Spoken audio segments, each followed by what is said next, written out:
it loaded, keep it loaded, keep it loaded.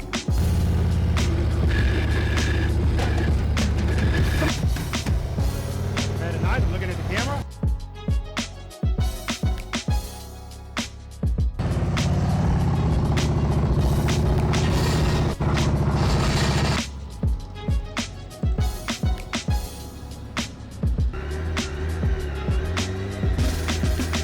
Very nice, good, good, good.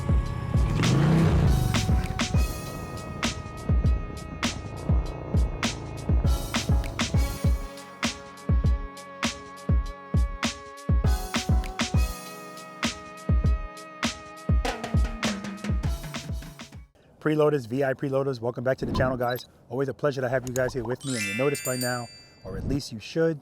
For those of you that have never been to this channel before, welcome to you as well. My name's Robert. I'm a retired NYPD Highway Patrol motorcycle lieutenant, and the name of this wonderful channel is Be the Boss of Your Motorcycle. I want to welcome you to practice session number 123 here in Pooler, Georgia. And if you're new to this channel, the practice sessions consist of 9 exercises, slow speed maneuvers, plus a bonus. And the goal is to help everyone gain confidence in riding their motorcycles at slow speeds. And it doesn't have to be as intimidating as it clearly is. And that's what this channel is mainly about. So if you're not subscribed to this channel, definitely check it out. But you know what? Watch the channel first. If you ride a motorcycle and you can watch this channel and watch the camaraderie and watch the positivity and still not subscribe, you're a special kind of person. That's all I'm going to say, right?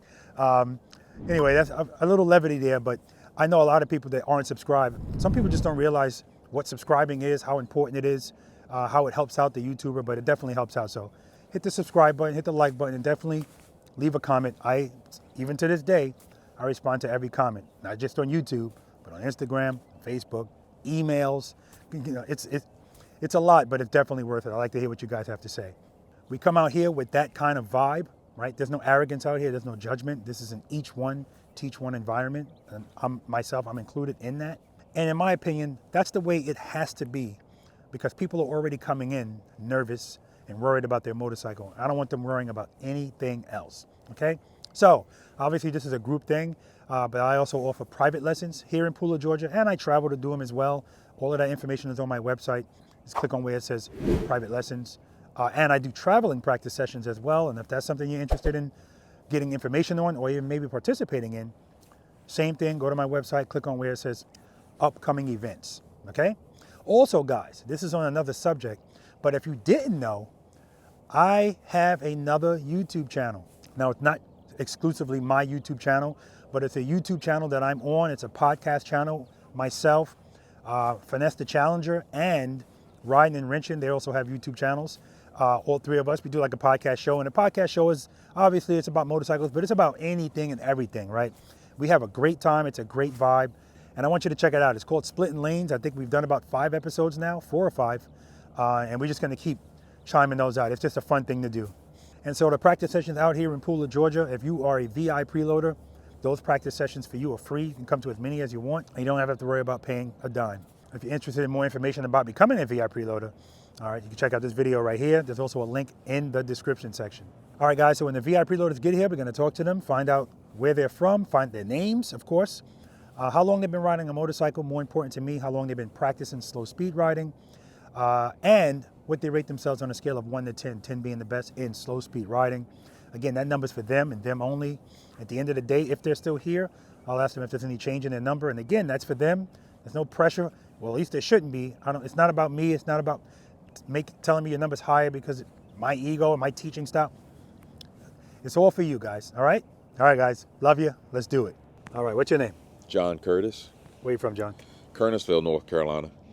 How long have you been riding a motorcycle? Since I was 16. What are you riding today? I got a 22 Street Glide that I bought brand new. How long have you been practicing slow speed riding? Right now, about a year and a half, maybe 2, I think. If you had to give yourself a rating 1 to 10 without sandbagging, slow speed riding, what would you give yourself? A 4. Nah, see, he's sandbagging. He's sandbagging. Anyway, listen, I'm good to see you again. John, you mind me talking about the accident? No, go ahead. Yeah, John, this is not your first motorcycle accident. No, it's not. And so you talk about somebody that's like, no, I'm getting right back on the horse. That's this guy right here. So I commend you. And you're not, how far are you from here? I'm 5 hours. Yeah, so. And if I ever have a practice session, when I first met John, he was like, man, anytime you have these, I'm gonna be here. And I was like, yeah, whatever. I hear that kind of crap all the time. Every time I have one, there he is. Good to see you again, brother. Thank you, sir. All right. What's your name? Richard Sunderman, Where you from, Rich? Greenville, South Carolina. How long have you been riding a motorcycle? Over 30 years. What are you riding today? BMW 1250 RT, What year? 21. Now, you said that's not the bike you normally practice on? Correct. What's the bike you normally practice on? A 1300 GS Okay. BMW. Okay. How long you been practicing slow speed riding? I started practicing last fall for a few months. Okay, good, good. And if you had to give yourself a rating 1 to 10, 10 being the best slow speed? 1.5. 1.5. All right, brother. What's your name? Steffany. Nice to see Stevens. you. Nice to see you. Where you from? Grayson, Georgia. Okay. How long you been riding a motorcycle? I don't know. Maybe a year now. I mean, I've only been in parking lots practicing. That's good. That's fine. That's fine. What are you riding today? My Harley Davidson Hydroglide 2024. Nice. How long you been practicing slow speed riding? Since I got on the back of that bike. And she's Yeah. been practicing, guys. Practicing on her own, coming to me for private lessons, practicing with me. As a matter of fact, we got 3 practice sessions, tomorrow, Yeah. Tuesday and Wednesday. So she's serious about it, and it's coming together. It's coming together. It's a marathon, not a sprint. I tell everybody that. If you had to give yourself a rating 1 to 10, 10 being the best slow speed, what would you give yourself? Ooh, maybe 4. Okay. Yeah. Good to see you again, dear. Thank you. What's your name? Chi. Where you from, Chi? Originally from Shanghai, China, then now living in Ephrata, Georgia. Yes. How long you been riding a motorcycle? Probably about 10 years, maybe Okay. 9.5, something. Yeah. What are you riding today? Road King Standard 2021. Beautiful Road King. One of the best Road Kings. Thank One you, of the best thank looking Road Kings you guys will see, in my opinion. How long you been practicing slow speed riding? Since when I learned how to ride it in China. Yeah, absolutely. If you had to give yourself a rating 1 to 10, 10 being the best slow speed without sandbagging.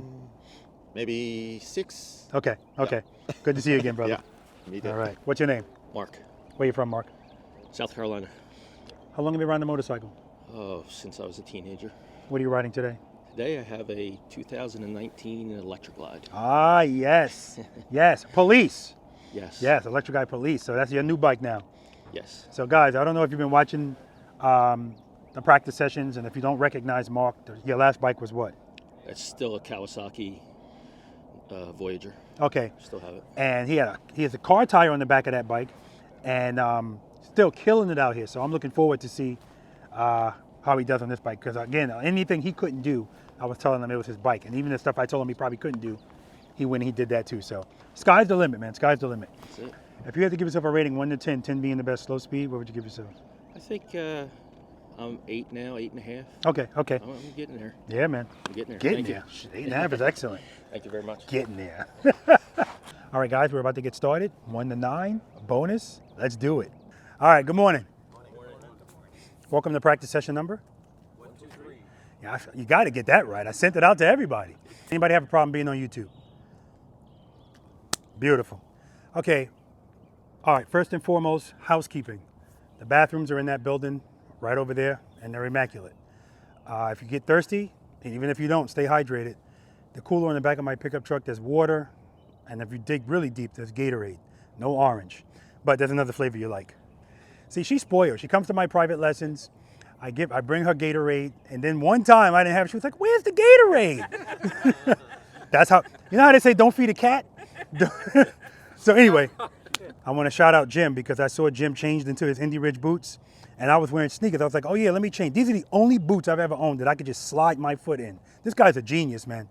All right, anyway, they don't just look good, they are functional. CE2 certification, right? You're not going to find too many boots made in this country that are CE2 certified, because it's not required here. But that's just how Steve is. He's going to go above and beyond. So, all right.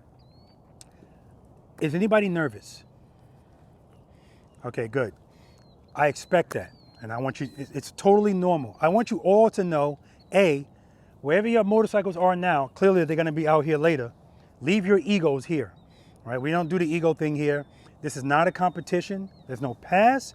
There's no fail, okay? And I hear Steffany already worrying about, this guy's good, he's good. You're not going to be holding anybody up, right? This is not what this is. There's 9 exercises out here, guys. That's what I have here for you. You don't have to do all 9. And if you're not ready to do all 9, I don't want you to even try it, because we're about building confidence, right? And I was telling them about this guy that used to come to my practice sessions. Every week he would come, or every time he would come, he would do a little bit more. But the important thing is, when he went home, he practiced. So he would come, he would do exercise 1, exercise 2, and then he would shut it down.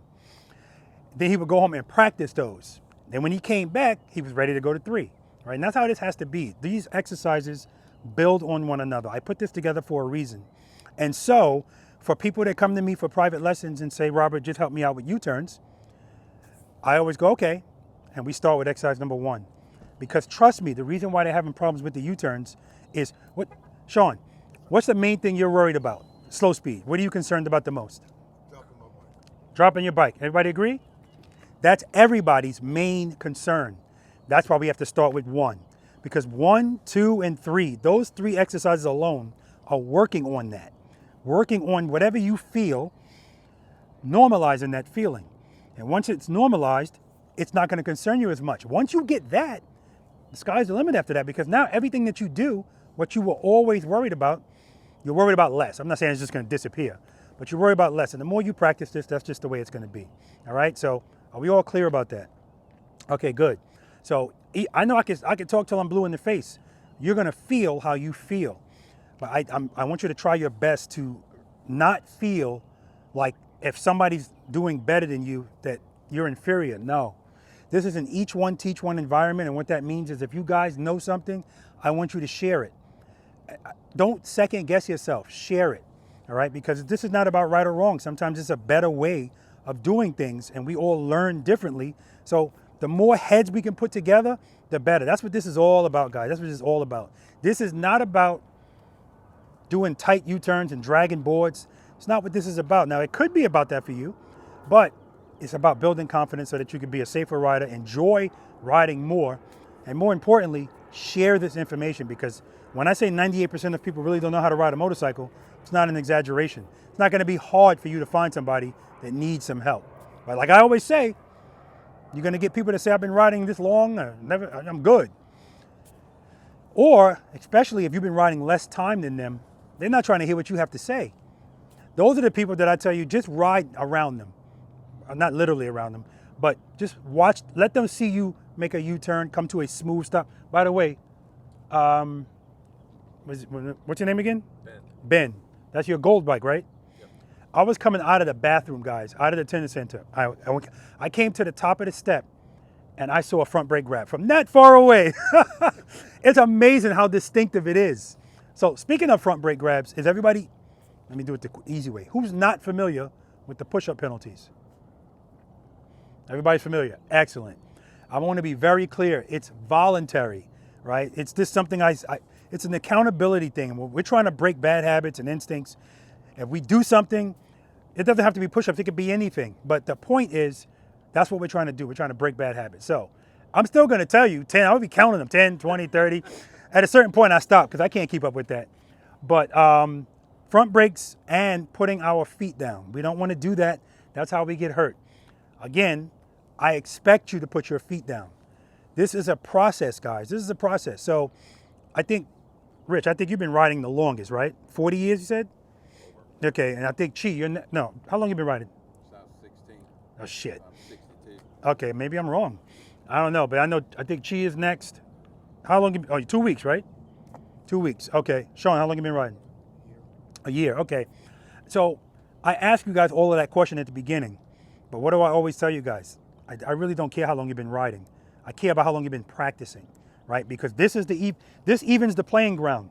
If you've never dated your motorcycle, who here has never practiced this? Slow speed stuff. Beautiful. Outside of MSF course, never have. Oh, that's it. How long have you been riding? 5 months. 5 months, okay, perfect. But this evens the playing field. So you practice this now, so I'm glad you're here. You're gonna wind up being a better rider than people that's been riding for decades. It happens all of the time, right? Usually it happens with spouses. Like a wife will start doing it and then the husband's like, no, I'm good. And next thing you know, she's riding better than he is. And if he doesn't have too much of an ego, he goes, you know what, let me get some of that too, right? So that's outstanding. Okay, so today we're gonna be unfamiliar with my channel? Nobody. Good. Everybody knows what preload and keep it loaded means. And guys, remember, there's no stupid question. If you don't know something, please ask it, right? Does everybody know what, I said the friction zone. Everybody knows what the friction zone is. Everybody knows what open close is? Who doesn't know what open close is? Perfect. Who doesn't know what the 5 stages of the friction zone are? Okay, good. Who doesn't know what drop and catch and throw and catch is? Okay, good. All right, we're gonna go over all that. Even if you all said you knew, I was still gonna talk about it, but I'm just curious.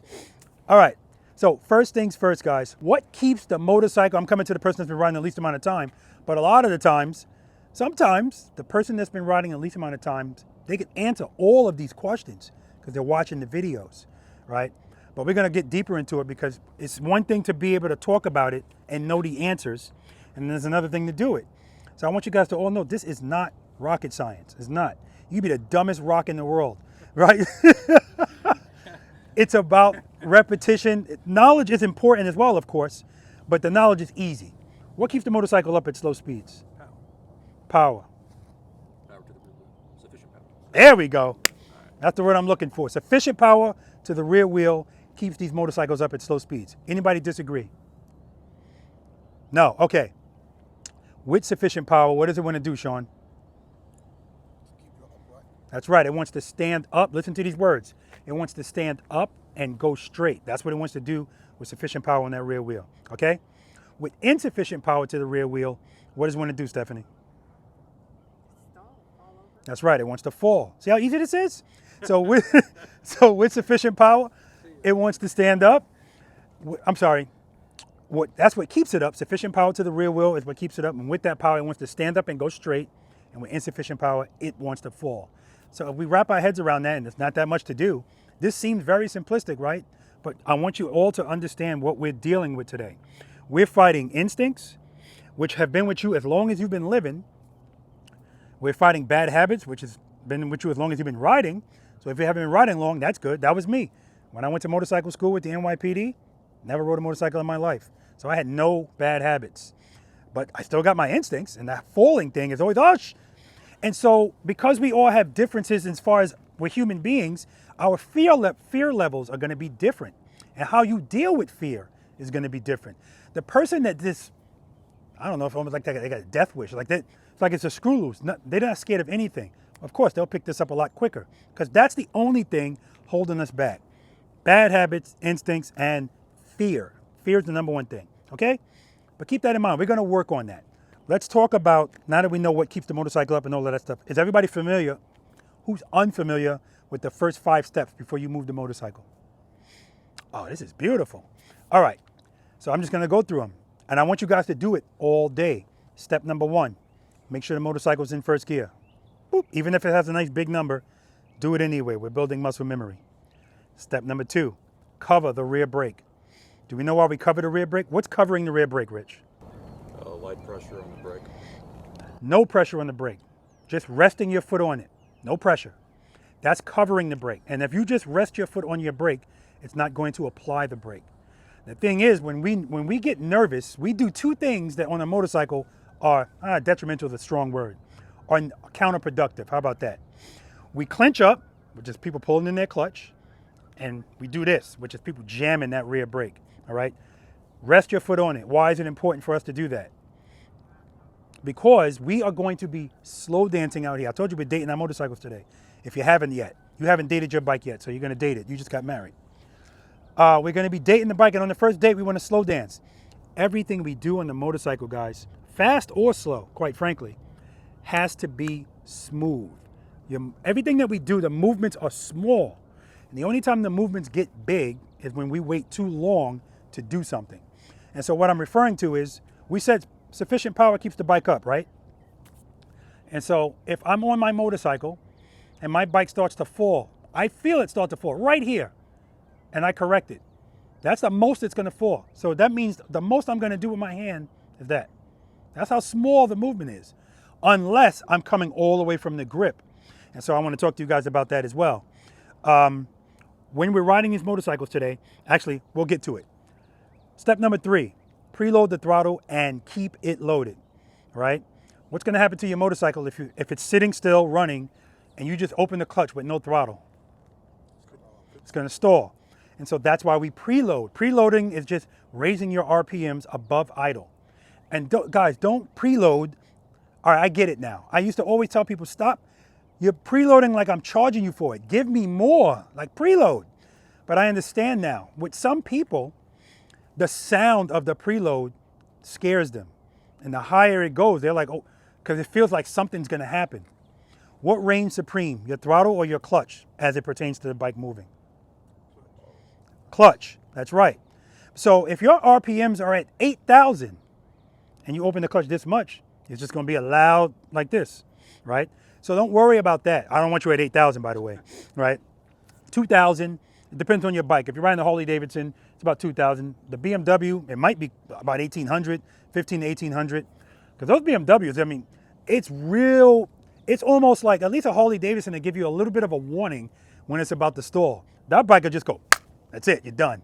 So I try to keep those kind of bikes a little bit higher because better safe than sorry, okay? So that's the preload. That's why we preload. Keeping it loaded sometimes is more important than the preload. And here's why I say that. Usually if the bike stalls and I'm starting from a standstill, no big deal. I'm going straight, it just stops. But when we're keeping it loaded, we're in the middle of an exercise. So if it stalls then, now the bike can fall. It's not a huge deal. So keeping it loaded, keep in mind guys, the reason your preload needs to be a little bit elevated is as soon as you open your clutch to get power to that rear wheel, it's gonna drop. It's drawing power from the motorcycle. That's why it stalls without the preload.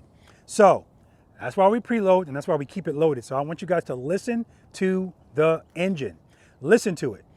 The goal is to have it smooth, not if I hit, it's too low, right? And over time, you're gonna get an ear for what this bike is supposed to sound like, how it's supposed to feel. But I understand that when we're in the learning process, you're not listening to that damn engine. And if I tell you, okay, listen, preload the throttle. As soon as you get the preload, then I'm gonna tell you something else you're not doing. Now you concentrate on that and you forget about the preload. Happens all the time. If I ask you for 3 things, you're gonna give me 2. If I ask you for 2, you're gonna give me 1. That's just the way it is. And it seems like a lot. I had a private lesson out here yesterday and he said to me, man, it's like, if I stop concentrating for a minute, I don't do something. And I told him, yes, it's gonna feel that way. It seems like it's a lot, but that's everything. As time goes on, it was this big and now it's this. And then when it's your muscle memory, it's nothing, right? That's what this is all about. Okay, step number 4 involves the clutch. Slowly release the clutch into the friction zone. But what I want you to do first is find where the friction zone starts. So this covers the stages, the first 5 stages of the friction zone. So let me go over that. Let me first preface this by saying it doesn't exist. I just made it up because it makes this easier to understand. Stage 1, well, first of all, there's 0 stage. The 0 stage doesn't count as the 1 through 5, but stage 0 is when your clutch is pulled all the way in, 0 power. Clutch grip, clutch to the grip. When you start opening your clutch, this is where it differs on our motorcycles. I'm talking about the distance between 0 and 1. Okay, I know. And so some people, like if I haven't, this bike has, yes, a hydraulic clutch. So it's gonna be further out before it gets to 1. If you have a cable clutch and you adjust it, it might be here. The point is, once you get to 1, the distance between 1 and 5 is pretty much the same on every motorcycle. We're not talking about a lot of space. And so with that being said, today I should not see your hand on your clutch doing this. I should never see this. It's not necessary. It's too much movement. If I see this, your bike's gonna be doing this, right? Okay, we're gonna talk about that. So, pull the clutch to the grip, slowly open it until I feel the bike start to move, then pull it right before that.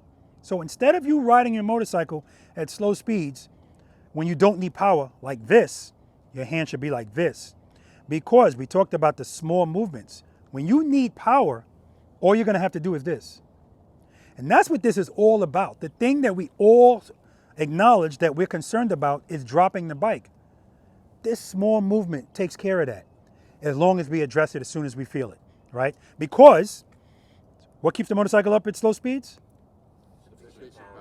Okay, so if the bike is starting to fall and I have my hand to the grip, I'm going to start opening my hand because, you know, I'm at the point now where, hey, I know what to do. I'm not going to put my foot out. I feel it falling. I'm going to start opening my hand. Problem is, as I'm trying to find stage 1, it's still falling. So by the time I get to 1, now it's no longer sufficient. And then when that happens, people go, they put the foot down and the bike drop, and then they tell me I had to lay her down. So no. If you're right before the friction zone, as soon as you feel that, boop, now stage 1 is sufficient. Stage 1 is sufficient here, not here. But that doesn't mean give up. You just got to go to a 2 or a 3 here. It'll still pick up, all right? Okay, so that's stage 4 clutch. Remember that. At stage 5, guys, as soon as this motorcycle starts to move, pick your foot up vertically. Nice and easy. Because what keeps the bike up at slow speeds? So we don't need our feet, right? As soon as it starts to move, foot up. Okay. I'm going to show you guys something just to simplify a bunch of stuff. At least I believe it does. I'm going to get on my bike. I'm going to ride it around in a circle. Straight up, straight up. Then I'm going to go into a lean. And then I'm going to come back up, straight up into the circle. And then I'm going to come to a smooth stop. Now, the whole time that I'm doing that, my clutch hand's never going to move. It's going to stay in the same spot. I'm going to use my rear brake to control my speed. And then I'm going to do it without the brake. And then we're going to talk about the differences, right? What does your rear brake give you, Sean? Stop juice. Control and something else. Control is correct. I'm looking for the other word. Correction. Yes. Your rear brake gives you correction and control at slow speeds. Correction and control. Because we know what keeps the bike up is power to the rear wheel. But if I open up my clutch and just keep it open, the bike is going to move. At least a Harley Davidson, it'll move just fine.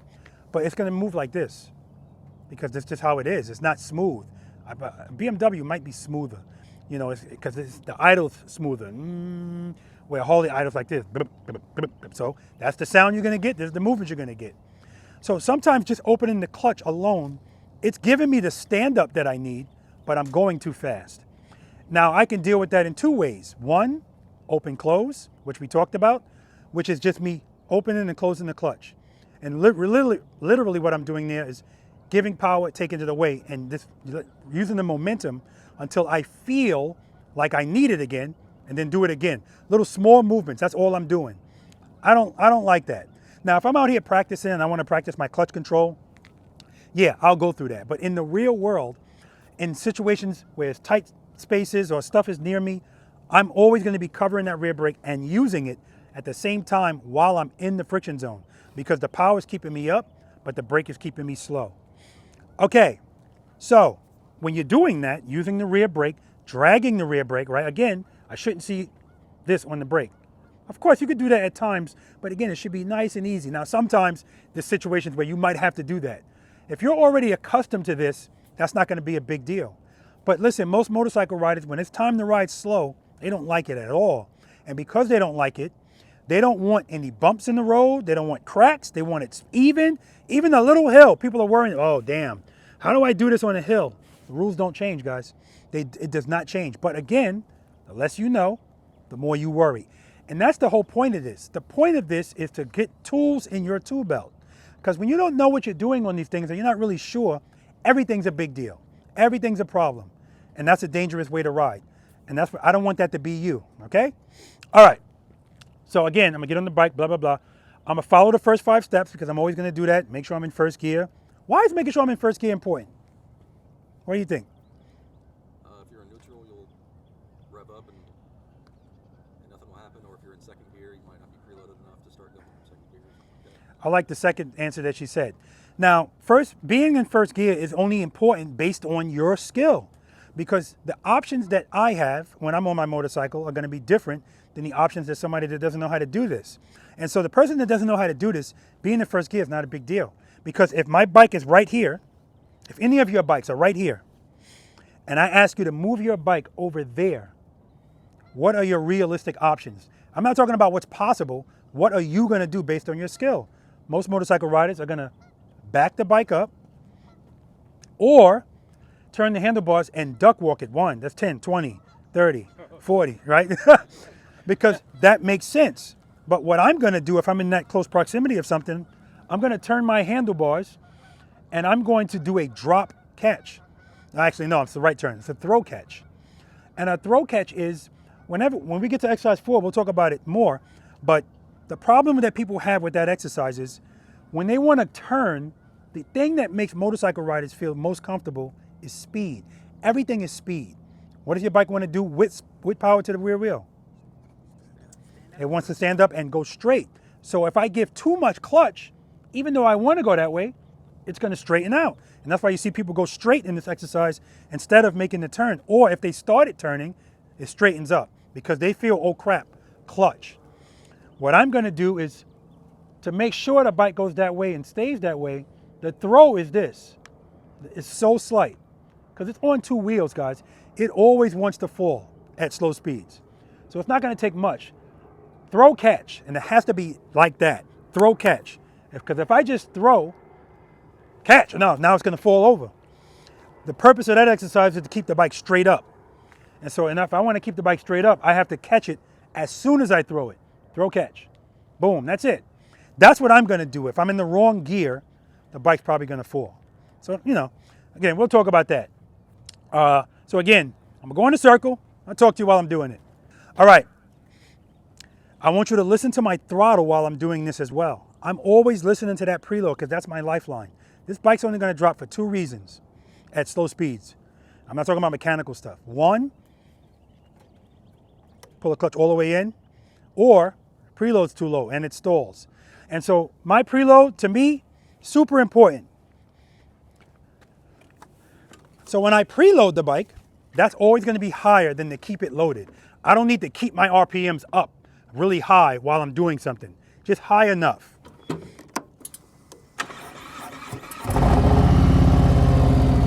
First gear,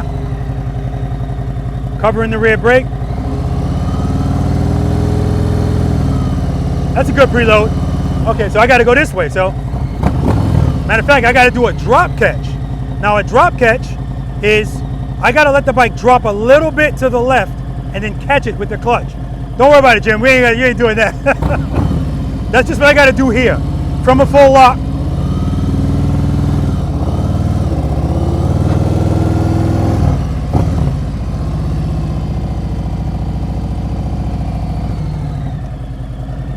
But when I do that, I'm on the rear brake at the same time.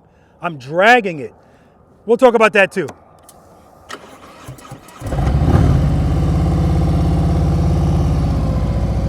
All right.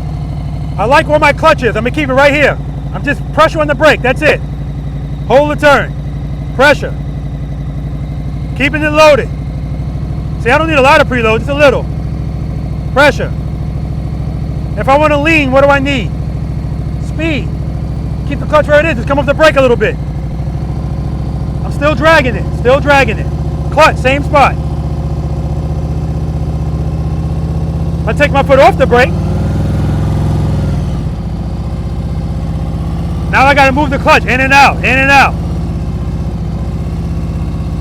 I don't want to deal with that. Rear brake, straighten back up, just pressure. Just pressure, pressure. I'm still in stage 2, I'm in stage 2. Even if I stop,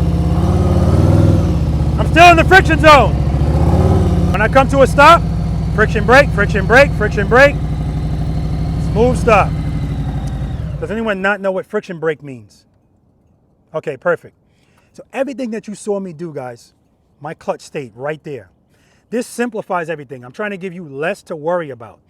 And it makes it smooth because, again, if I have to do this, now I have to be almost perfect to keep it smooth. I don't want to have to be perfect, right? If I drag a little bit of pressure on the rear brake, I'm good. Everything is smooth. Now, Robert, how do I know if I'm in the friction zone too much? Because that's what happens sometimes.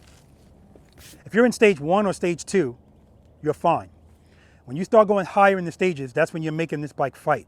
And how you know that, or how you gauge that, is as soon as you start to move the motorcycle, you're on the rear brake, you're in the friction zone.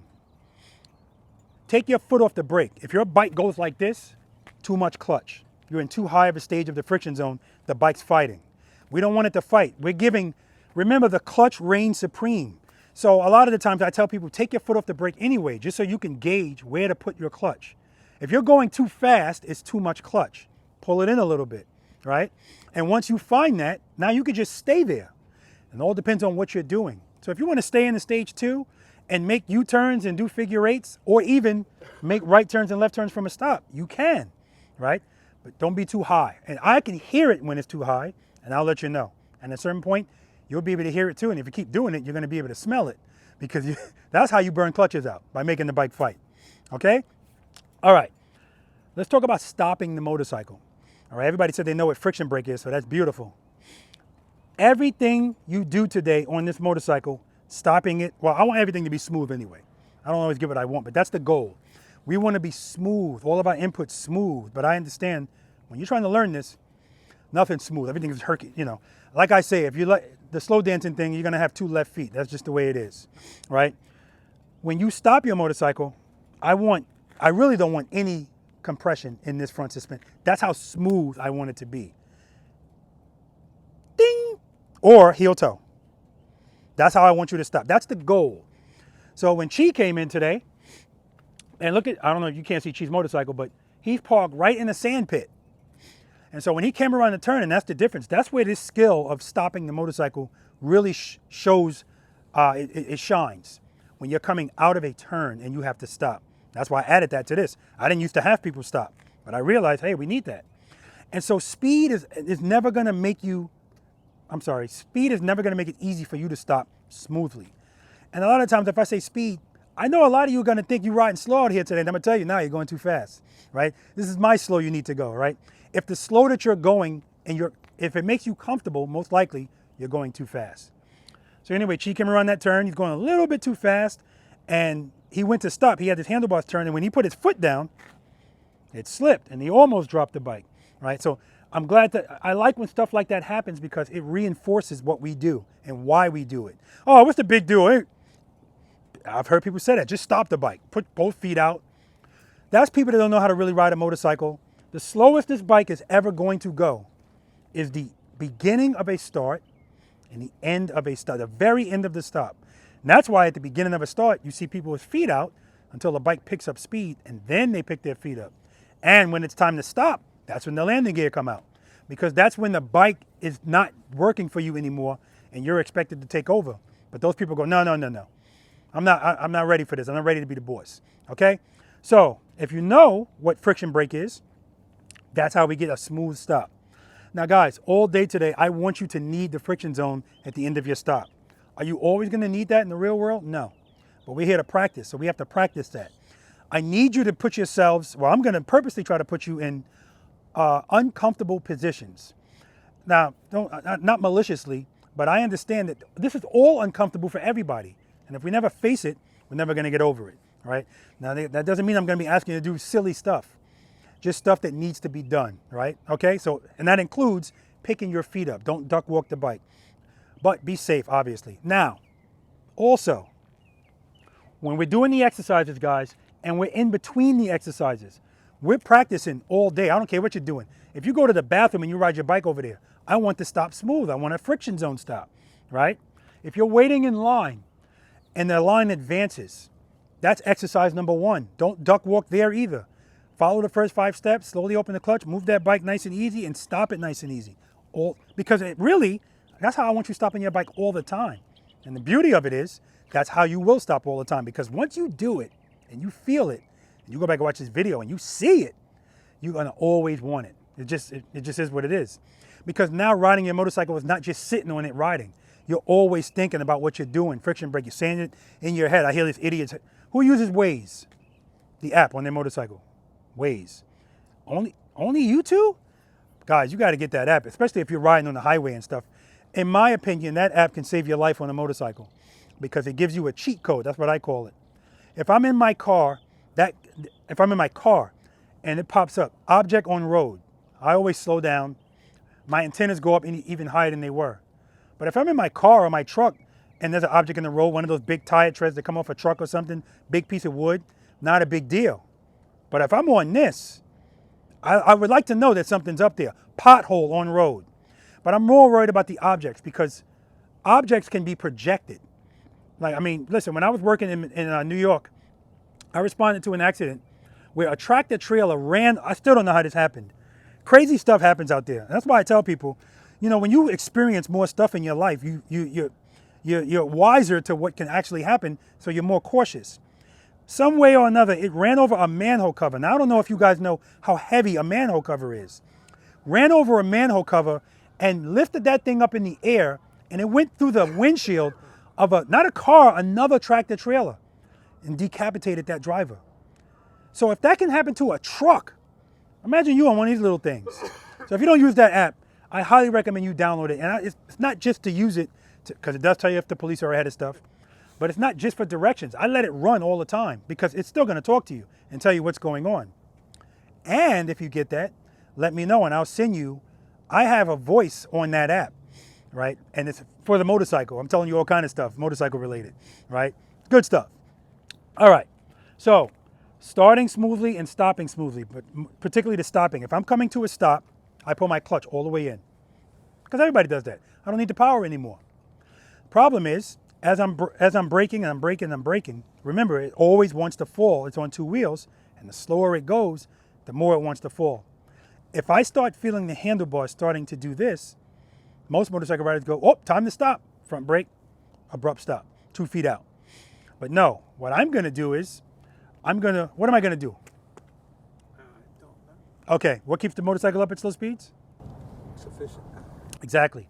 And this is where the counterintuitive part comes in. Wait a minute, Robert. I'm trying to stop and you're telling me to give power to the rear wheel? Yes, but rear brake at the same time. The rear brake is always going to win the battle. I don't care what stage of the friction zone you're in. So I'm coming to a stop. As soon as I start feeling this, I'm going to preload because 3 comes before 4. And then I'm going to go into a stage 1. And if I feel this straighten out a little bit, I'm going to stay at stage 1, but I'm still braking.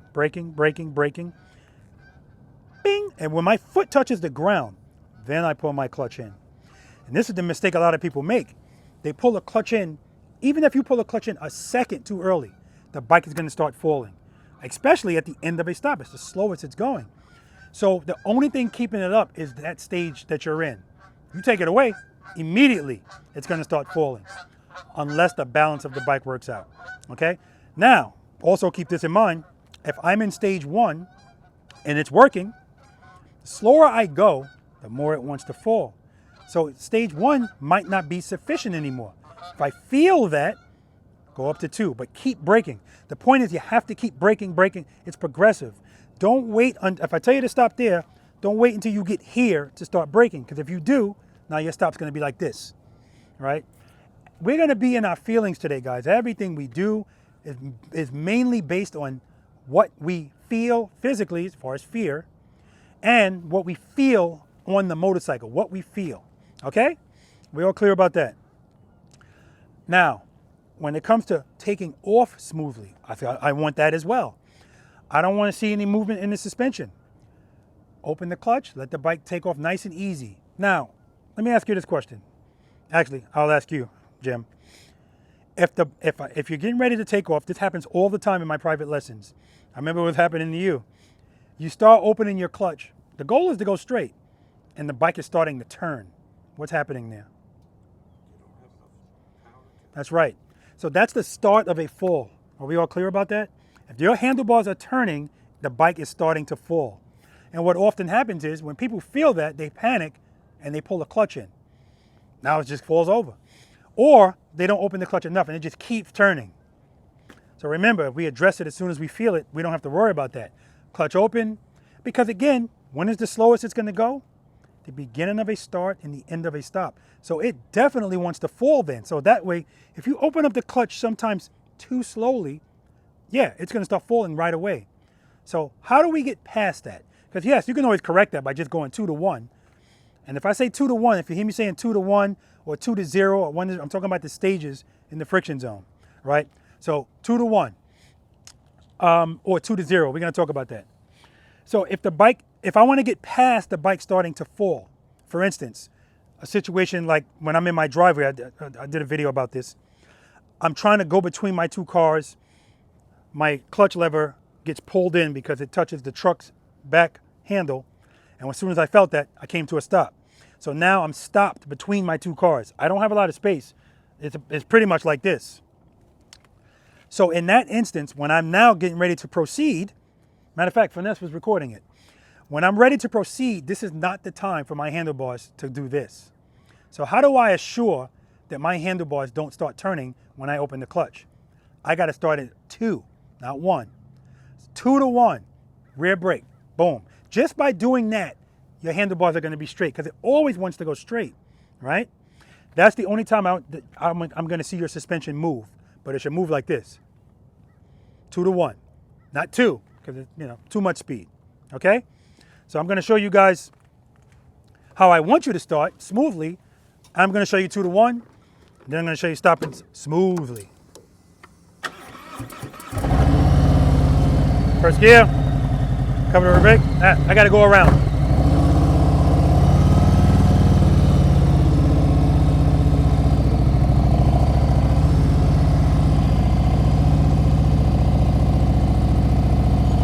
Friction brake, friction brake. All right. So if I want to start nice and smooth, front suspension shouldn't move. See, nice and easy. If I do an open close, you're going to see it up, down. Nice and easy, nothing crazy. I appreciate your trust.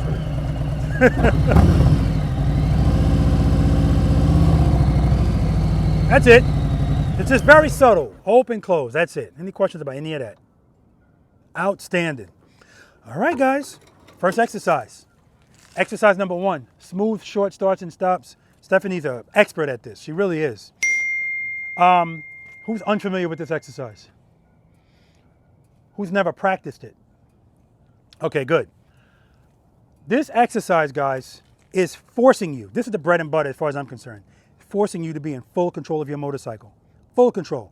Because the high cones here, 1, 2, 3, 4, 5, 6, 7, they're 15 feet apart. So you don't have a lot of space. And I already told you, I don't want you starting like this because that's what people do. Because if you do it that way, you never had to be responsible for anything. Smooth start, smooth stop, and your front wheel, do not pass the cone in front of you. This is about being situationally aware too of knowing where your motorcycle is. Knowing you should know the width of it, the length. That's why we have to practice in cones too. You can't just practice while you ride. That's supplemental and it's good, but you got to get into some cones. That's all this exercise is. Smooth start, smooth stops. Okay? If you never practiced it before, you're going to practice it today for the first time. And just to give you some, you know, some information on it, when I do my practice sessions, that's what I start with, usually. And sometimes that's where I stay. So if somebody says I'm coming here for U-turns, we're on that 2-3 hours because it's important. It's important. I don't care how long you ride, how many miles you ride, you have to stop. I want you to do it controlled, right? Controlled. Your goal, like I said, bing, or heel toe. Heel toe is good because it helps with coordination. That's the issue the guy was having yesterday. He would come to a stop and both his feet are still up and then the bike is falling. Also, your goal is for when you stop, your bike should be straight. Not if it's leaning, that means it was falling and you caught it. Again, it's not going to always be perfect because it just doesn't happen like that. But your goal is to make it that way, okay? Anybody got any questions about any of that? All right, let's do it.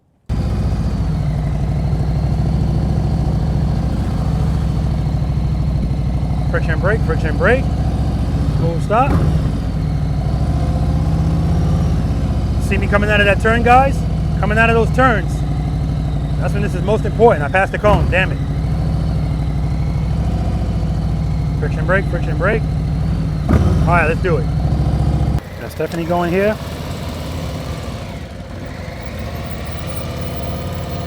All right. A little bit too much speed, but she was making an adjustment. All right. Foot up, get that foot up. Nice.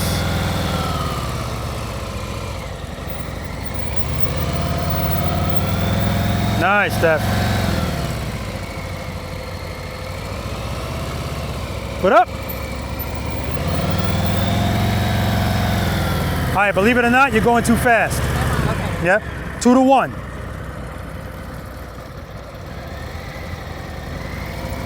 Rear brake, rear brake, rear brake, rear brake, rear brake. Yeah, a little bit too much speed at the beginning. That's why the stops are smooth, because you're kind of rolling into them and your handlebars are straight as an arrow. So you might be like, well, the stops were smooth, Rob. Yeah, but it's easier to stop the bike smoothly when you have momentum behind you. And we're trying to work on needing the friction zone. Check out John here. See that?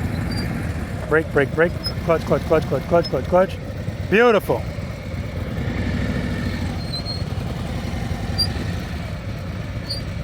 All right, a little bit too much speed there.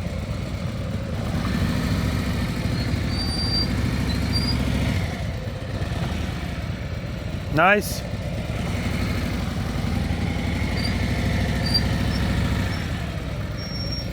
All right, one more.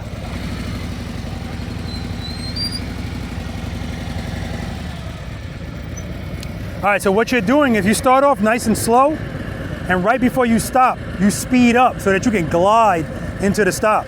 Stay slow. I want you to need the friction brake to the stop. Good. Start slowing down. See, yeah, see, too much speed. That's why your handlebars is, okay, you feel it. Now, he's been off his bike for 6 months because of that accident that he had. And so, you know, not bad though, right?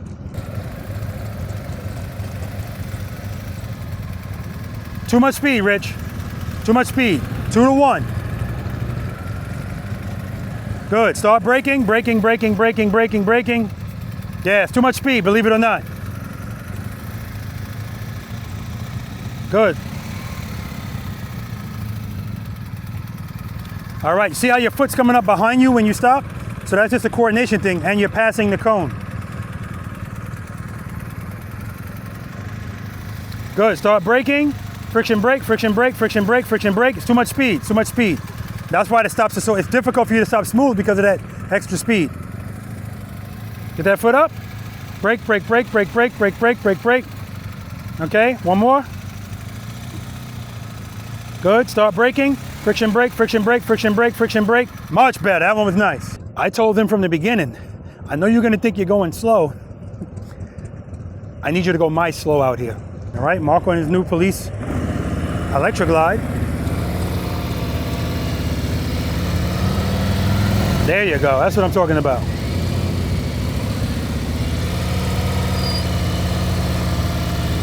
Beautiful.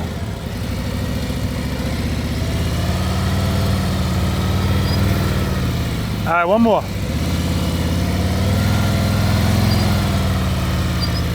Excellent, Mark, excellent. See how he uses the heel toe every time? It helps with the coordination, nice and smooth. When your heel touches the ground, that's when you're finishing it off. And by the time your foot comes down, the brake is finished.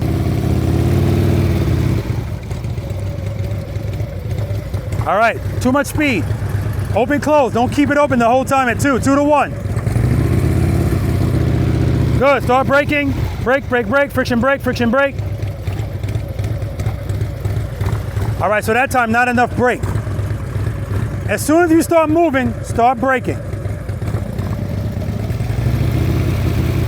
Foot up, good. Braking, braking, braking, braking. It's too much clutch, too much clutch. Open, close. 2 to 1, I'm sorry, 2 to 1. Good, pull it in a little.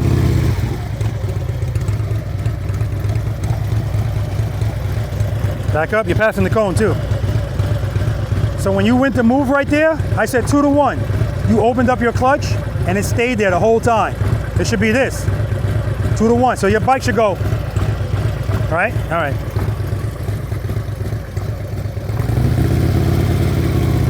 Pull it in a little, pull it in. Good, friction brake, brake, brake. Too much clutch at the end. But that's good, 2 to 1. Do it again.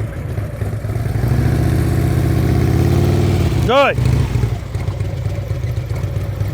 All right, we'll work on that, we're gonna work on it. Speed is always gonna make you feel more comfortable, so I always understand why people do that when they get in here.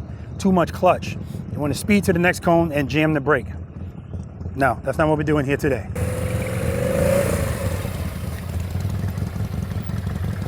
What's step number 2? No, that's step number 4. Step number 2, what's step number 1? Make sure the bike's in first gear. Make sure the bike's in first gear. Step number 2 is cover the rear brake. So you're starting with both your feet on the ground. You should only have one foot on the ground. Cover that rear brake. All right? Preload. All right, clutch. Keep it loaded, foot up. All right, too much clutch. Remember, it's okay for you to open it to 2, but don't stay at 2. 2, 1, and work it out. Rear brake. See, too much clutch. Way too much clutch. And a front brake grab. Woo! 10 push-ups. All right, remember, 2 to 1, Sean, 2 to 1. Don't keep it open the whole time. Good, pull it in a little. Good, good, good. Work that out. Brake, brake, brake, brake, brake. That was perfect. You just didn't brake. All right, that's exactly what I want you to do, what you did with the clutch. Perfect. 2 to 1, and start braking right away. Good. Pull it in a little. All right, too much clutch right there. 2 to 1. Good. Pull it in. Too much clutch. Yeah. So right from the start, it's too much clutch. But you can always correct that. You just got to brake more. Okay? All right. And so that's a prime example, guys, of why we cover the rear brake. Because sometimes you're going to open the clutch up a little bit too much. He doesn't need to open it up that much, but it's the first time he's doing this. Correct it with the rear brake. As soon as you feel it, correct it. Head and eye, straight ahead. Good. Start brake, brake, brake, brake, brake. All right, so remember, don't wait until you get here to brake. As soon as you start moving, start braking. And then it's progressive. Brake, brake, brake, brake, brake.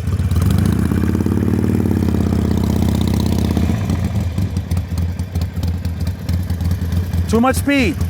That's why your that's why your handlebars can stay straight the whole time. You're opening the clutch up. Yeah, it should.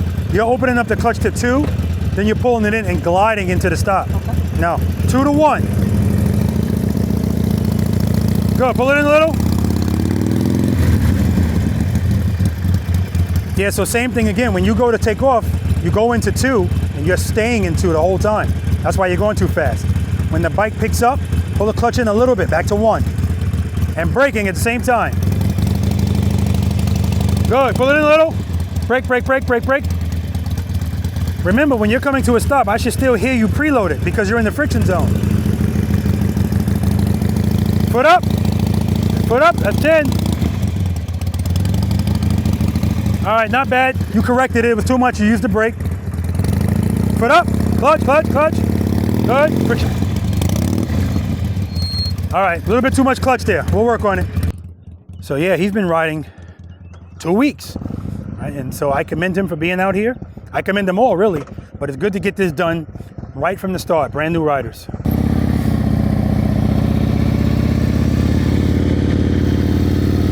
Beautiful.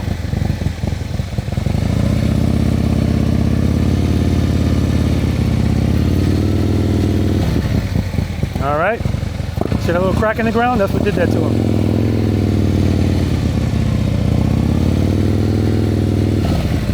All right. Like I said, it's not going to all be perfect. He doesn't want his foot coming down that hard, that fast. He wants to be able to bring it down smoothly.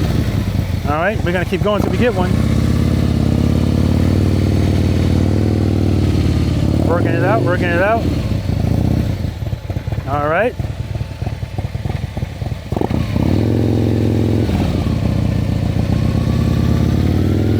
There we go. Good job, brother. All right, guys, we're going to move on to exercise number 2, the slow ride, but we're going to talk about this one first. Any questions? Exercise number 1? Not bad at all. So for the guys that have never done this before, what I saw is exactly what I expected to see.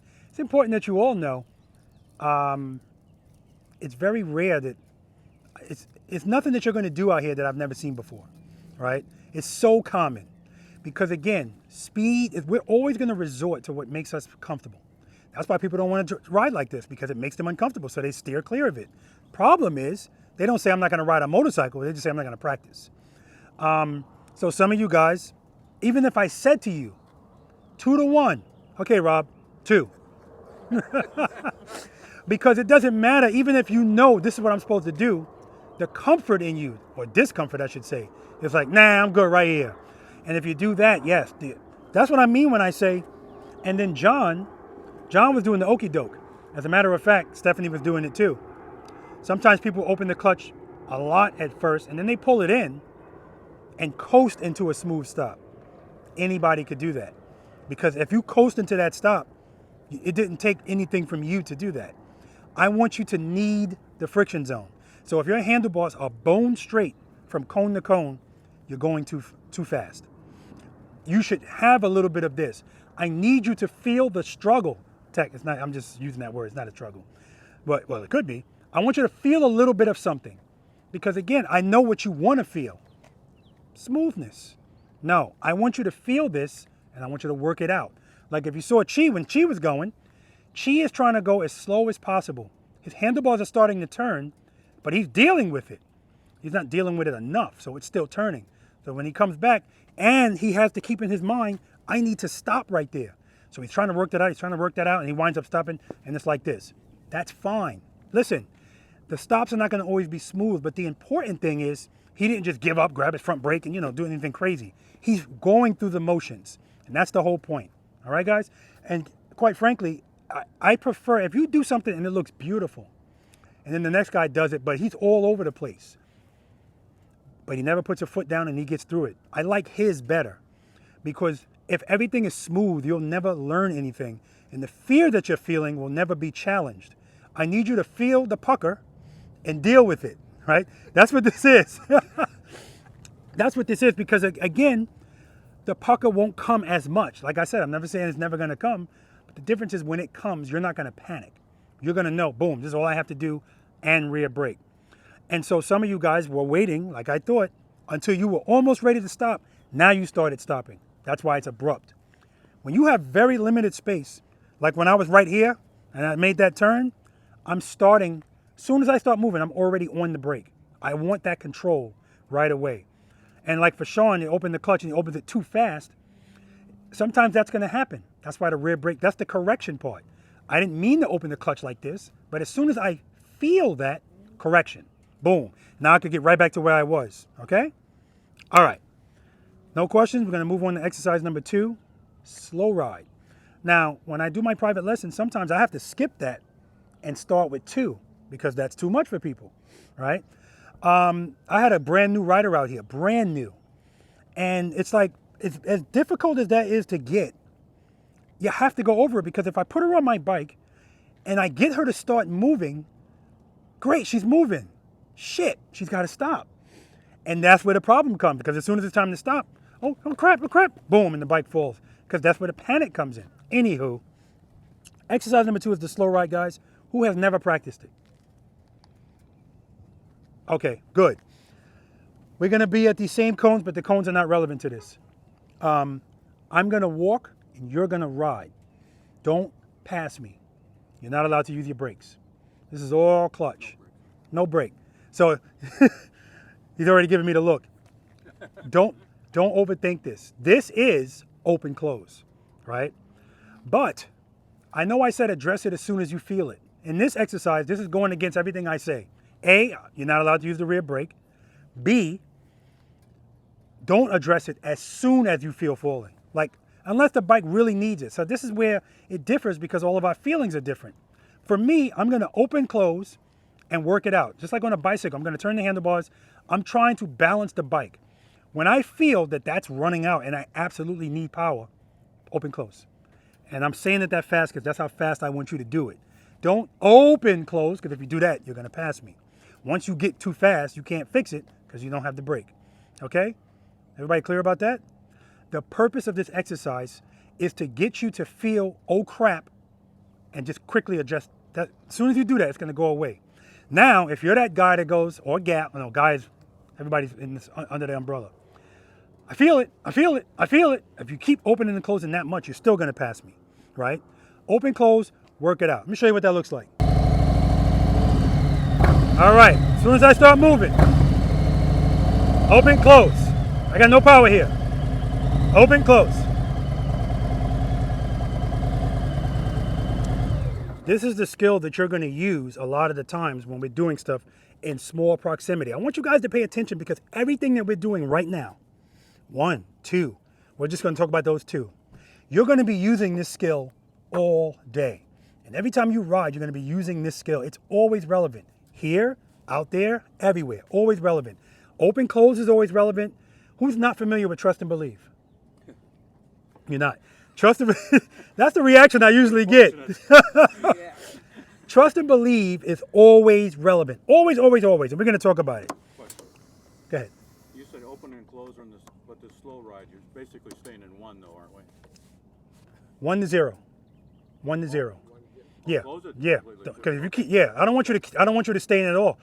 0. So, for instance, when I'm making certain kinds of turns, if I'm leaning, a lot of the times, if I take my foot off the brake, that's all I'm doing is open, close. But for right here, I just tried to, you see me do this shit? The bike's not even running. Oh my God. I just realized that's a habit of mine. Before I move, I always do that. All right, let me turn around.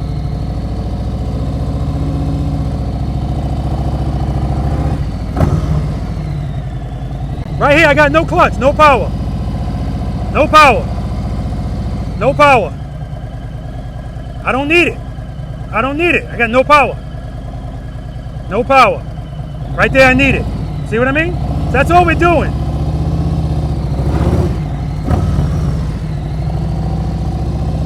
Friction brake, friction brake, friction brake. Smooth stop.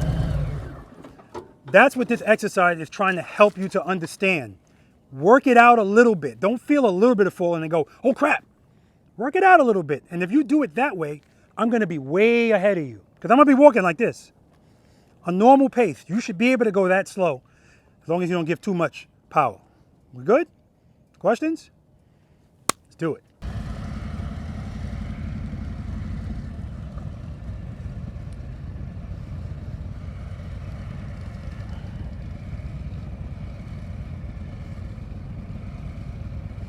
All right, rear brake, smooth stop. Good job. All right. Pull that clutch in, going too fast. Good, there we go. Smooth stop, rear brake. Beautiful. She was going too fast right from the start. Because the first part of this is a downhill. We're going to talk about that.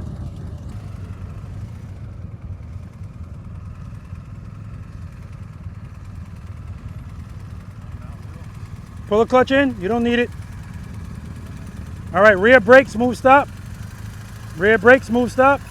Good job.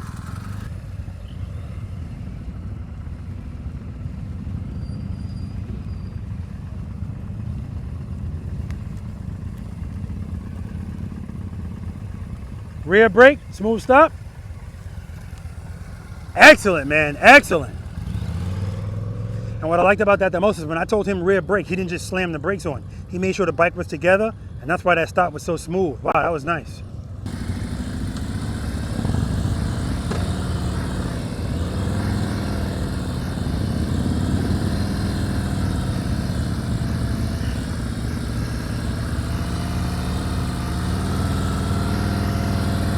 Rear brake, smooth stop.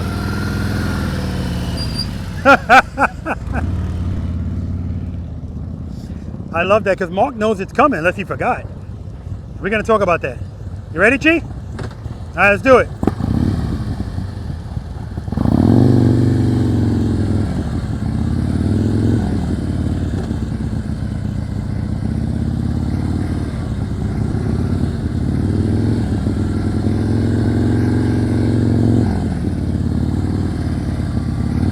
Rear brake, smooth stop.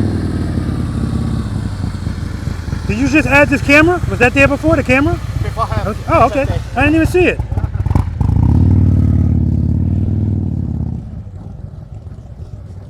She got me on camera. I didn't even know it.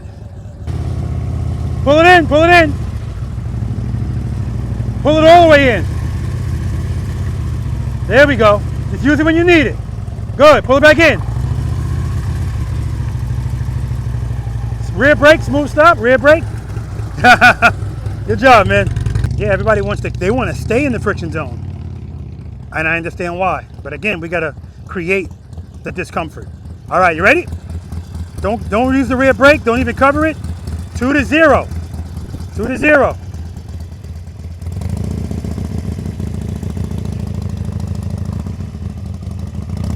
Good. Keep the clutch in. You're gonna pass me. Clutch, clutch, clutch. Good, good. All right, rear brake, smooth stop. Excellent, man, excellent. You're good. All right, guys, we're gonna talk about that. That was actually really good. Looking at what he's doing and working it out. 2 weeks he's been riding. All right, let's talk about it. Any questions about that?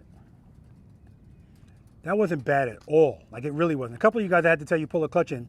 Remember, we're always scanning the road. At least we should be. Scanning and anticipating. So, how many of you, just be honest, when you first started, how many of you noticed that you went on a downhill, and then when you hit this seam, now it's an uphill? Okay. Well, you've been here before. Yeah.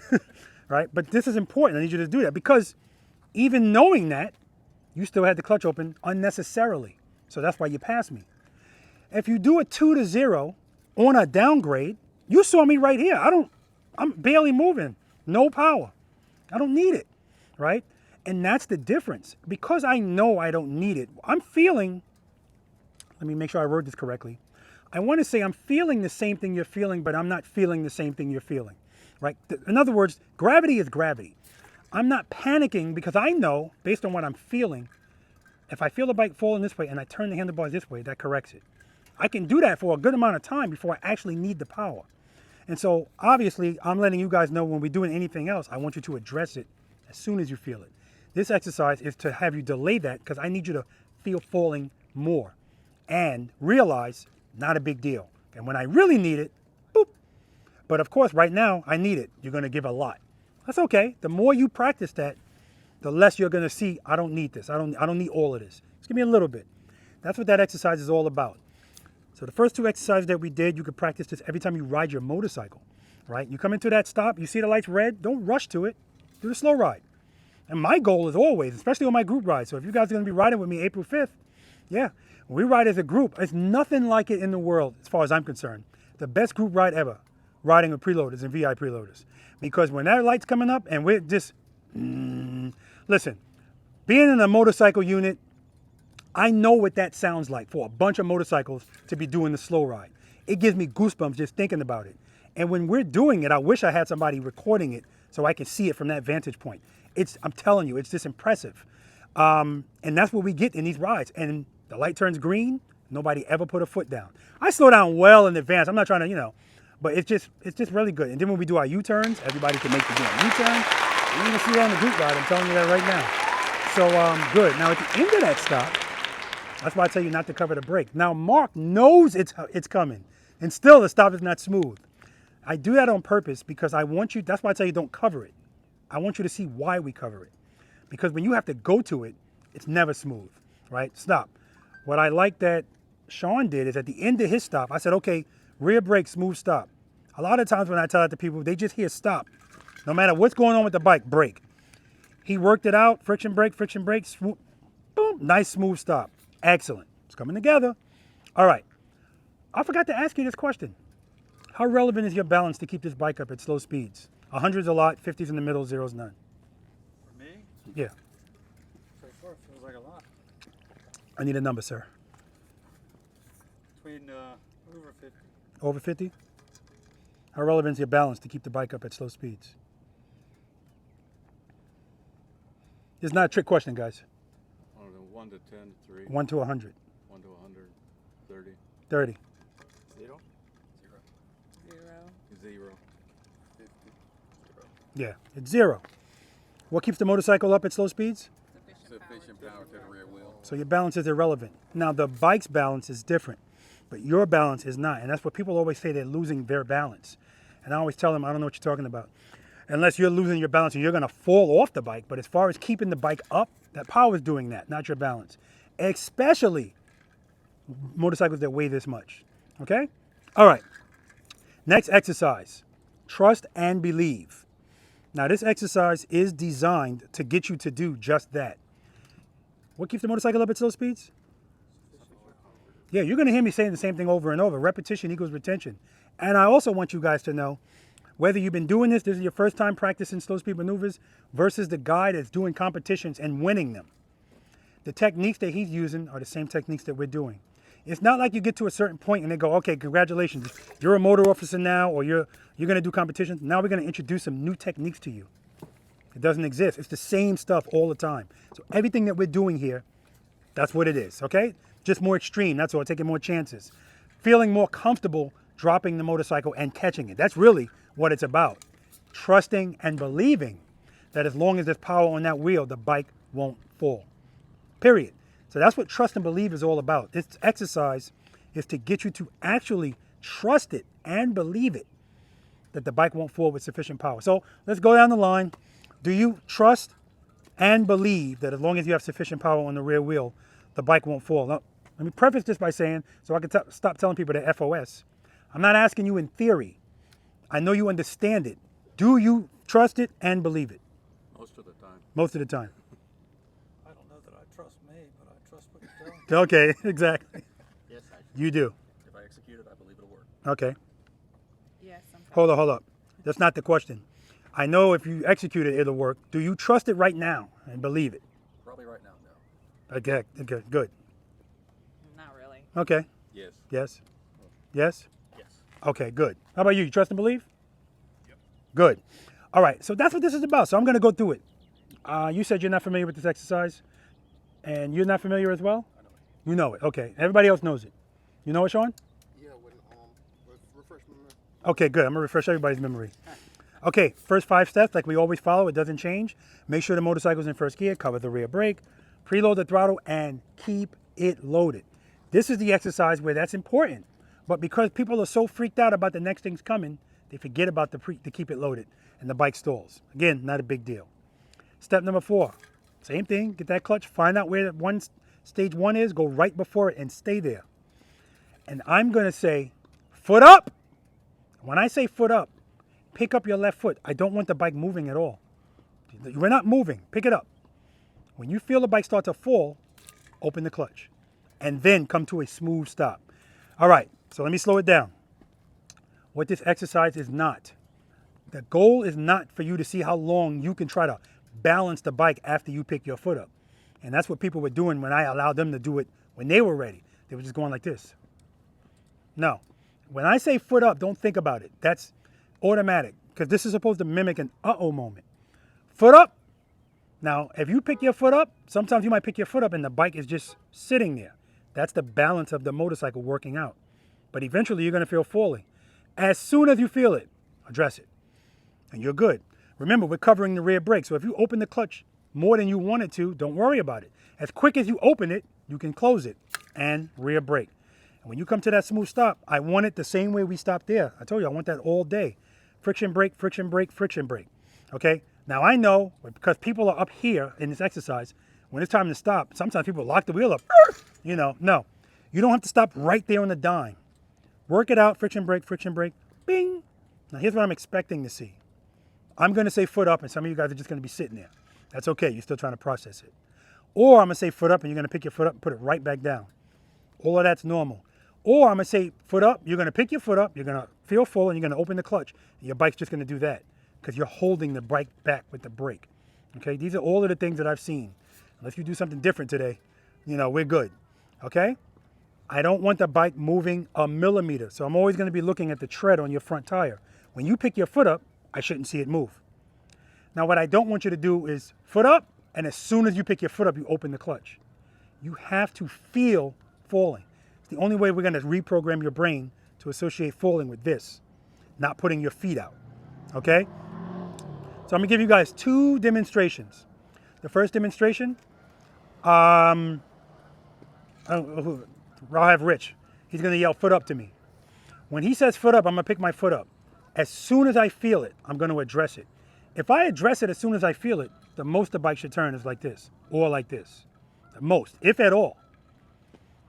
Then the next time I do it, he's going to say foot up. I'm going to pick my foot up, and I'm going to wait. I'm going to delay addressing it.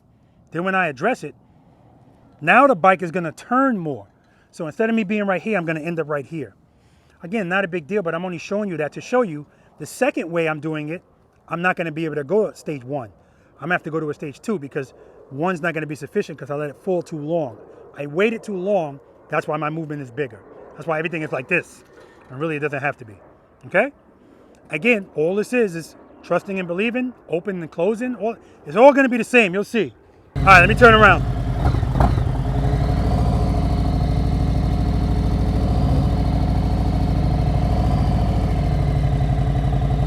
Friction brake, friction brake, friction brake, friction brake.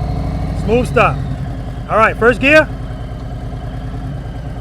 Cover the rear brake. Preload. Good. Clutch. Right there, right before it.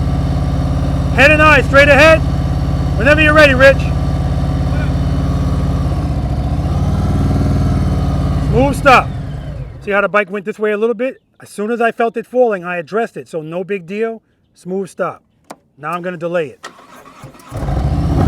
Uh-oh. I'm not going to be leaning there. I see sand. Straight up. Now I can lean. Friction brake, friction brake. Smooth stop. First gear. Preload. Clutch. Head and eye straight ahead. Rich.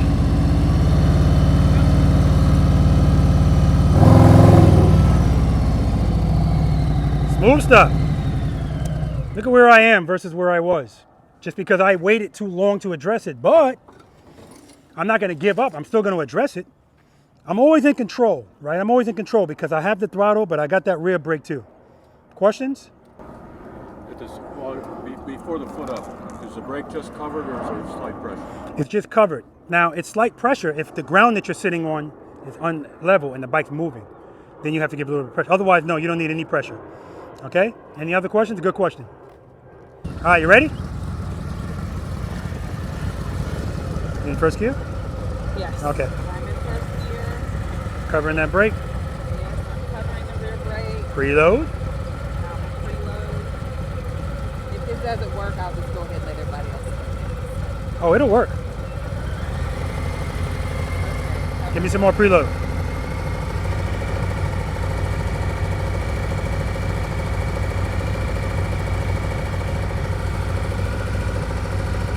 I want 2,000. There we go. Clutch right before the friction zone. Foot up. Okay, that's what I expected. All right, you ready? Yeah. Yes. Okay, good. Give me some more preload. Give me some more preload. Foot up. Foot up. Foot up. Clutch, clutch, clutch. No, keep going. You're good. Don't worry about it. Foot up. Clutch. You're good. Don't worry about it. Foot up. Foot up. I know how this works in theory. I know, I know. Okay. Okay. Foot up. Clutch.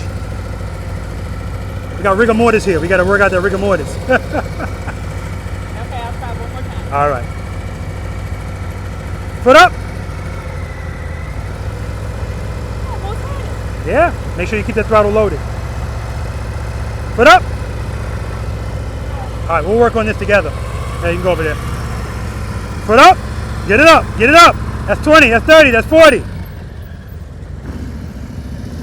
That's Steffany getting in her head. I've never seen her take off. Well, not never, but recently I've never seen her take off and tap the ground that many times. She let that exercise mess with her. All right, you ready? Foot up. Now you're moving. Try it again. Back up so you're straight.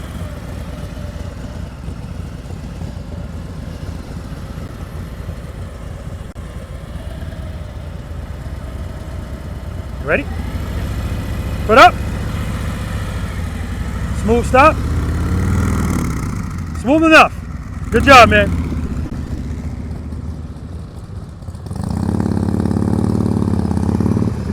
Good, good, good. That was excellent. Excellent. What you just did is what we were just doing. So, all right, in first gear, covering the rear brake, yes. Preload. Keep it loaded. Clutch right before the friction zone, yes. All right, head and eye straight ahead. Foot up. Clutch, clutch, clutch, clutch, clutch. All right, back up.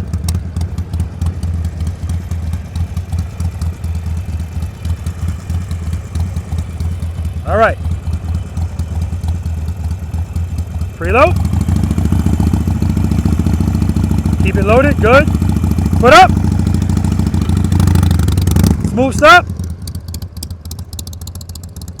Foot up. Cover that brake. Smooth stop. Friction brake. Friction brake. See, right now when you're pulling up, if you don't use the friction zone, that's why when you're coming here, the bike's falling. Right? You got to use the friction zone at slow speeds. That's what we're doing. And when you take off, remember, you're always following the first 5 steps. Right now, you're taking off how you normally take off, like most people do. Both feet out and just, no. Make sure you're covering that rear brake. That's step number 2. All right, you're in first gear? Go ahead, what you got? Friction gear now. Friction brake. Friction while I'm foot up, with my foot up? Or do I know friction? Do I need to... Right now? Yeah. No, right now, you're going to be right before the friction zone. Right before it. Yep, pull it right there. Preload that throttle and keep it loaded. Keep it loaded. Keep it there, head 9 straight ahead. Cover that rear brake. That was step number 2. When I say foot up, pick up your foot. Make sure the bike's not moving. Foot up. Clutch. Right there, you open the clutch. Don't put your foot down. Hold up. Is it in gear? Yeah. Yeah, man. Step number 1, make sure it's in first gear. All right, preload. Foot up. Clutch, clutch, clutch. All right, so what happened right there? No power. That's right. So you opened up the clutch and it stalled. Make sure you keep it loaded. Now remember, when I say foot up and you open the clutch, you don't have to open it all the way. If you address it as soon as you feel it, just small, right? Just small. All right, preload.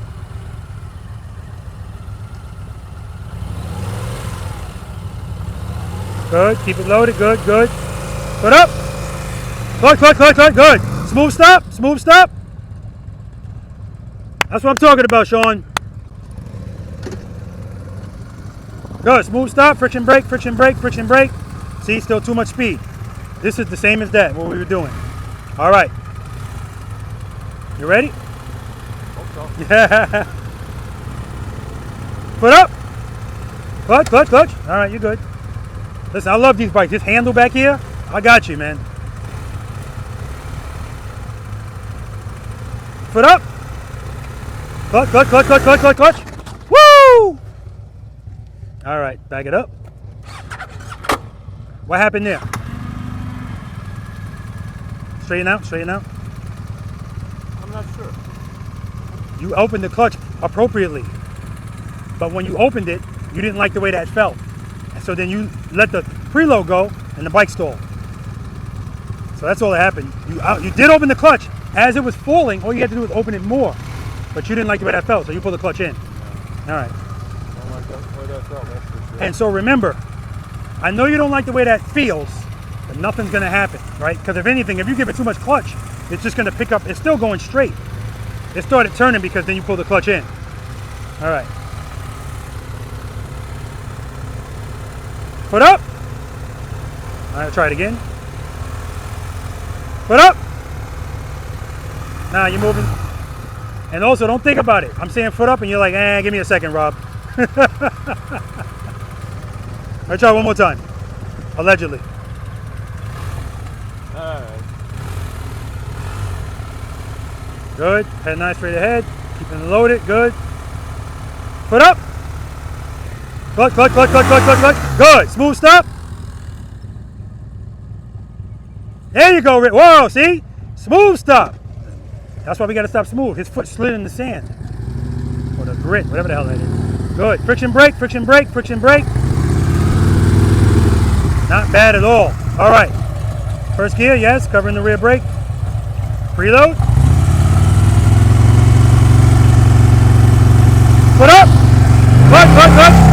Smooth stop. Excellent.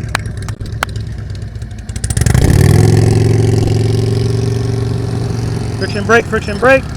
Nice. All right. Foot up.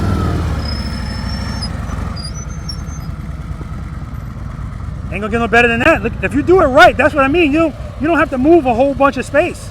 Excellent, man. Do it again. This time, don't move. Foot up. Clutch, clutch, clutch, clutch, clutch. Keep it loaded, brother. Woo! Don't stop at the boss turn.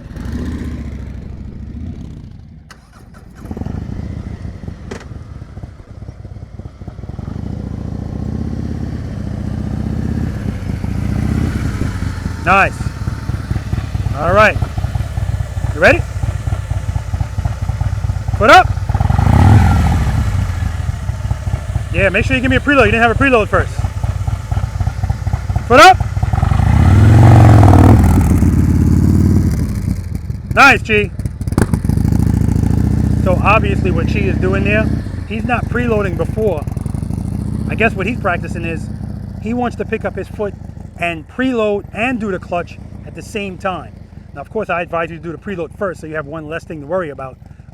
But we all got our own journey out here, right? All right, guys, next exercise is exercise number 4, right turns, left turns from a stop. Now it's time to turn these handlebars. Let's do it. Any questions, trust and believe. Like I said, not bad at all. And anything that you did, I told you I was expecting it. So that exercise, sometimes we overthink that. It's amazing how you can get in your head. It's been months since I've seen Steffany take off from a stop and tap the ground 5 times. But when she finished doing that exercise, and I told her, all right, Steph, you know, we're going to work on it tomorrow when we're doing a one-on-one. When she rode away, tap, tap, tap. I'm like, what the hell is this? That's her getting in her head. You know, you just got in your head, that's all.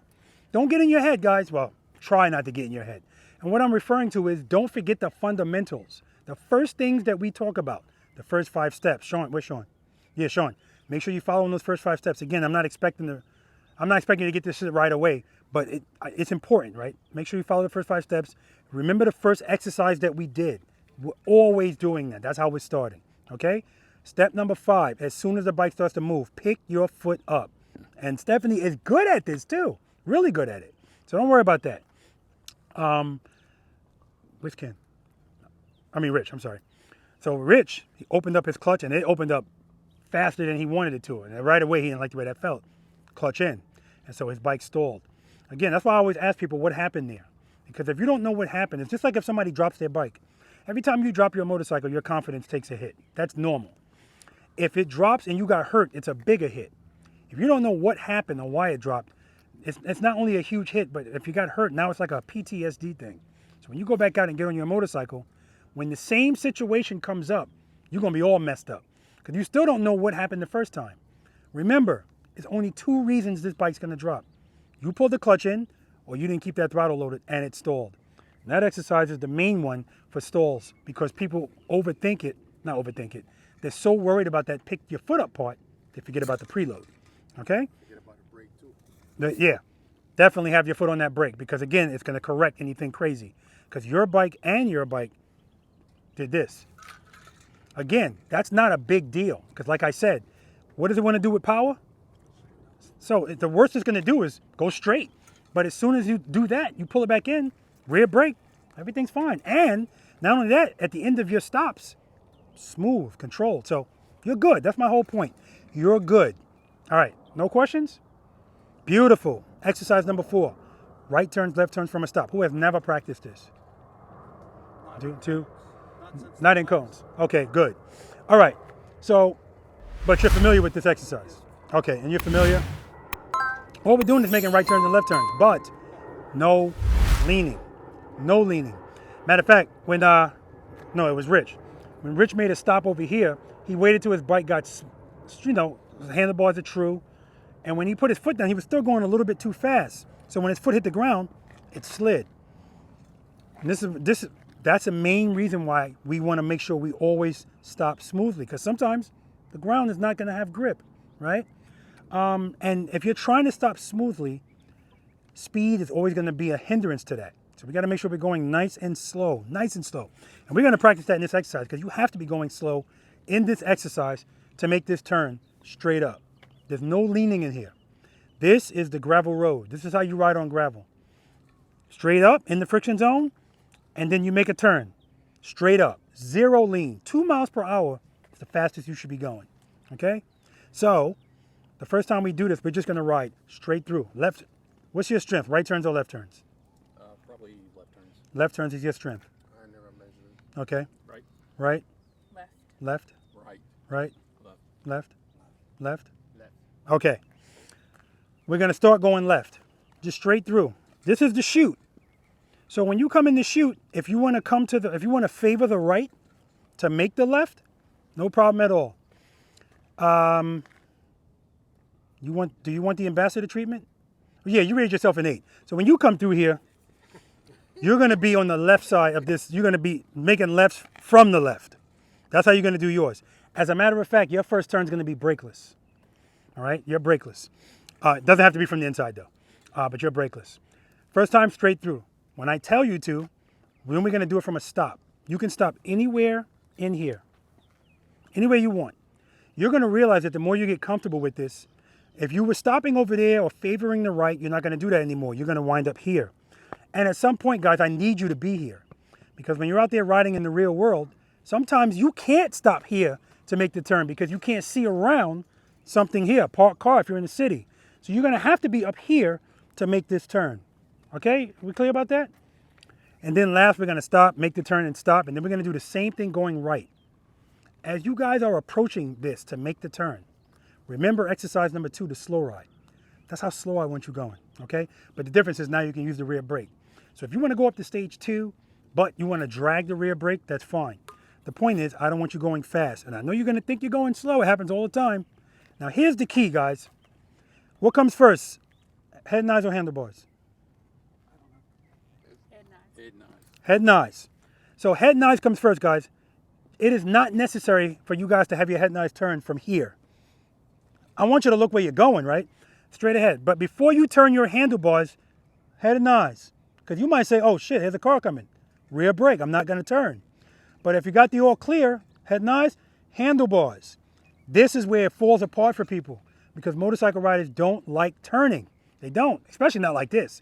They don't turn like this. So me asking you, what's your favorite rights or lefts? You're answering, for the most part, probably for U-turns, because that's what people do. People don't do this. Anything that you do on your motorcycle with the bike straight up requires way more skill than anything leaning. Because when the bike's leaning, it's giving us assistance because we need speed to lean, right? People just don't feel comfortable leaning. But trust me, they'll be more comfortable doing a U-turn and just making a wide one than doing this, because this requires total control, okay?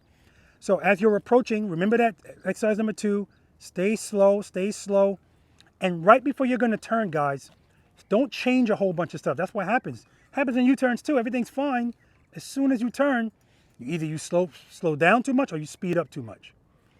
Head and eyes, handlebars. Keep the clutch where it is, just like I showed you. Hold the turn. Drag the rear brake. If you feel the bike falling in, how do I fix that?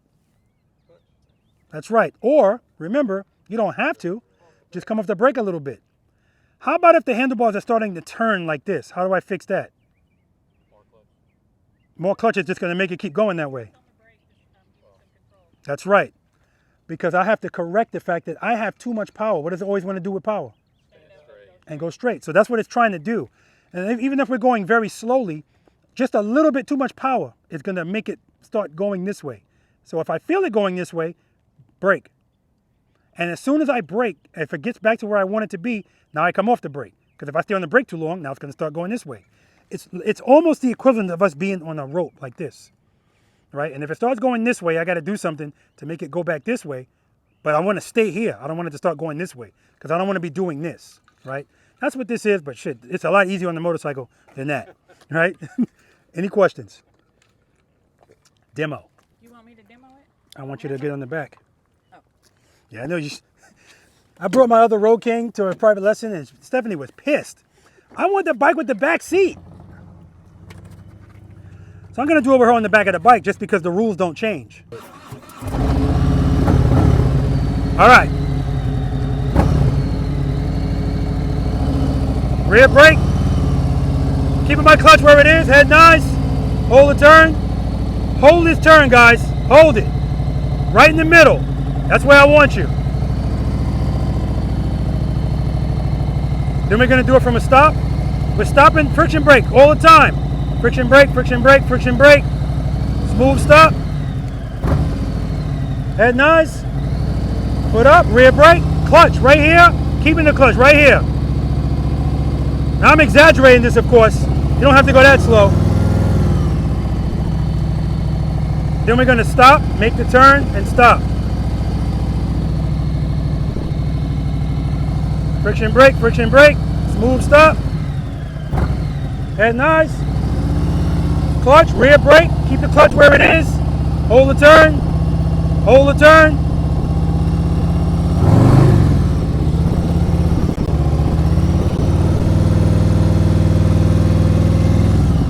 Questions? All right, let's do it. I'm gonna take you to your bike.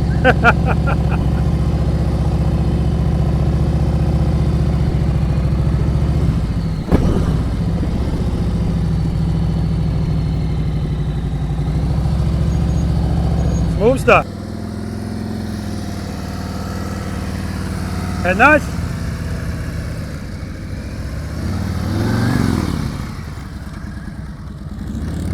All right, so he's doing it with no brake.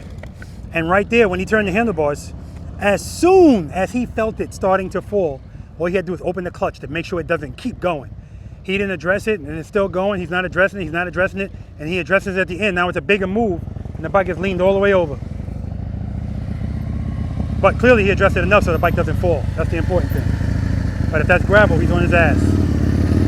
But if it's gravel, he's using his rear brake too. Good job, Chi, right in the middle. 10, 20, 30, 40, 50 push-ups. That's nice. Easy with that brake, John. Easy with that brake. Cover that brake. Foot up. Good. Good. Stay in the friction zone. Stay in the friction zone. Stay in the friction zone. So you're going too slow. Hold on. Back up. Back up. I don't want you to try that from here. So I want you to open up the clutch into the friction zone enough so that you can move and then drag. Use the rear brake to control your speed. Go straight through, make a left. Make a left turn. Go straight through. No leaning. Straight up. Preload. Clutch. Slow down. Rear brake. Start turning. Head nice. Look at my camera. Yeah. Yep. Yep.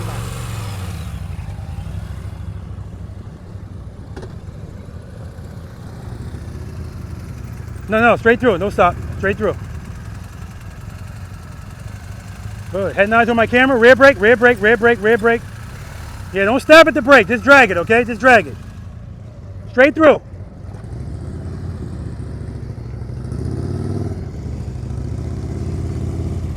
Straight through. Slow down. Keep it slow. Rear brake.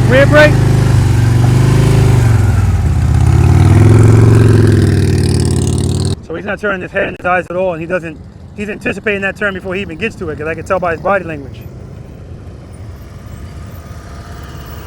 Good, Steph. Good, rear brake. Excellent. Foot up. Good, straight through. Head nods on my camera, rear brake, just drag it. Yeah, as soon as you went to turn, your eyes are like this. Just keep your eyes up. And don't worry about it. I know when you turn, you don't like the way it feels. Just keep the clutch open and you'll be fine.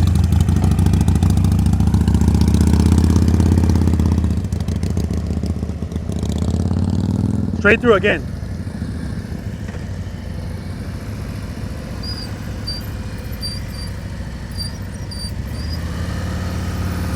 Good job.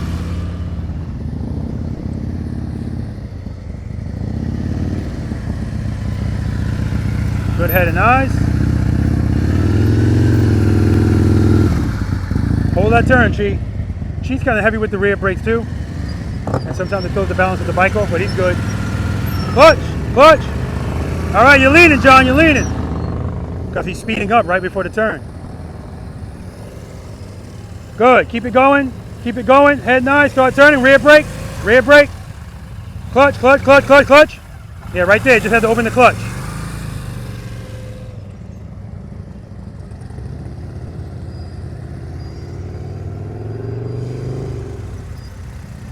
Good, head nice, rear brake, just drag it. All right, we're working on it. Believe it or not, he's going too fast. If you're fighting the handlebars, it's because you're going too fast.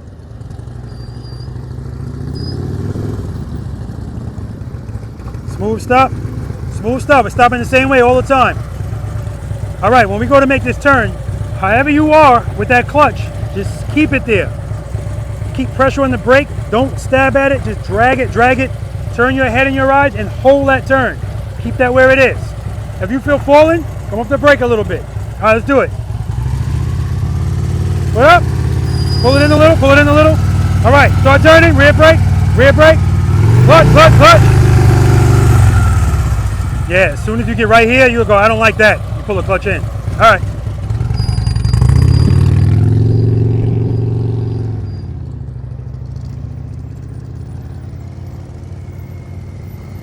Good, slow down a little, slow down a little. Good, head nice. Rear brake, rear brake, rear brake.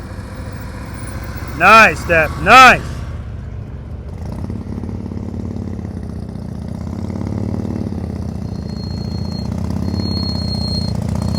Good, pull the clutch in a little bit. Okay, so remember, as you're pulling up, I hear the brakes, I see the bike fighting. And every time you come off the brake, it's going like this. Too much clutch. Pull the clutch in a little bit, just a little. Let me back you up. Oh, you don't need me for this. Okay, keep going. All right, so 2 to 1. Stay in the friction zone, and again, the pressure on the brake is just light. Head and eyes, look at that camera and keep looking at it. Or try. Preload. Good. Clutch. Foot up. Clutch, clutch, clutch. Pull it in a little bit. Easy on the brake. All right, stop, stop, stop, stop. Stop, stop, stop. Back up, back up. Because we don't want the we want the bike to be kind of smooth before we try to start turning. So right now you're just a little too heavy on the brake. And when we're going really slow, if you do that, yeah, it's all right. Good. Foot up, clutch. Pull the clutch in a little bit. Pull it in a little. Rear brake. Start turning. Rear brake. Rear brake. Rear brake. He's looking at the cones too. Of course, that's not the only thing. Head and eyes is not a magic trick. Like, it's not like as soon as you do that, it's all going to come together. But you know.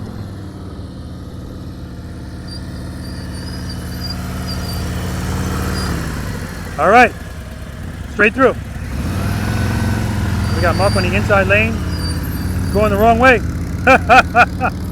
That's when you need to do a drop catch. That's the reason why we do a drop catch.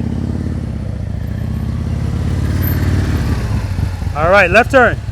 Because it's just a slight drop and catching it with the clutch. That doesn't happen.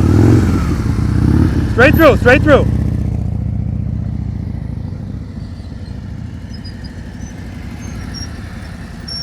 Beautiful, straight through. Easy on that brake, John. Clutch. Dude, it's been 6 months, man. It's been 6 months. Look where you stopping. Good, good. Clutch, clutch. Good, good. Good job.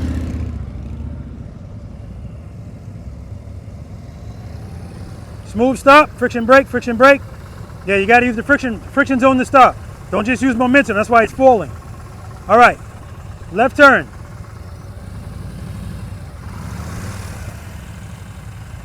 Preload. Clutch. Clutch, clutch. You're not opening the clutch enough. 2 to 1. 2 to 1, Sean. Good. Rear brake. Rear brake. Start turning. Keep it loaded. Keep it loaded. Yeah, keep that throttle loaded. This is about consistency too, guys. His throttle is up and down, up and down. Smooth stop.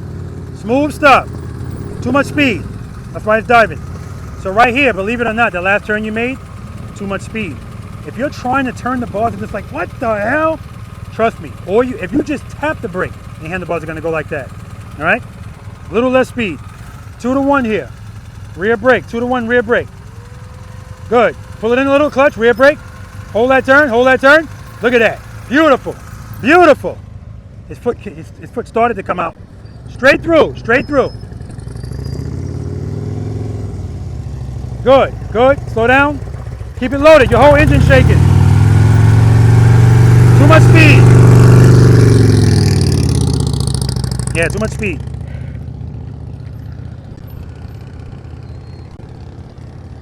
So that's what you got to work on. You got to work on being comfortable going slow and turning those bars. It's going to happen. He's only been riding 5 months. Smooth stop. Friction brake. Ah, that's my girl. All right, straight through.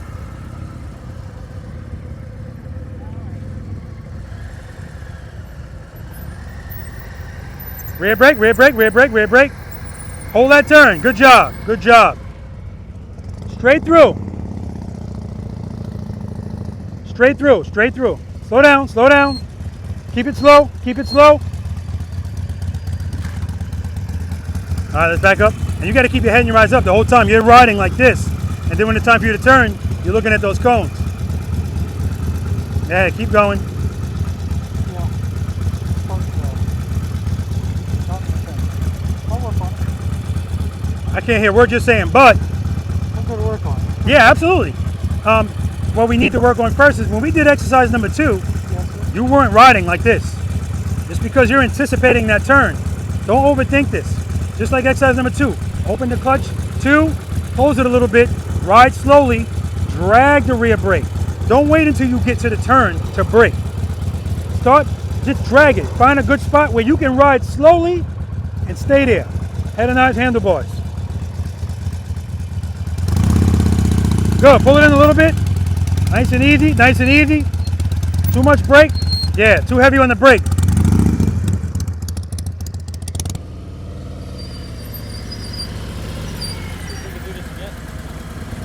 Smooth stop.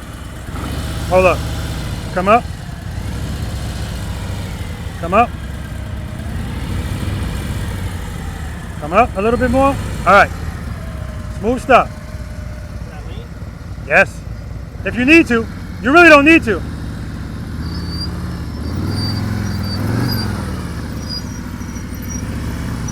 Beautiful. So the one that's easier, you screw that one up. And the one that's, because all you did, I'm talking about when you did it brakeless. When it started falling, you just didn't address it, so it just kept going. If you would have just, whoop, good job, man. Right turn's next. Excellent job, Mark. All right, smooth stop, Chief.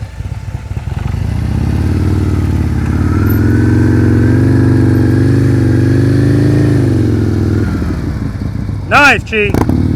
See, his handlebars went to the right first. The bike started to fall to the right. Again, that's where a drop catch helps. He worked it out, though. He gave it clutch and straightened out the bars. Nice, smooth stop. Head nice.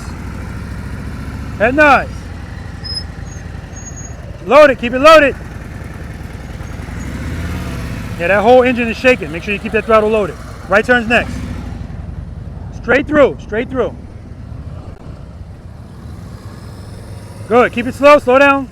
Good, stay at that speed, stay at that speed. Start turning. Keep the clutch where it is. Hold it, hold it. Hold the turn, hold the turn. Rear brake. See, all you have to do is give it rear brake. That's already better.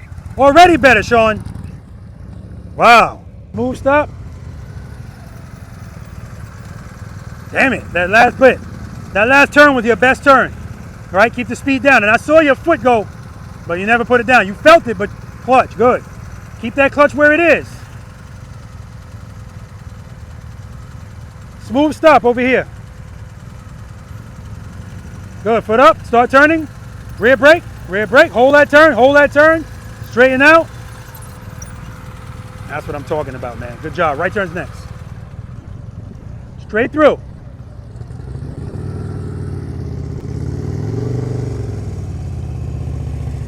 Slow down, slow down, slow down. Head nice. Hold that turn, rear brake. There we go. We got one in.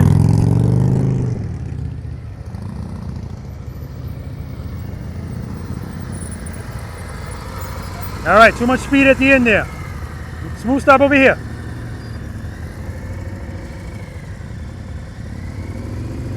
Get that foot up. Hold that turn, hold that turn. Good job, right turn's next. Clutch, clutch, clutch. Straight through, straight through. Keep it slow, good, keep it slow. Come on, keep it slow, keep it slow. Start turning. Head and eyes up, head and eyes up.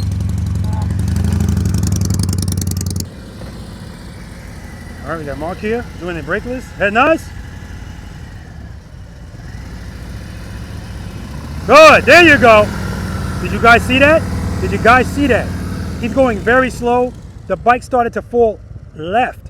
As soon as he felt that, he came off the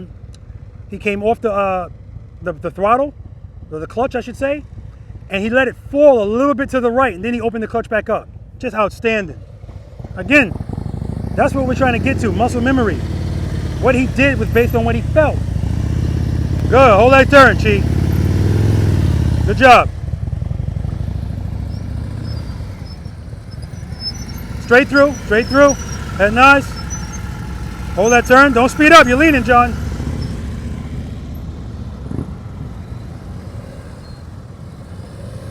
Good, keep it slow, drag that brake, drag that brake.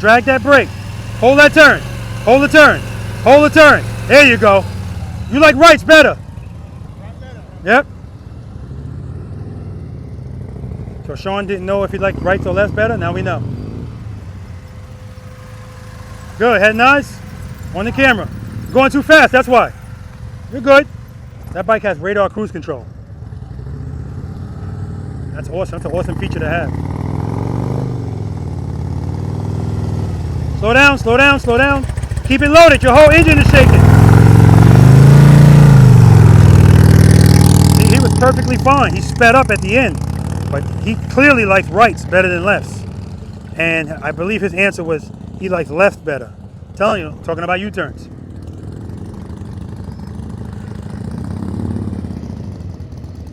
Easy, easy. Easy on that brake. Start turning. Rear brake. So now you got no brake when you need it. Drag that brake. Drag it. So first he was too heavy on the brake, and right there he had his foot totally off of it. And then when he needed it, he smashed at it. We don't want to wait until we absolutely need it at the last minute. Drag the brake. Slow down, slow down, slow down, slow down, slow down. Too much speed. I want you to go slower, okay? Same thing.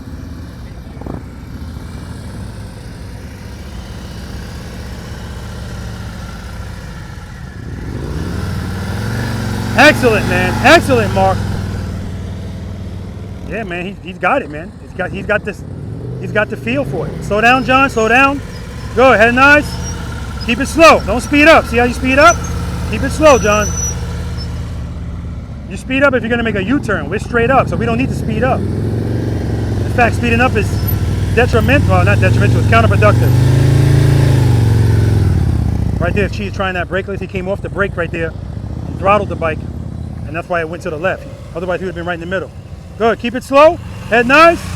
Turn those bars. Clutch. Hold that turn. Hold that turn. Clutch, clutch, clutch. Trust and believe.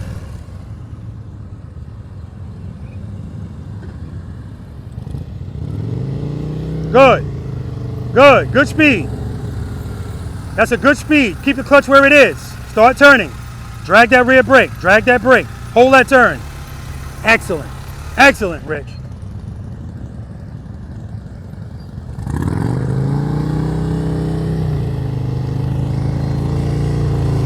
Slow down, slow down, slow down.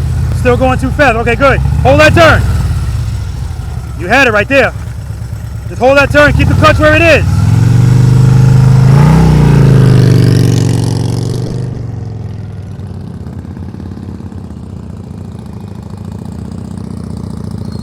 Keep it slow. Keep it slow. Keep it slow. Keep it slow. Start turning. Rear brake. Rear brake. Hold that turn. Hold that turn. There we go. He's still in the friction zone too much. That's why the bike is jerking up every time he comes off the brake. So he's got to pull that clutch in a little bit. Slow down. Good, good. Stay at that speed. Rear brake. Give me some more brake. More brake. More brake. Hold that turn. There we go. Beautifully done. Straight through. Straight through. Head nice. How the hell you get back up here? I just realized that.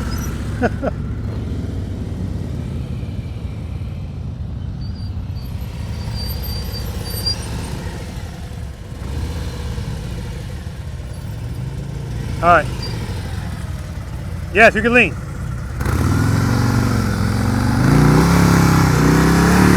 Excellent. And he did that brakeless. That was excellent. All right, straight through. No leaning, G, you're leaning. Straight through. Good. Just drag that brake, drag that brake. Start turning, hold the brake, just hold it. Hold that turn. Ah, you came up, that's good, man. Excellent, Sean. Excellent.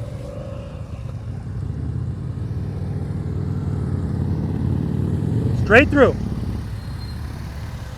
Good. Excellent speed. Head nice. Look at my camera. Keep the clutch where it is. Good. Good. Good. Hold the turn. So you came out early. That's all. Good job, man. Excellent job. You know, people don't like turning, so they want to get out of that turn as soon as possible. Don't straighten out early, though. Hold that turn. Good. Start turning. Hold that turn. Clutch, clutch, rear brake. All right, we'll get it.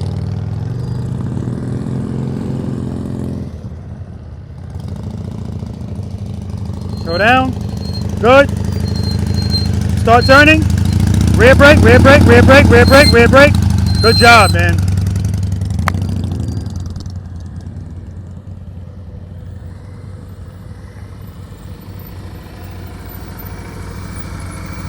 Beautiful. Right turn. Oh, stop it. Been there, done that. Good. It happens. Throw and catch, throw and catch, throw and catch.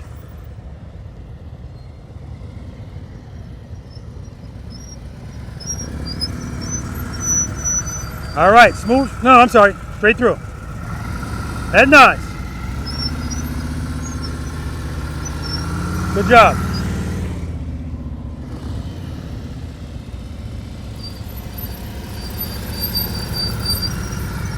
All right, smooth stop, and you can take a break.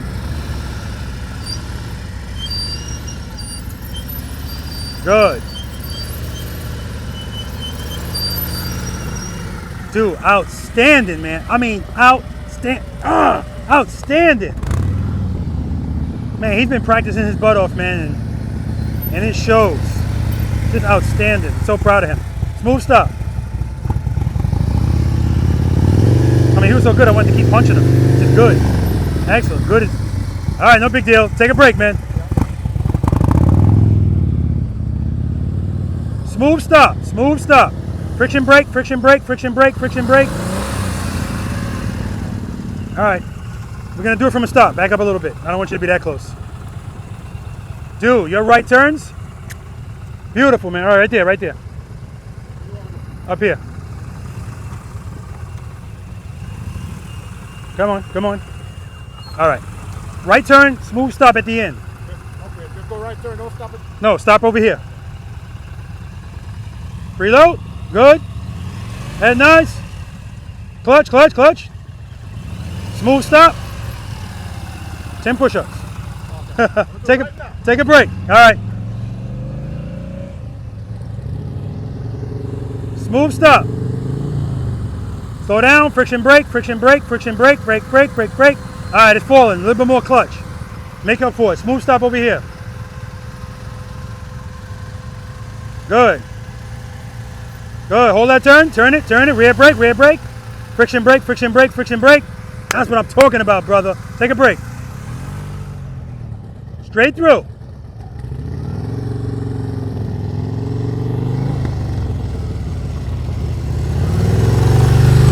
Too much speed. All right, I'll take it. Too much speed, though. And as I'm telling him to slow down, he's like, nope. I don't like that. I want to go this fast. Good. Smooth stop. All right. Smooth stop over here, too. Looking good, man. Preload. Rear brake. Head nice. Head nice. Head nice up. Smooth stop. All right. Smoothing up. Take a break. Good job, man. Yeah, he found just a little bit of gravel right here. I'm telling you, man, it'll find you. All right, smooth stop. Yep.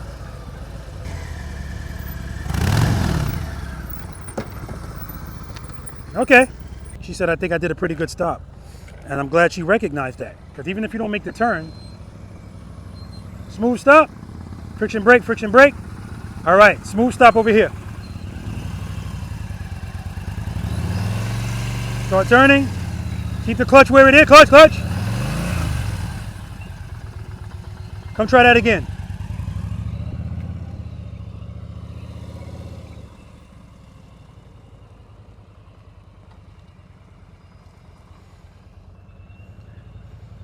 Smooth stop.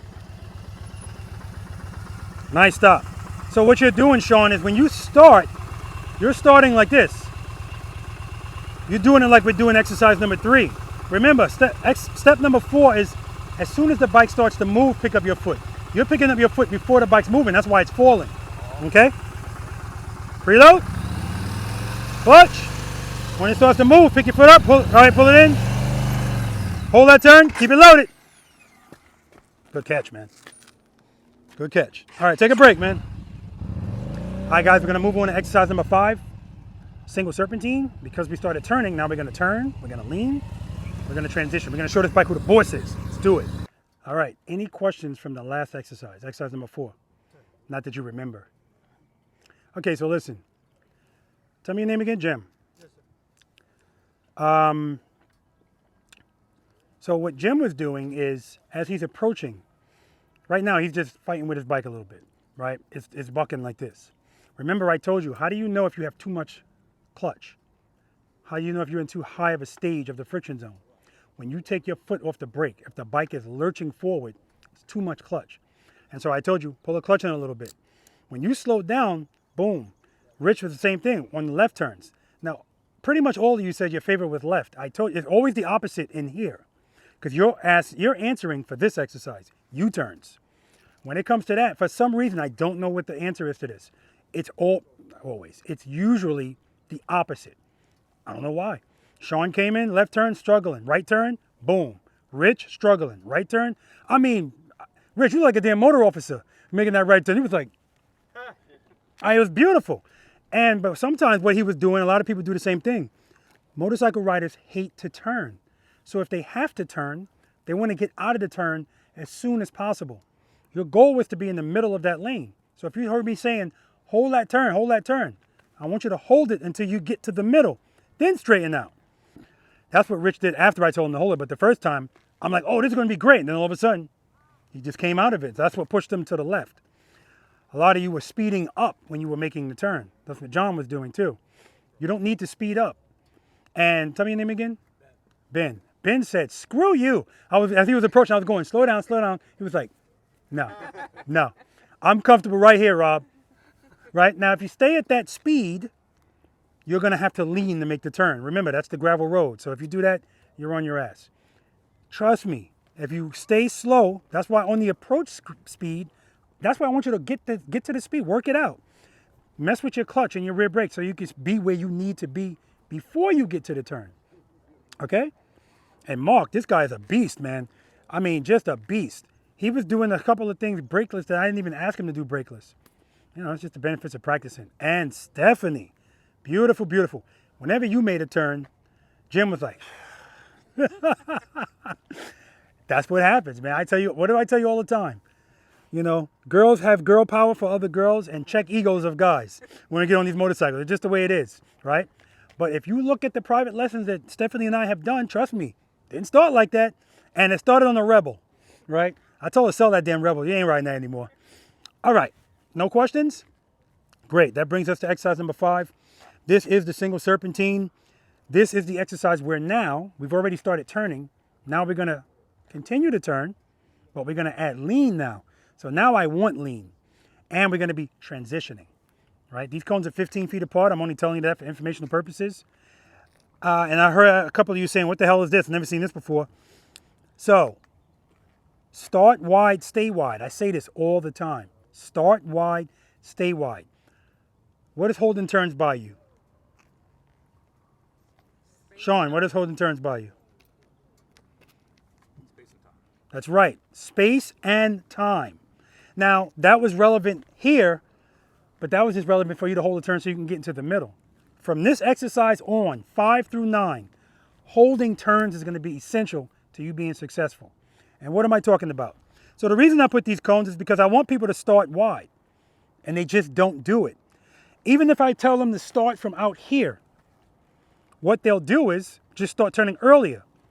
And now they're still right here. This is not starting wide. So I want you to start wide and stay wide. Now, again, I put these cones here. Now people start wide, and then as they go down, they start hugging the cones again, right? There's a method to the madness, guys. I'm not asking you to do this just to get through it and not hit a cone. That's not what this is about. It's about how you get through it.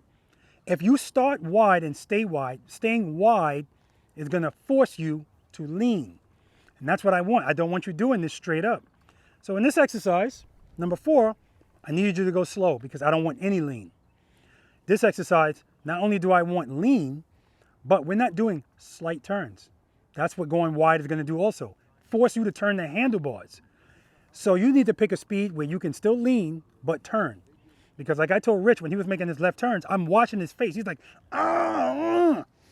It's not that the handlebars are heavy, it's that you're going too fast. Even at a slow speed, you could be going too fast for that kind of turn. If you feel your bike struggling to turn, just either tap the rear brake or pull the clutch in a little bit and watch your handlebars just go like this. Because it always wants to go straight with power. So if you're fighting it, it's power, okay? So in this exercise, see this line? That line and that line. I don't want you going over it. Because I put these here and people are like, all right, Rob, and they came all the way over here. No, because the other purpose of this is when you pass these cones, I want you to dip the bike into that turn and hold it. Because what people do is, if they dip the bike in, as soon as they get in it, they're starting the next turn. If you start that turn too early, now you're hugging this cone right on top of it. I don't want you here. It doesn't matter if you can do it. This is the exercise to kind of loosen you up. Don't baby this bike. Transition, transition, transition. Head and eyes straight ahead. Counterbalance your body, just meaning keep it straight up and down. Let the bike lean under you. When I do this exercise, I don't use the brake because I don't need it. That's what staying wide helps me with as well. It's giving me more time to do stuff. If you do everything fast, now you got to do everything. You have to react fast. Oh God, oh God. And that's when you wind up hugging the cones. This is about making you comfortable, A, dipping the bike and realizing you're good, as long as you got that power, it's not going to fall, and continuing to do that. All I have to do is this. Wherever my clutch is, I'm going to keep it there for the most part. I'm good. Boom, boom, boom. Okay? Any questions about any of this? If you need a number for the speed, 10, 11 miles per hour, I don't know. You'll feel it. If you're going too fast, I'll let you know you're going too fast. If you're going too slow, I'll let you know you're going too slow. Start wide, stay wide. What is holding turns by you? Oh, he's good, man. I would have forgot already. Yes, space and time. So when you turn here, hold the turn, hold it. Transition. When I transition, I'm out here. Look at all the space I got. Look how far I am from that cone. And when I make this turn, look how close I am to this cone. I want to be closer to this cone than I am to that cone. If I'm closer to that cone, it's going to start tightening up on me. How do I correct that? That's right. Slow down and hold the next turn longer. That's how you get back on track. Okay? Start wide, stay within the white lines. Demonstration, unless you got any questions. So now I'm going to do it from the beginning. You're good, you're good. I'm going to do it from the beginning because I want you to see right here. Dip it in.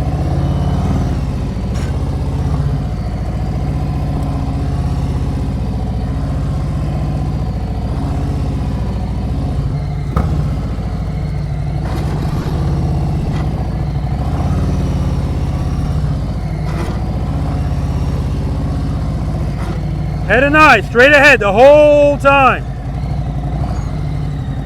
What I'm looking for from you guys is fluidity.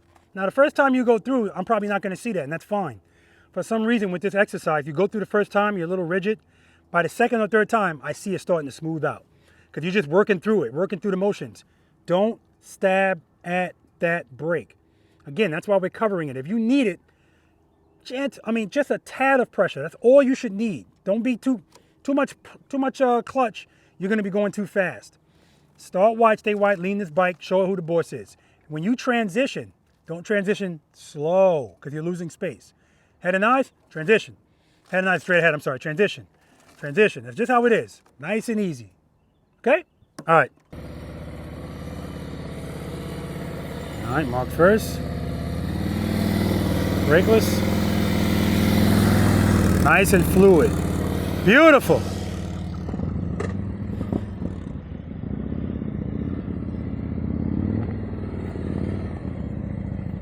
Dip it in. Good. Good. Nice, Chi. Woo!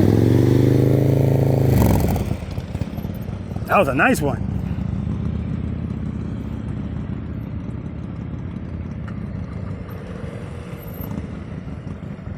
Dip it in. Good. Head and eye, straight ahead. Good. Give me some speed. Give me some speed. You're going too slow. That's why you feel falling. All right, he said shut it down. All right, Rich on the BMW. Good. Good. Hold those turns longer, Rich. You're hugging the cones. There you go. There you go. See, when you hold the turns longer, now it's wide. You start wide, stay wide. And now it's forcing him to turn more and lean more.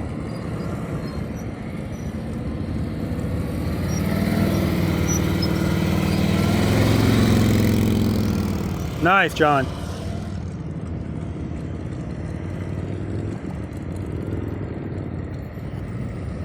Dip it in. Good.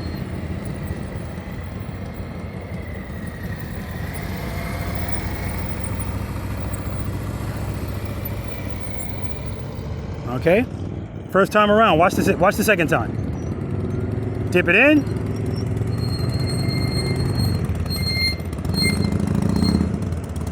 I'm gonna have to take the brake away from John. I mean, from Jim, because he is just smashing that brake to death. So much speed. Too much speed. Too much speed. Too much speed. And again, that's kind of what I expect, guys. Speed, speed, speed. And you can't, of course he's hugging the cones, going too fast.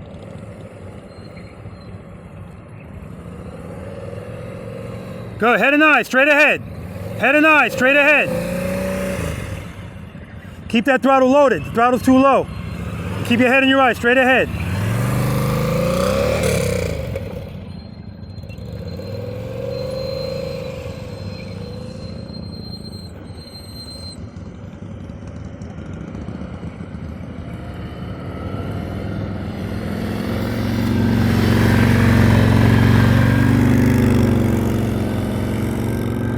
Beautiful.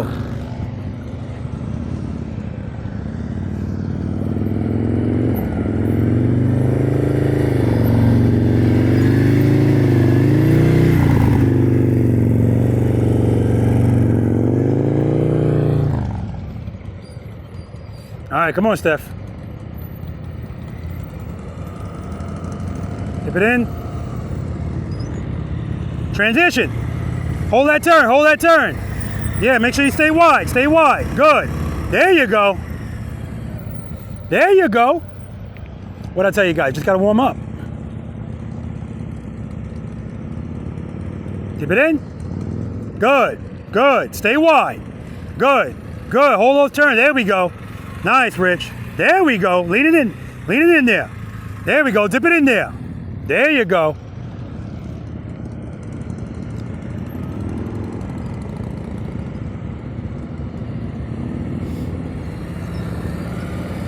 Watch your speed, watch your speed. Nice, John.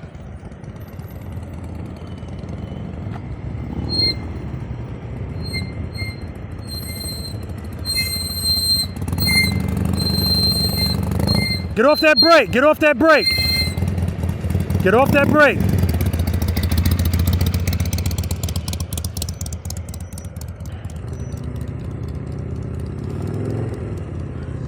Hold it. Watch your speed. Too much speed. Stay wide, wide. You're hugging the cones again. And I get it. You know, I understand why people want to hug the cones, because hugging the cones means barely turning the handlebars. And barely turning the handlebars is what most people are comfortable doing.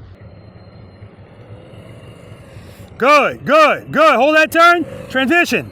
Good. Keep the power up. Keep the clutch open. Transition. Good. Hold that turn. Transition. Come on. Lean it in there. Good. All right, it's better.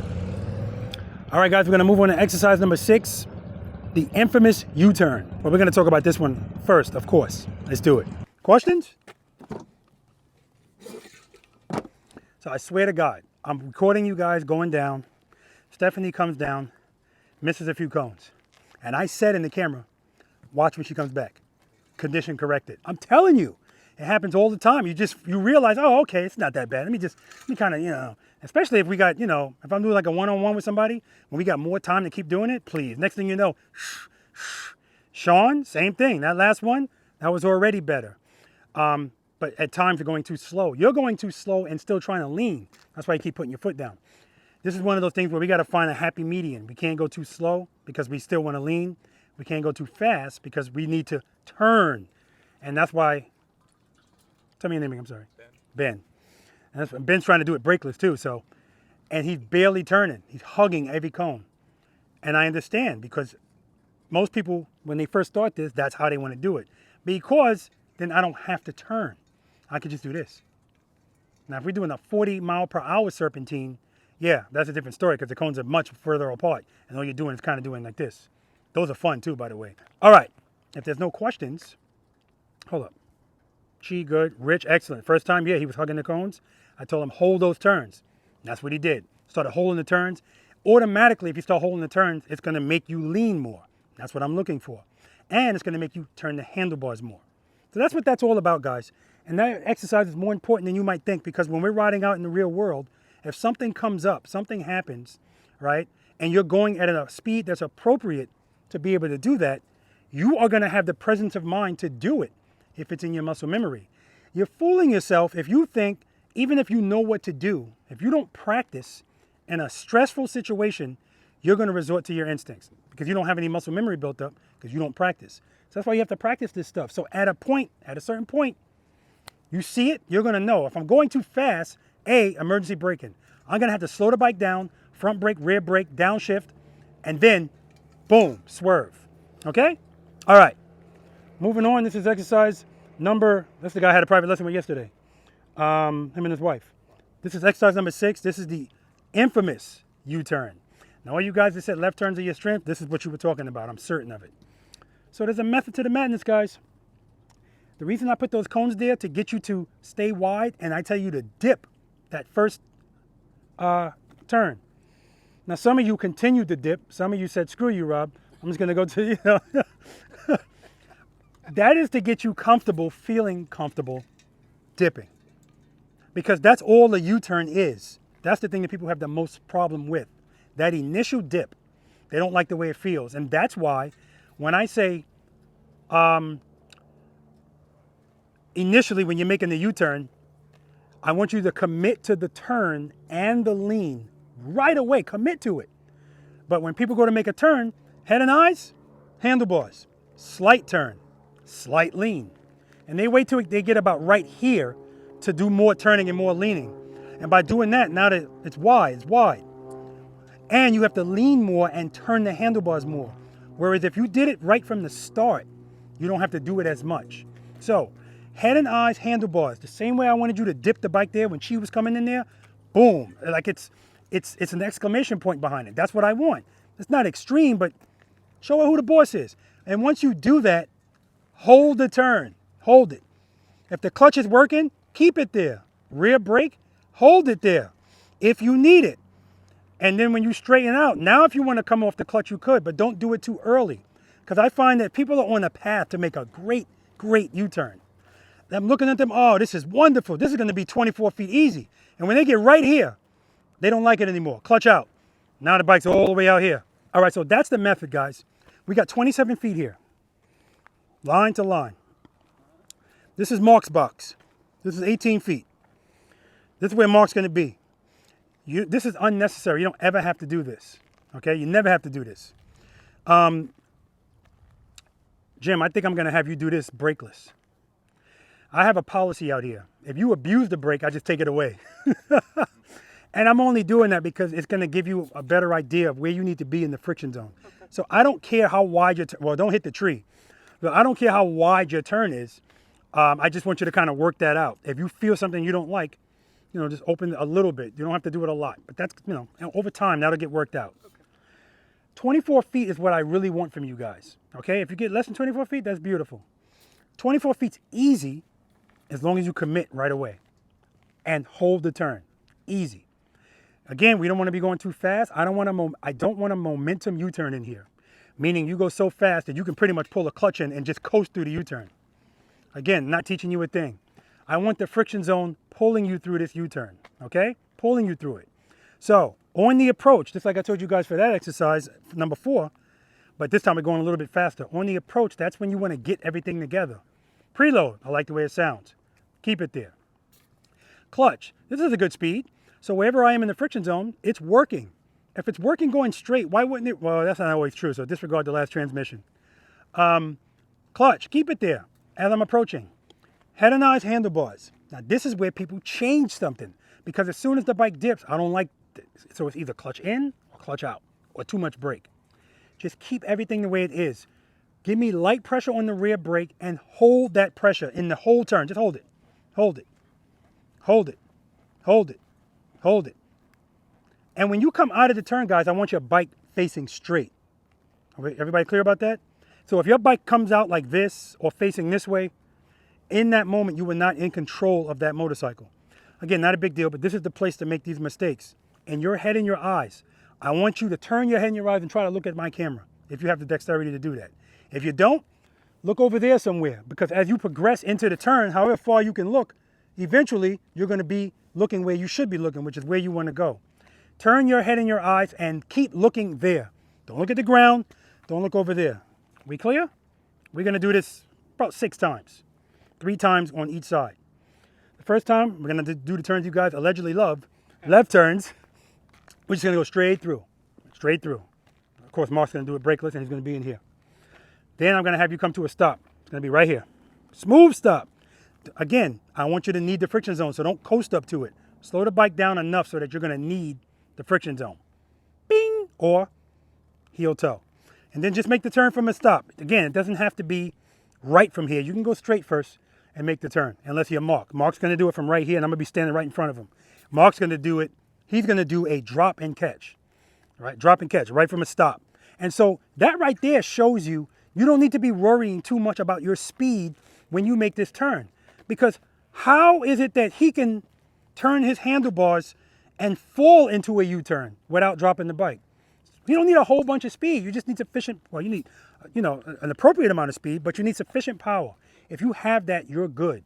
Because I can tell you right now, if I'm staying in a circle, just going in U-turns right here, I can't go more than 8, 9 miles per hour. If I do, it's going to widen my, So you don't need a whole bunch of speed, okay? That's my point. Then when I tell you guys, you're going to stop here and make the U-turn and then smooth stop on this side, okay? And then we're going to do the same thing going right. Questions? What you got, John? Can I try the 18? Of course, you can absolutely try. You did that before, didn't you? I did it before, yeah. Then you could do it again. It's been 6 months, but it's like riding a bike. Yes. You know what? I got to find that sound so I can put it in there on the video. Da-da-da. All right, demo.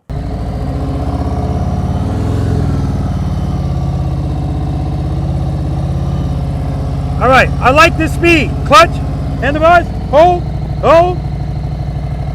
24 feet, easy. I'm going less than 10 miles an hour. Head and eyes, commit, hold it.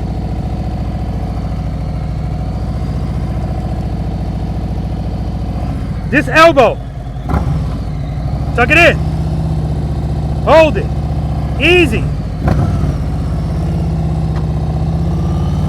Smooth stop, friction brake, smooth stop. So I forgot to tell you guys this, just a little tip. When I'm bringing my bike to a stop and I want it to be smooth, when I get to the very, very, very end of that stop, what I do with my clutch is I open it a little bit more than it was, and at the same time, brake. That allows me to be able to stop nice and smooth. Because sometimes I'll tell you, the slower it goes, it always wants to fall. Sometimes at the end, even when I'm in the friction zone, I still feel this, and I don't want to feel that. So I just do, it's just very, again, this is about being one with the bike. You can feel what it needs and do what it needs to be done. That's why when somebody actually knows how to ride one of these things, it doesn't matter if it's a woman, if it's a man, if it's a short, tall, weak, it doesn't take a lot of strength to work your hands and your foot on the brake. See what I'm saying? All right. Now, from a stop, again, you can go straight first. First gear. Oh, head nice. Handlebars, commit. Hold the turn.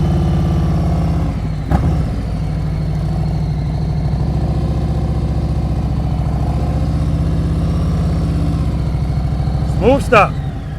Then we're going to do a stop, U-turn, smooth stop.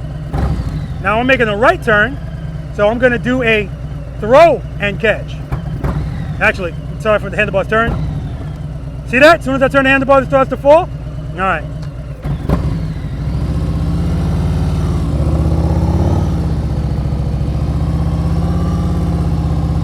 Smooth stop. Questions? Let's do it.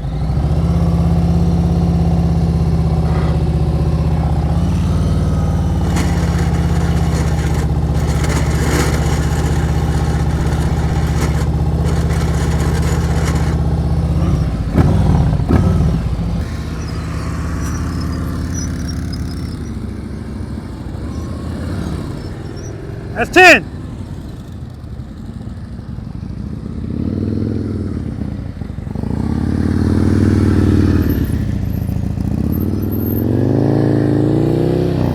Nice, G.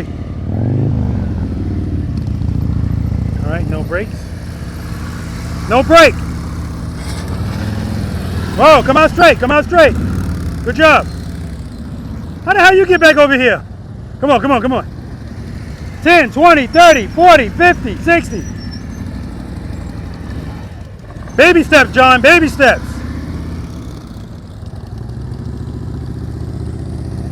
Slow down, slow down. All right.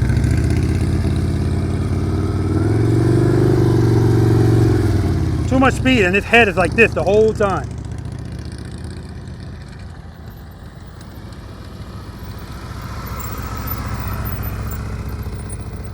Head nice. Keep your speed up, Steph. Keep your speed up. Good, good, good. A little bit. I'm not surprised.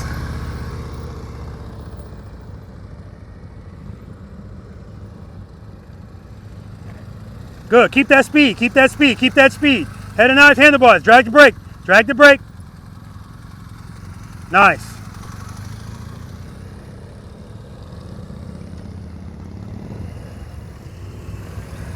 Good. Head nice. Head nice. Head nice. All right. Slow down too much. Keep that speed the same. Don't change it. Okay. All right.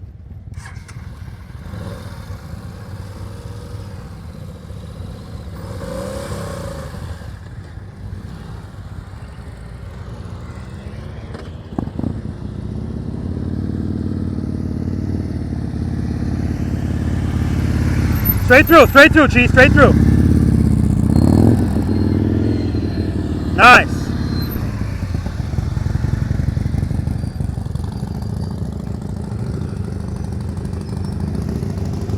Come on, more speed, more speed. All right, head and eyes, handlebars. Head and eyes on me. All right, you're coasting through that. I want the friction zone pulling you.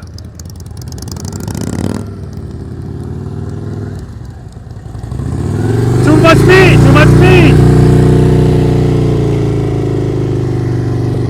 Yeah, so again, if I motion Ben to slow down, no brake, straight through, straight through. He won't slow down, he's going too fast. Straight out, there you go. Good job. Actually, no, right here. All right, U-turn.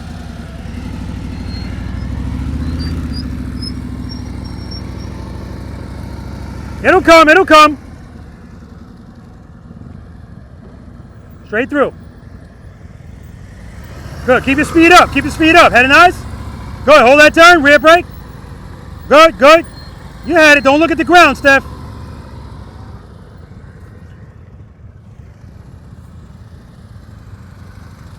Good, head and eyes on me. Come to me, on me, not the cones. Excellent, man, excellent.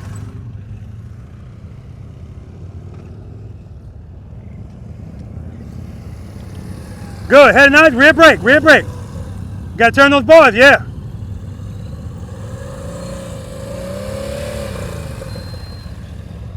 Yeah, he's looking at all the cones. Smooth stop, friction brake, beautiful. All right, U-turn, Chief.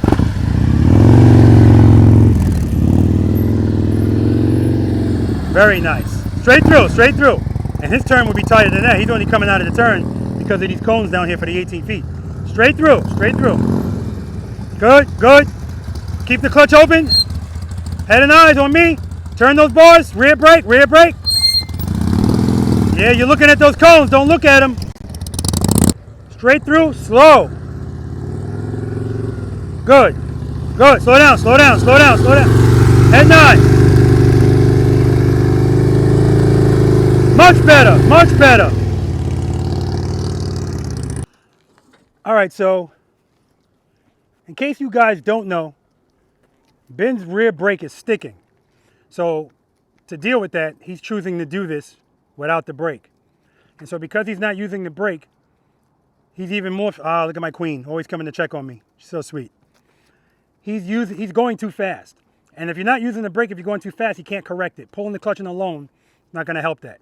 So I just want to show you something. Instead of just talking to you about it, I know a lot of us are visual learners. I want you to see it. So from right here, I'm gonna turn my bike around. I'm not gonna use the rear brake. I'm gonna come over there. I'm not gonna use the rear brake, no brakes. Open, close, 2 to 1. 2, 1. So if you wanna make a U-turn, you don't need speed. You don't need a lot of speed.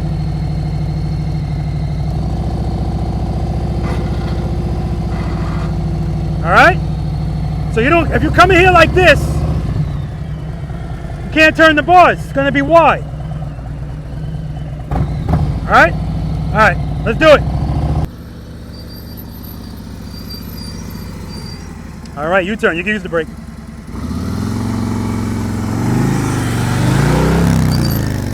Beautiful.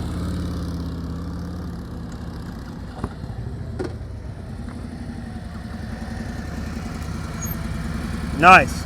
The only thing that's missing is the commitment right away. That takes time to get that trust back. That's all that is.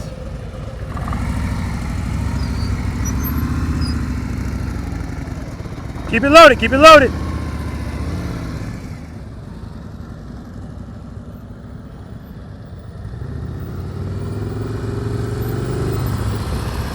Nice. All right, looking good. Straight through. Open up that clutch. Turn, lean, and hold it. Rear brake, a little bit of pressure, drag it. Good, head nice. Turn, lean, clutch. Head nice. Going too slow. I admired it straight up, but now I want lean.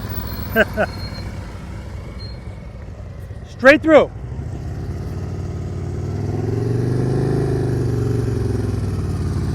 Good. Keep the clutch where it is. Turn those bars. Turn them.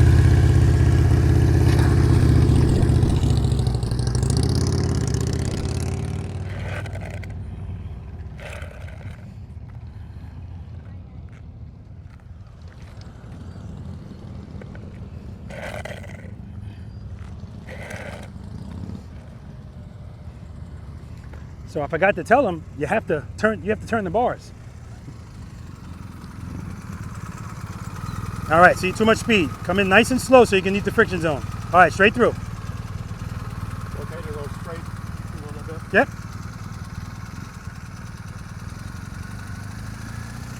Good, head nice. Lean it over, rear brake. All right, I want you to watch that speed, okay? Watch the speed. Slower, yeah. Straight through. Head nice. Turn and lean. Turn the bar. Turn it. Yeah, that's the problem. You're not turning the bars enough. Yep. I'm gonna do one more time, yeah? Okay, one more time. You're going to do it more than one more time. You're good.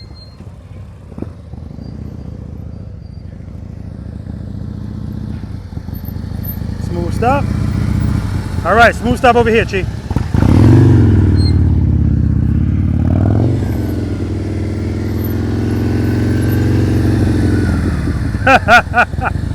Right turns next. Straight through.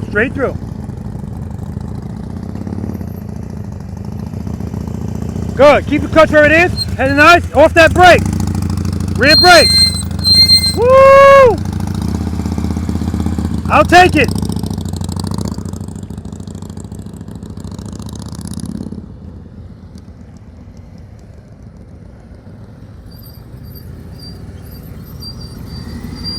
Beautiful. All right, smooth stop.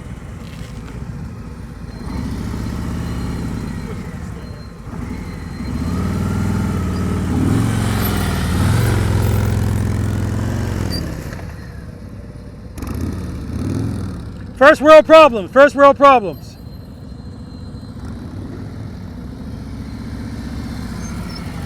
John's looking at Mark like he's getting pissed off.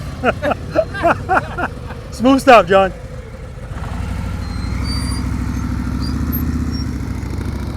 There you go, trust and believe, trust and believe. And that would have been tighter, you only came out of it because of these cones. All right, right turn's next.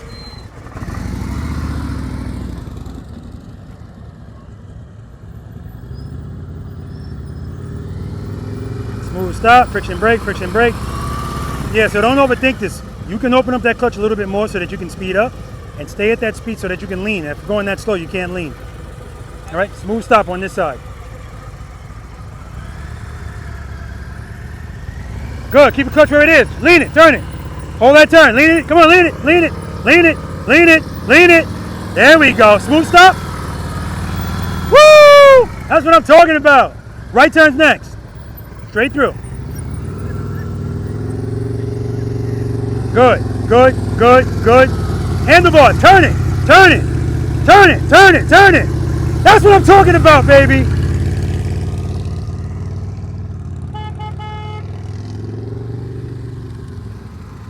Friction brake, friction brake, friction brake, friction brake. There we go, that's better. All right, give me another one over here, smooth stop. Stop over there. Yep, smooth stop. Good, head nice.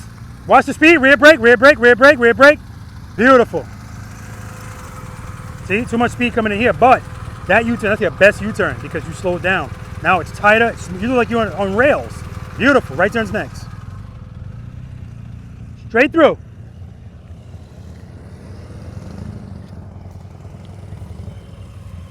Good, head and eyes, turn, commit, turn them. Pick that elbow in, turn it. I'll take it. Straight through. No brake, no brake, no brake. Slow down. Good. Head and eyes. Too much clutch. Too much clutch. Straight through. No brake, no brake.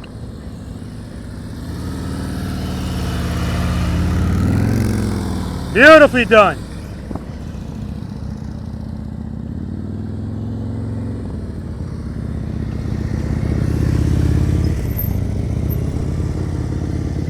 Nice, G.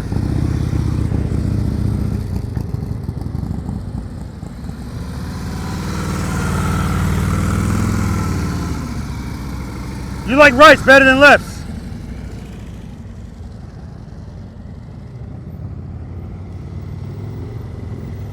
Good, stay at that speed, stay at that speed. Head and eyes, turn over, rear brake. Hold that turn, turn it, turn it. All right, we're gonna work on that. Oh yeah, I remember your right turns. I remember. Yeah, I just remember private lessons with Steffany and her right turns. Too much speed, too much speed. I'm telling you guys, you don't need a lot of speed. You know, you don't need a lot of speed. You're going too fast and trying to do it without the brake. You can't correct it. Good, head and eyes, rear brake, hold that turn, turn it. There we go, turn those bars, baby.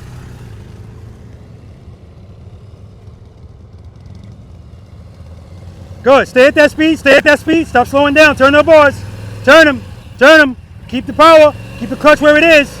You like right turns better. No brake, no brake. Good, stay at that speed, stay at that speed, stay at that speed. Head and eyes, turn the bars. Go, clutch, clutch, clutch, clutch, clutch. That's what I'm talking about, baby. Do it again.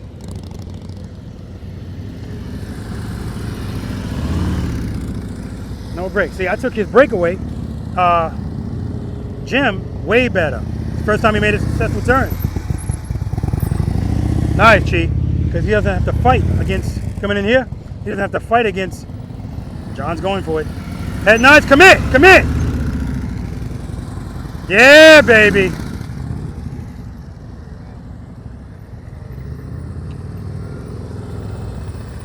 Good, good, good.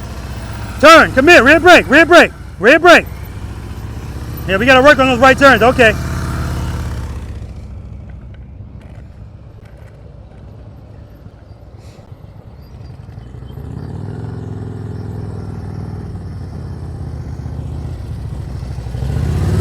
Too much speed, too much speed.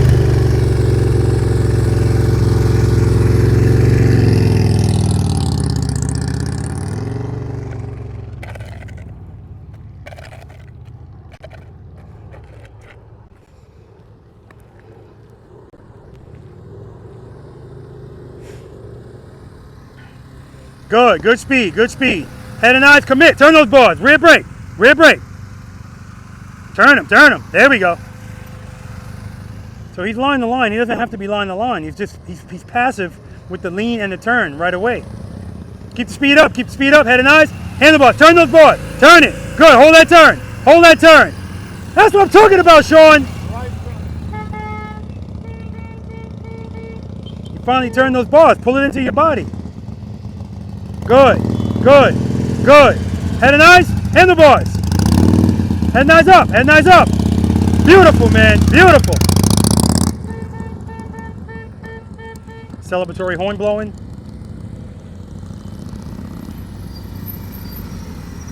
All right, straight through. Good job.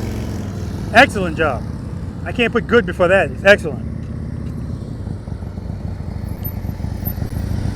All right, straight through.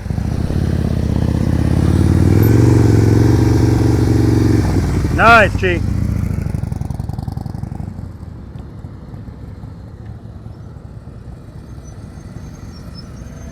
Beautiful. Good job, man. Straight through.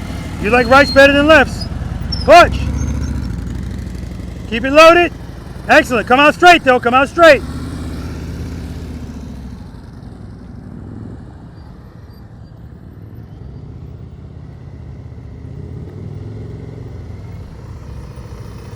Smooth stop. Friction brake, friction brake. All right. We got to turn those bars, Steph. Turn those bars. Reload.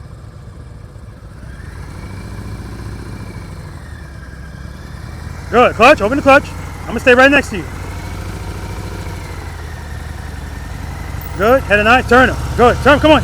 Rear brake. Rear brake. Rear brake. Rear brake. Rear brake. There we go.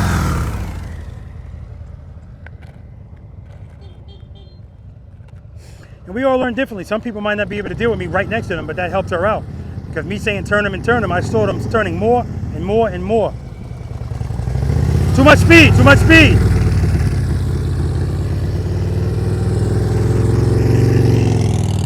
Smooth stop. All right. Straight through. Good. Head and eyes. Commit. Turn those bars. Rear brake. Rear brake. See, don't stab at it. Just drag it. Find a good spot and stay there. Because if you on and off, you're losing space.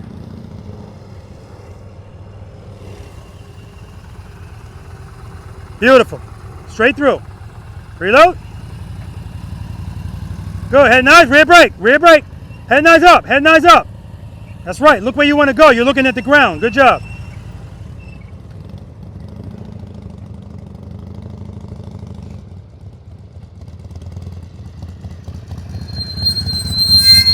Woo! All right. Straight through. No brake. Clutch, clutch, clutch, clutch. Good. Lean it over. Turn it, turn it, turn it. You're good. You didn't need power there. You didn't need it.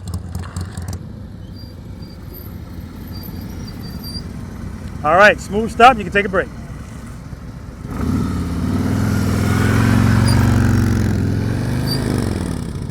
Nice. Take a break.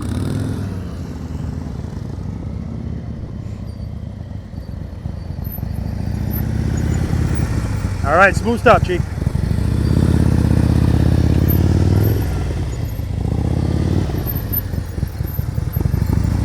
Nice. Take a break.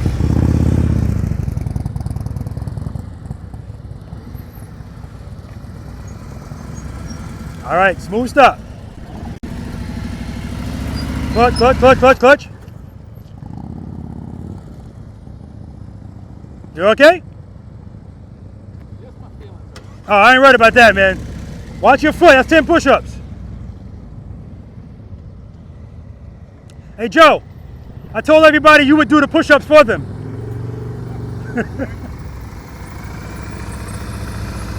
All right, I'm gonna stay next to you again. That was the best right turn you've ever made. Because as you were going, I'm going, turn it, and I'm watching your hands go. So you could do it, you just didn't feel comfortable. Turn, get that damn elbow into your body if you have to. No, not like this, like this. Yeah, pull it towards you. All right, you ready? Good, clutch, clutch, good. Lean it in, lean it, turn it. All right. Smooth stop over here. All right, take a break. 2 to 1. Good. All right, turn the ball, turn them. Turn, clutch. You had it, man, that was it. What happened there? Didn't give him enough power when I was leaning too far. No, you weren't leaning too far. Well, for the podcast, I see what you're saying. Not enough power for the lean. Yeah, what really happened is you leaned over and you didn't like the way it felt. It scared you. You kind of pulled the clutch in. But look where your bike is. You had this turn. That was going to be your tightest turn because you leaned over nice. All right, take a break, man. But I'm glad that you're finally seeing, you know, especially that last turn. That was beautiful. Not the last turn, the one before that. No, that was the left turn. So right from here, this is where we're going. Oh, I forgot. You don't want to use the brake. Open, close, you can still make that without the brake. You don't need it. 2 to 1. 2 to 1. Turn the handlebars. Start with the handlebars turned.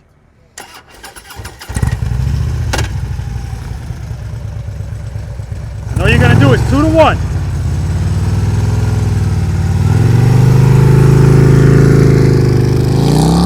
That's not a 2 to 1.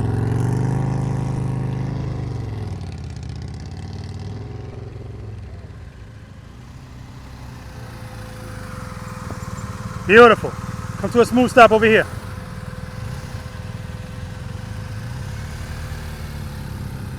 Rear brake. Hold that turn.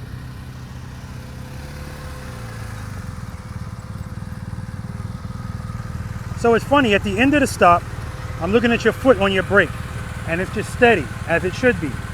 But when you make the U-turn, it's doing this. Just keep it steady. Just hold it, okay? All right, take a break.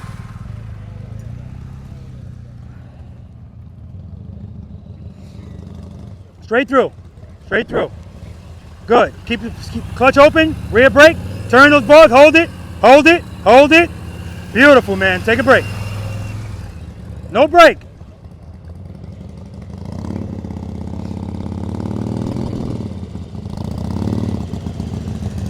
Good. Head nice, handlebars. Turn it. Head nice. Too much clutch. Good job. All right, guys. The Lord giveth and the Lord taketh away. Rob giveth and taketh away that rear brake if you abuse it. And more times than not, they actually do it better. And then they can go back to using the rear brake, but now not have to use it as much. That's the purpose of doing that. It's not a punishment. All right, guys, we're going to move on to exercise number 7, the figure 8. It's going to happen right behind me. Just got to move some cones around. Let's do it. Any questions on that, guys? I just said to the camera, the Lord giveth and the Lord taketh away. Robert giveth and taketh away the brake if you abuse it. Right? It's not a punishment. It's to show you don't really need it that much, right? And when I first took it away from Ben, on that left turn, the second or third, I don't know which one it was, boom, there it was. Because what you guys are still trying to do is make the turn without turning the handlebars. You can, trust me, you can still turn the handlebars, you're fine. If you turn those handlebars and you feel something you don't like, give a little clutch. Now, when Jim was making that last turn, he gave a little clutch perfect. And then near the end, he gave more clutch, and that's why he ended up going out wide. He didn't need it, but at the time he felt like he needed it.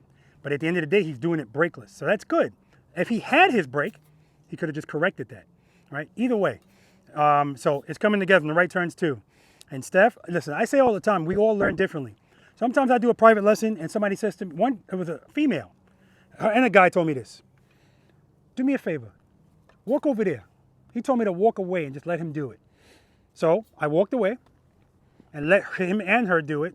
And eventually, they kind of got it. If I needed to say anything, I would after they finished, right? Steffany, I walked next to her the whole way. That's what made her hold that turn. Because I'm looking at her hands like this. I said, come on, turn it some more. She only turned it more when I said, turn it some more, turn it some more, turn it some more, turn it some more. When all she has to do is just turn it all the way and hold it. So Sean was going through the same thing, barely turning. So I'm always looking at this elbow. If it's really far from your body, you're barely turning the handlebars. Turn it, right? And hold the turn. Now again, you don't need to do a full lock turn unless you wait too late to do it. If right from the start you turn about 50% and hold it and lean 50%, boom, 24 feet all day, okay? And what I told Rich, I'm watching Rich go around the U-turn and I'm looking at his foot on the rear brake and his foot's going like this. So he's giving and taking away, giving and taking. I need him to give and hold. When he comes to the end of it and he makes his stop, now his foot is just steady on the stop, as it should be. But that's how I wanted in the U-turn too. This is not necessary in the U-turn. When we're doing that slow turn, yeah, sometimes that's necessary. The slower you go, you're making corrections. Again, even then, it should be slight, no big deal. But if we're making a U-turn, just drag it through the turn. If you feel like you're still going too fast, give a little bit more pressure. But there's no reason to come off, on, off, on. It's just not necessary. Not in a lean, okay? All right. Questions? None? Comments? I don't do complaints. All right. That brings us to exercise number 7. This is the figure 8. All right. So we're still dealing with the same width, 27 feet. Oh, I forgot to say, John. John had me laughing because every time Mark came in and made that 18-foot U-turn, John was like,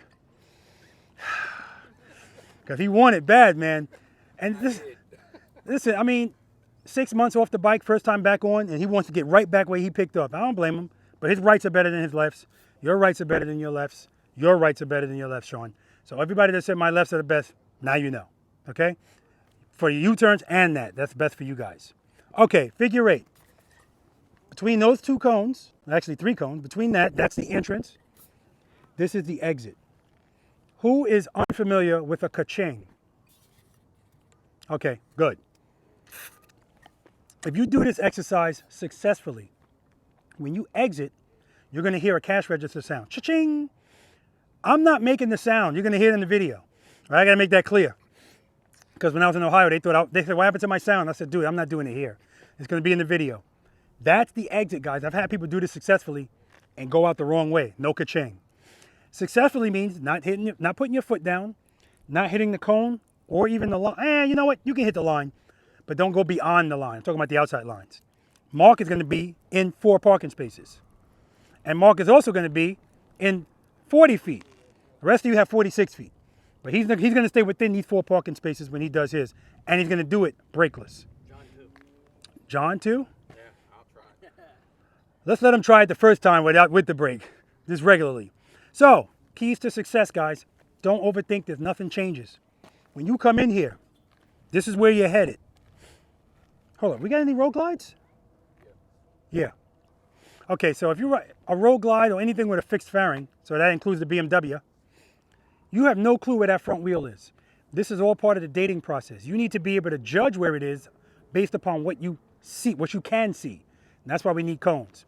Because if I tell you to put your wheel here as a road glide rider, you'll put your wheel here because that's you can't see the line anymore and make your turn. And you'll swear on a stack of Bibles you were over there. That's why we do the video so you can see you're off.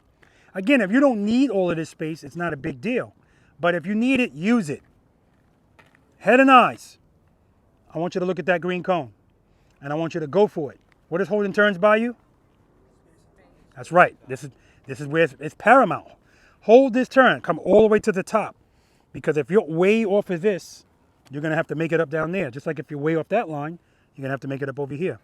As soon as you get to the 12 o'clock spot, you're looking at that cone, turn your eyes and look at that cone. Because that's the main cone. That's where you're going all the time. And hold this turn. So what I often get is when people are making this turn, as soon as they get here, they start coming out of the turn.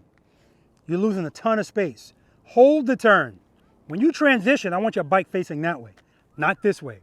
Because by doing that, look at all of that space I have over there now. Transition. Look at that green cone. Go for it. Use all the space that you need. Hold it. Hold it. 12 o'clock spot. That's where I'm going. Hold this turn. Hold it, hold it, hold it. Don't start coming out. Hold it. Transition. I'm facing this way. Now, if you transition too slowly, you're going to pass those lines. If you transition too early, you're going to rob yourself of space. That's all this is. We're going to do that twice. We're going to do the whole thing twice. But I mean, when you're in here, you're going to do 2 figure eights. Come in. That's 1, 2, and that's your exit. You do it clean. Ka-ching. Feel free to do this at the end too, so you can make my job harder editing. So I got to line up the ka-ching with you doing this. I'm kidding. It's easy. All right. Any questions?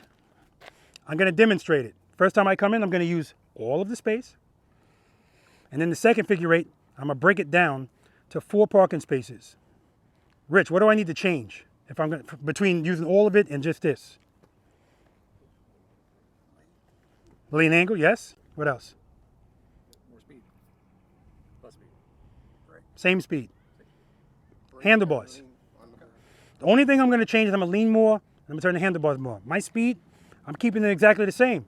Because that's the point I'm trying to make to you guys. You don't need to do a bunch of changes to do stuff. If I got a good speed to make a U-turn, then I'm just going to keep that speed the whole time. Okay? Where the hell's my bike? Oh. So this speed is good right here. Hold, head and eyes, hold the turn. Head and eyes, hold the turn. Hold it. Transition. All the way to the top. Hold the turn. Hold the turn. Transition.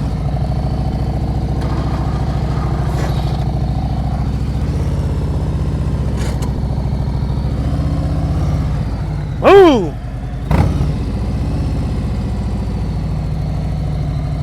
Friction brake, friction brake. Smooth stuff. Questions? Steph, what I want you to do is when you come in here, the first turn is going to be a left turn. I don't want you to worry about the next turn. See this green cone? When you come in here, you make this turn. Hold this turn. Hold it. Hold it. Hold it. Hold it. My goal is for you to end up over here on the left side of this green cone. That's where I want you. If you're on the right side, that's fine. But hold this turn, hold it, hold it. Keep your head and your eyes on this green cone. Come to it. When you get right here, smooth stop. So when I do private lessons, if we ever make it to exercise number 6, which it's very rare, once somebody gets it, then the next thing I do, make them do it from a stop and a stop and a stop, just like you guys did. Then I make them make the U-turn from a stop and hold the turn, hold it, hold it, hold it, hold it, and then come back here and come to a smooth stop facing this way. And then I'll have them do it in the other direction. Then I'll let them know that's the figure 8. See, I have to hide stuff from people because this is the biggest obstacle. And if I tell you, look, you've already done it. Like how many times have I had somebody can't make the U-turn? They're hitting cones, they're always outside. And then when they're doing the figure 8, it happened twice in Florida. Paige, way off the line. She was struggling in the U-turn. In the figure 8, she's way off the line. And she makes that U-turn. Why? Because she's not thinking about the U-turn. She's thinking about the next turn, the figure 8. Amazing, man. But this is the big, I'm telling you, man, it's so powerful. Right? All right. So you got your assignment? Do you accept it? Yes. Okay, good. All right, let's do it. Good. Head and eyes, U-turn. Hold that turn, head and eyes on me. Smooth stop. So your turn was wide as hell, and as soon as you looked at me, boom, handlebars turn. That was beautiful. Do that again when you come back. That was just beautiful. Those feet up, foot up. Just beautiful. No break.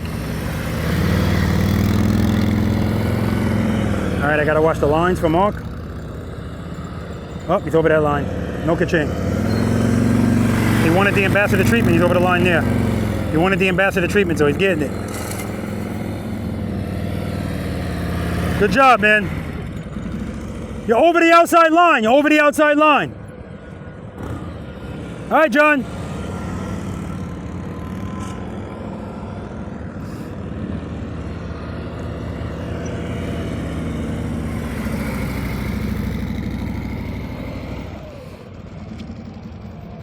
Keep that throttle loaded, John.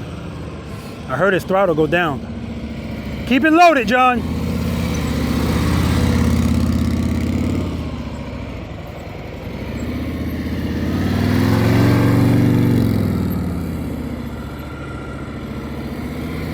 Good job.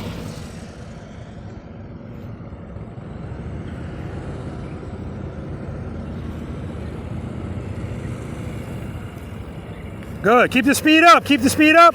Keep the clutch open. Keep the clutch open. Head nines over here.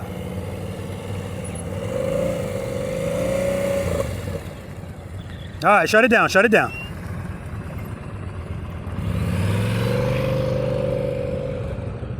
Again, guys, like I always say, there's a reason why this is exercise number 7 and not exercise number 1. So don't worry about that. It'll come. Too early, way early. Yeah, but look at his U-turn. But he ain't gonna make this next one. Good job, man. So you're that guy. You're that guy. That's the best U-turn you made. Good job, man. So yeah, he's that guy. What I'm talking about. Well, that person, I'll say.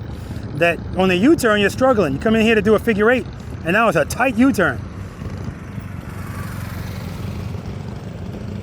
Head nines up. Transition.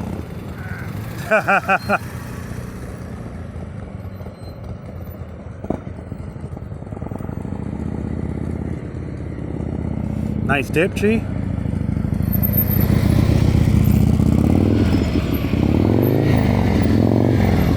Nice. That's a drop and catch. It's over the line right there. So no ka-ching for Chi.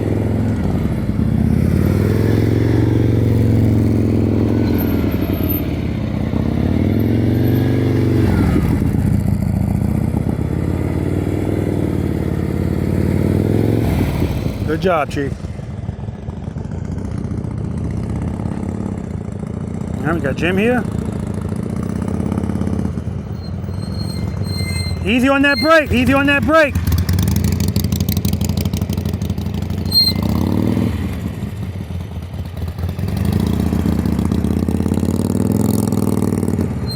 Easy on that brake.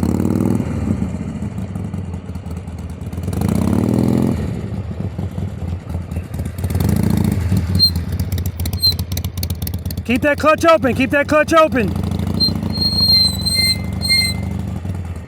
All right, shut it down, shut it down.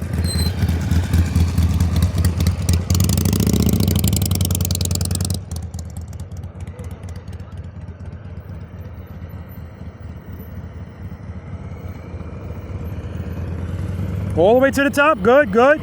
All right, head and eyes, find me. Find me, come to me. Come on, hold it. Rear brake, so you picked up speed.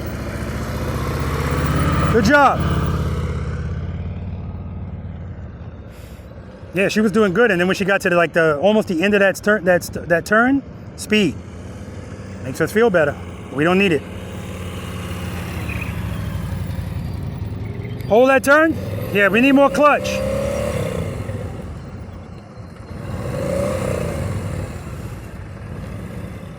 All right, take a break, brother. Take a break, Sean, take a break. All right, I gotta watch these lines.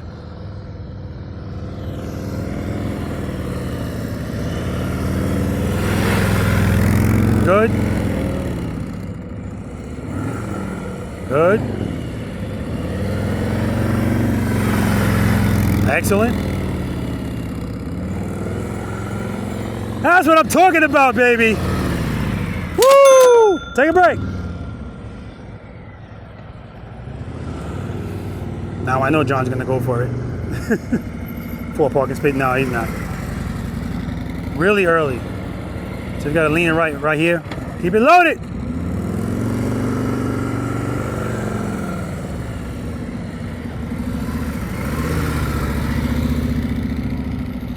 All right, like I said, 6 months off.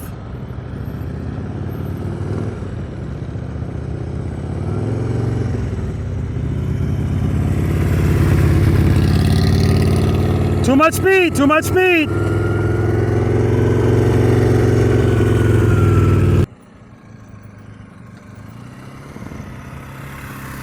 Good, hold that turn, find me with your eyes, find me with your eyes. Come on, hold it, transition.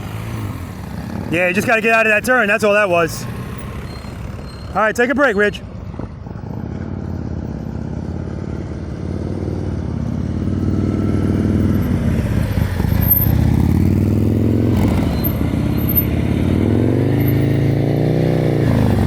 There we go. Got it in there this time.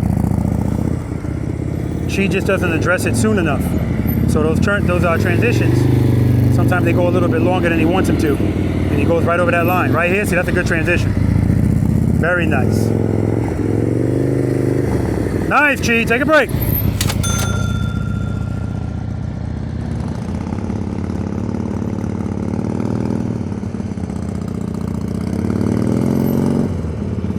Good. Keep the clutch where it is. Hold that turn. Too much speed, too much speed.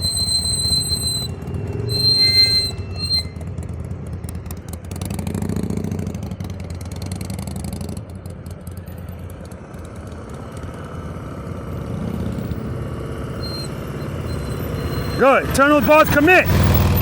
Head and eyes on me. Come on, come on, come on, come on. Beautiful. Take a break.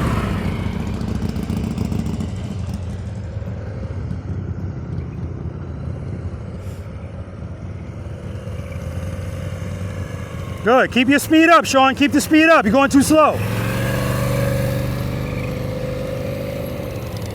Going too slow, Sean. Going too slow.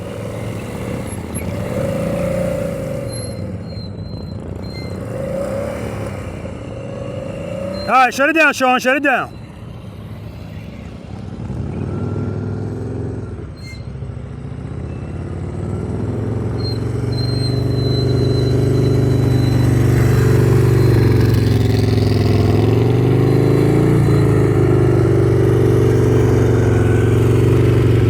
All right, guys, we're gonna move on to exercise number 8, offset double serpentine. Let's do it. You guys have any questions from that exercise? Ben, the speed was coming back to bite you again. All right, again, Rome wasn't built in a day.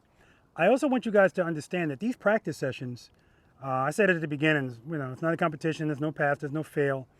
It's really to get you to see what you need work on, right? And so I understand some people say, hey, can I go again? Can I go again? Sometimes I'll let that happen and sometimes I won't, because it's not about that. That's why that's exercise number 7 and not exercise number 1. All right, you got to work up to that. So if the other exercises that we were doing to get to that, if you weren't really smooth on those, of course you're not going to be smooth on that. So don't worry about that. It gives you a gauge of where you are. So when you go back and practice, don't worry about the figure 8. Practice all of the exercises leading up to the figure 8. And in my opinion, don't move to the next one until you're confident in the other ones, because it's going to make it easier. Trust me. John, man, I understand, man. So true story.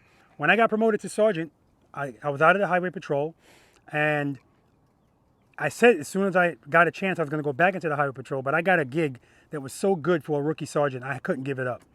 So I didn't get back into the highway patrol until I got promoted to lieutenant. So I was out for years, and in all of that time, I did not ride a motorcycle. And so when I got back into the highway patrol and I had to go get that whole refresher thing, it just came back to me like that. So it'll come, man. Just take it easy, man. It'll come. It'll come. Plus, your right turns are better than your left. So that first turn, you're way away from the top. So if you know your right turns are not strong, you don't want to start too early, because now you're going to make yourself have to make a really tight turn on the next turn. So that's what I'm saying. Use all the space so you don't have to do a lot of crazy stuff. Not crazy. More extreme stuff. Okay, other than that, Steph, good job. I said, look at me. As soon as she looked at me, bam, handlebars turned, right? This is just, and that's just me getting you comfortable holding turns. Hold it, hold it, hold it. Okay? Chi, good. Chi, no ka-ching on one of them because your front wheel went over the line. But that's only because you couldn't get out of that transition. That happened to Rich too. And it happens to people. You turn a transition. Ah, shit. You know, and then by the time you get the bike over, you know, you're a little bit too far. I call those first world problems. It's not a big deal. All right. Exercise number 8, guys. This is the offset double serpentine. Who is unfamiliar with this? Okay, beautiful. Now, again, there's a reason why this is number 8. 7 gates. 1, 2, 3, 4, 5, 6, 7. And this is the starting gate. Notice how my motorcycle is. I'm not coming in straight. I'm coming in at an angle. Because even though that's the next gate, we're not going right to that gate. You could do that, but that's a lot more work. I'm gonna have Mark do that at some point. Yeah. So the purpose is we're gonna treat this like exercise number 5. Remember those cones I told you as soon as you pass them, dip the bike in? That's what we're doing here. As soon as you pass these cones, dip the bike. Rich, what is holding turns by us? Time and space. That's right. Hold the turn. That's what this exercise is all about. 7 was as well, but so is 8. Dip and hold. Now what I get is people turn, that's enough, Rob, and they go back straight. Now they're going straight for the gate. You should not be approaching this gate like this. Mark will, but you shouldn't be. I want you approaching this gate, going through it like this. Favor the outside cone. And every gate, favor the outside cone. That's going to give you a little bit more space. No reason you should be hitting this cone, making a turn, unless you're Mark. So, coming in, as soon as you pass this, dip it and hold it. Head and eyes, handlebars, and when you transition, fall into the turn, just like the Serpentine. Boom. Hold this turn, favor the outside cone. Hold it, hold it. When I get here, I'm going there, but I'm looking there first because that's where I'm headed. Hold this turn. Don't come out early. Hold it. I want you facing this gate. Transition. Look at all the space you have now. If you start turning too early, this is your trajectory.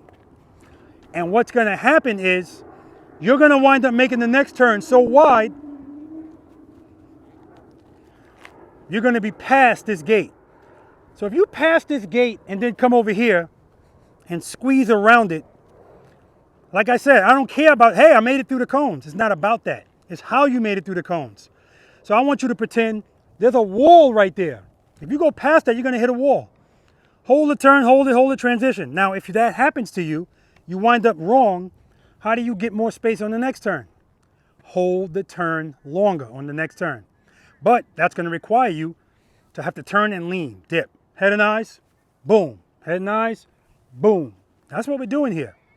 Steph, Ben, or anybody else, if you want to. Jim. Damn, I'm so impressed I know these names. What you can do is instead of going through the gates, go around the outside cones. But nothing else changes. You come here, dip it, hold it, hold it, hold it. Head and eyes, transition. Now you're going to go around this gate. I don't want you past this line though. Go around this gate, head and eyes, look at the gate you came from. Hold this turn, hold it, hold it, hold it. Head and eyes, transition. Go around the outside gate. Because again, this is just getting you familiar with turning your head and your eyes, transitioning, letting the bike lean. You don't have to lean as much, of course, with all of that space, but I don't care. That's what I want you to do. If any of you, if that's what you feel comfortable doing, you don't have to do this. I want you to do it that way too. The first time, no brakes. The second time you do it, I want you to go right to the gates. But I still don't want you passing these gates. So you are going to be favoring the inside cone. As soon as you get here, you're going to have to lean this bike because I want you going straight to the next gate. I don't want you doing this straight. You guys, this is all about this. Just like what we just did, figure 8. So when you come in here and you dip, hold that, transition. Hold this turn, hold this turn, hold this turn, hold this turn. Till you're facing this way, head and eyes. So your turns are like this. That's what it looks like. Not like this. That's going to be Mark. Questions? All right, I'm going to demo it. The first time I go down, when you do it, you're going to do it once and then you're going to come back around. I'm going to go down the way I just explained it to you. And when I come back, I'm going to be going right to the gates. Okay. Dip it in. Hold the turn. Hold it. Hold it. Transition. Look at all that space. Head and eyes. Hold it. Transition. Transition. Ton of space. It's all about angles.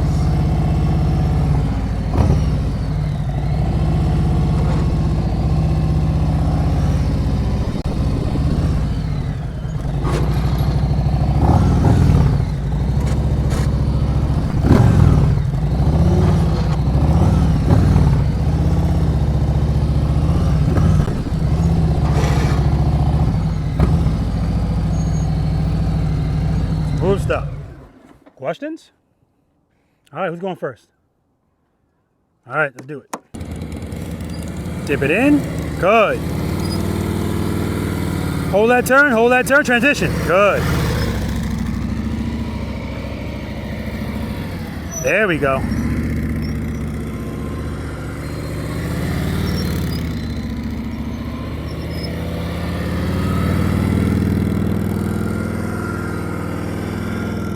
Nice, John. No brake, no brake, no brake, no brake. Option, see that? He said, let me turn around. Options.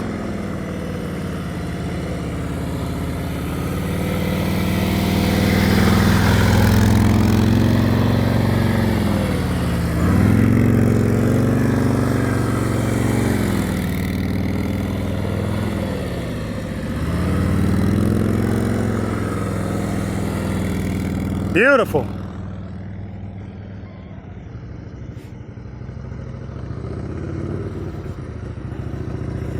Too fast, slow it down, slow it down. Too much speed, too much speed.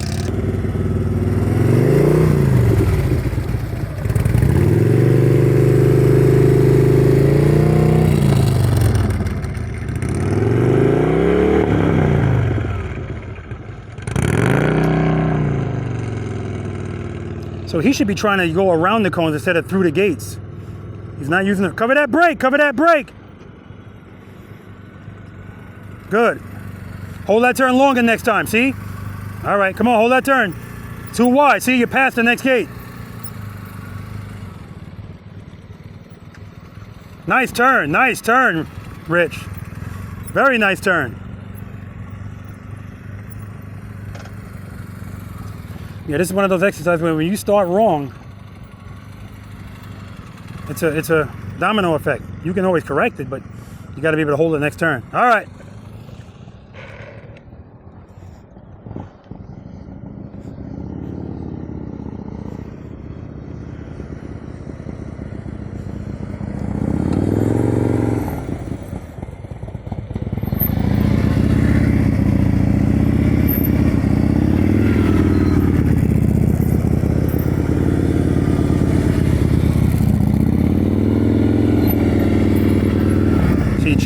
Are off, and it's because he didn't hold one of those turns long enough, like right there.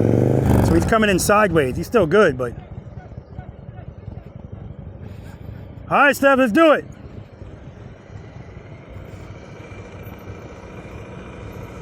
Dip it in, hold that turn. Next time, hold the turn longer, because see, now you're way out here. Hold this turn, hold it. Transition. Good. Come to me. Hold that turn. Hold it. Keep holding it. Don't come out of it. See, you keep coming out of it. Good. Hold that.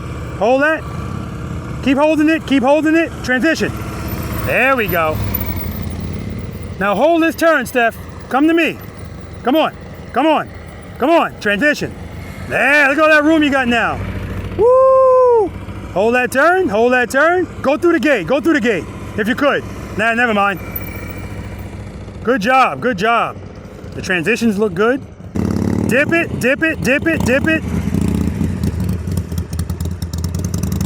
Good. Hold that turn. Hold it. Don't you come. All right, transition. Good. Come on. You got to turn. You're going straight. You got to keep the bike turned. Come on, keep your turn. Transition. At no time should your handlebars be straight in this exercise. Come on. Head and eyes up. See, he's going straight here. And transition. Okay, he ended that well. Get that foot up. Good, some more speed, a little bit more speed. Good, hold that turn, rear brake, hold it, transition. You gotta transition quicker, you're good. You're good.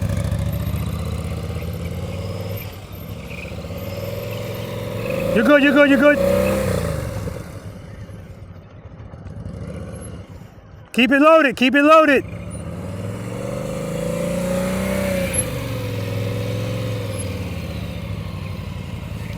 What are you doing, your own thing now? Oh. All right, last time. We're doing it twice. Dip it in. Good, John. He didn't dip that first one as much as I wanted him to, but that second one, he held that nicely.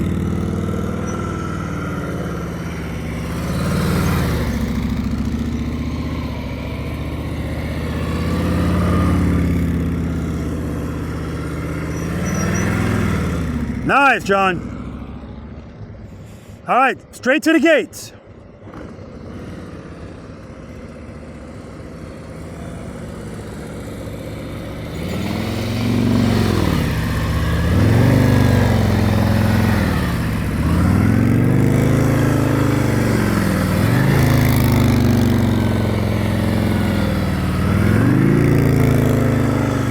Snowman next, good job.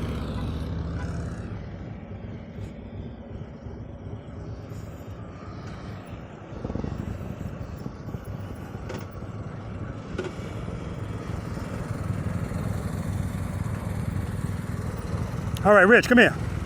Smooth stop. All right, I want you to start over. What you're doing is when you come through there, that dip I'm telling you to do, you're barely doing it. You're like this. And then you're going straight to the gate. You at no point should your handlebars be straight in this exercise. But the last time you went, as you're coming across, you're going straight across. You should be coming like this. Looping, everything's a loop. All right, come right back in. Dip it, hold it. Transition, better. Now hold this turn, slow down. Going too fast. Hold this turn, keep coming this way. Transition. There we go, no, you're good, go around it. Don't worry about it, because that's the way you're supposed to do it. Come on, hold that turn, hold it, transition. There we go. Hold this turn, hold it, transition. There we go, Rich. All right, next exercise, good job. You're good. All right, G.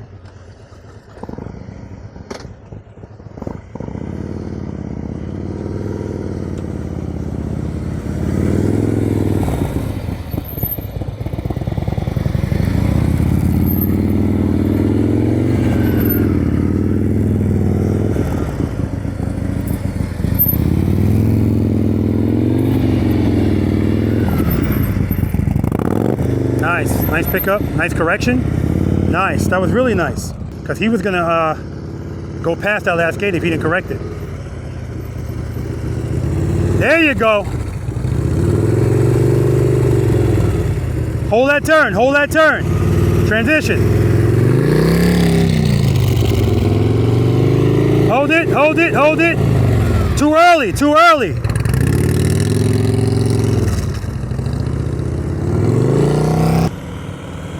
Good, dip it in, hold it, transition. Hold this turn, hold it, transition. There you go. Good, come to me, come on. Transition. Now we cook it with grease. Find me, come to me. Transition. Good, hold that turn. Wow, the left turns are beautiful. They really are. See right here, she kind of struggles a little bit, but when it's time to turn left, transition. See the bars, she just throws them right over. And that's the difference right there. That's the difference. Committing to turning those handlebars and turning them like you mean it. That's what makes the turn tighter. Hold that turn, good, transition. All right, hold that turn. Watch your speed, transition. Good, come on, hold it. See, you're going straight, you shouldn't be going straight. Hold that turn, transition. And so with Jim, it's the right turns that look like they're better. Hold it, see right here, he straightens out. He doesn't hold that turn. With the left turn, he doesn't hold them. With this right turn, watch this. See how much he holds that?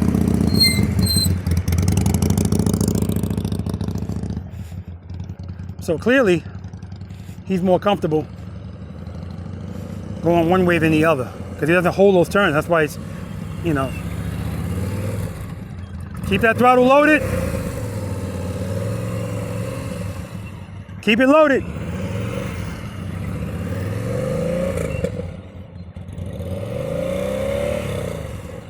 All right, Sean's not ready for this, and that's okay.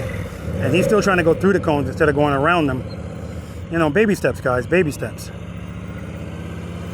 Good, nice hold.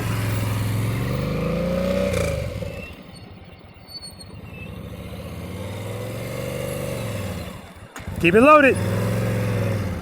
Keep it loaded. Watch your foot, watch that foot. All right, guys, last numbered exercise, the Abominable Snowman, and I know one person's gonna be at the top of it. But again, it's not necessary, and we're gonna give him the ambassador treatment. Let's do it. Last numbered exercise, guys. Abominable Snowman, but before we talk about this, any questions about that? I love it. You guys never have any questions. That's a good thing. That means you got it all together. All right, listen. Jim, when you watch this video, you're gonna see that's why the video is worth 1,000 words. At no time should your handlebars be straight in that exercise. And so when you're making a right turn, you hold it like you're supposed to hold it.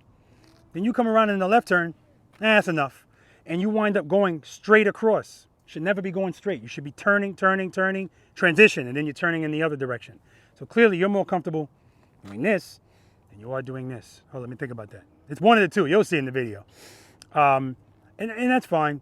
Steph, good. As long as you're holding the turns and finding me, excellent. Sean said, I watch your videos. I'm making up my own shit. So that happens more than you think. People get in there and it's like you just get lost. No big deal. You got to keep that throttle loaded, Sean. Keep it loaded and just find a spot and stay there in the friction. That's all you need to do. And if you need the rear brake, just a little bit of pressure. Okay?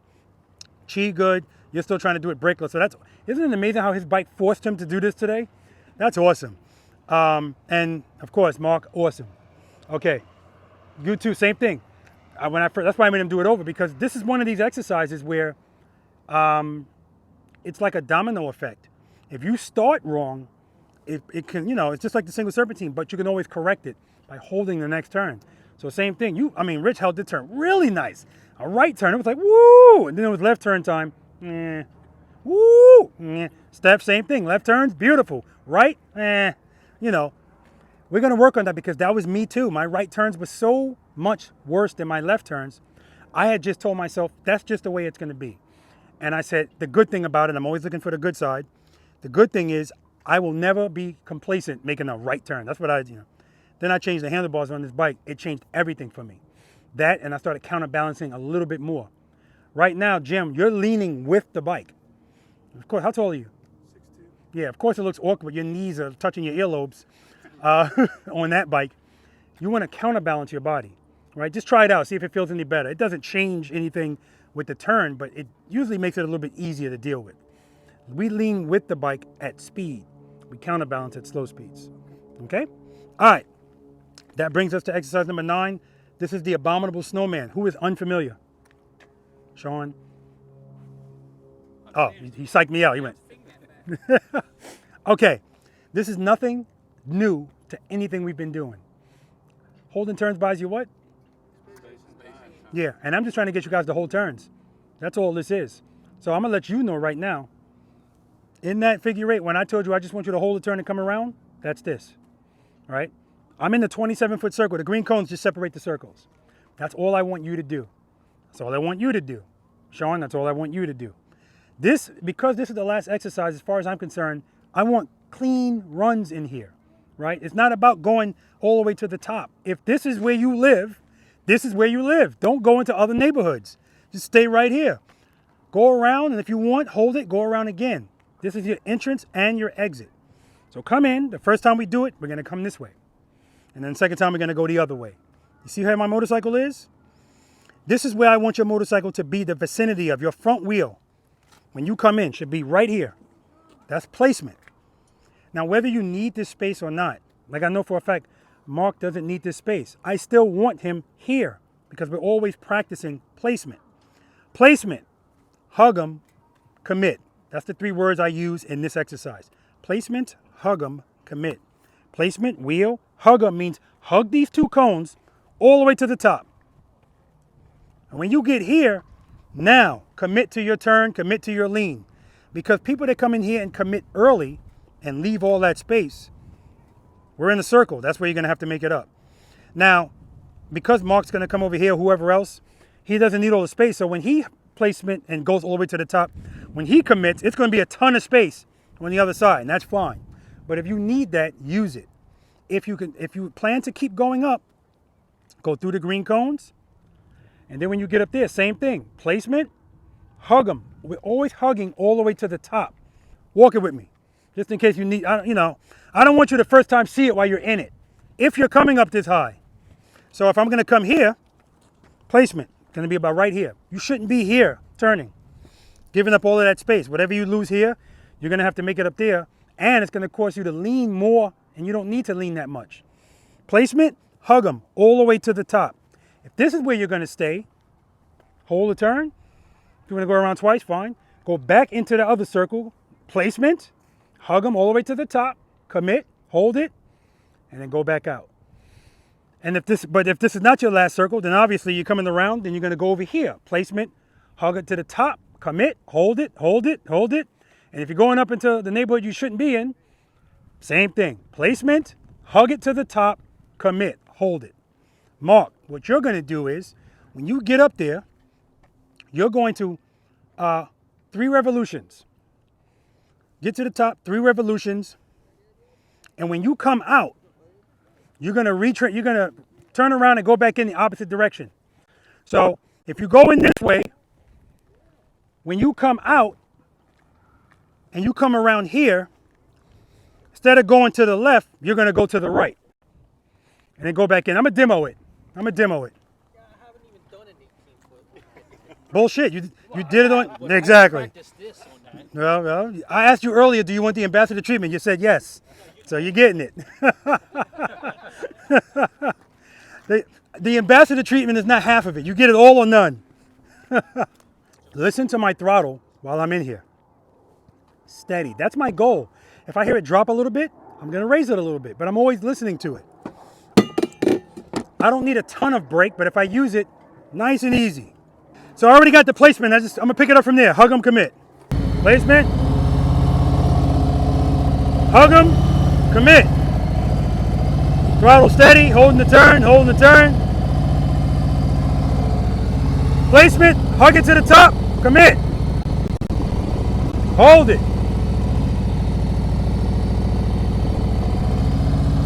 Placement, hug it to the top, commit.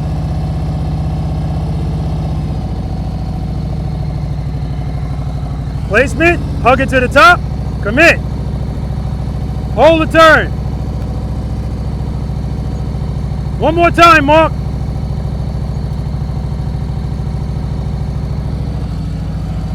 Now I'm going to reverse.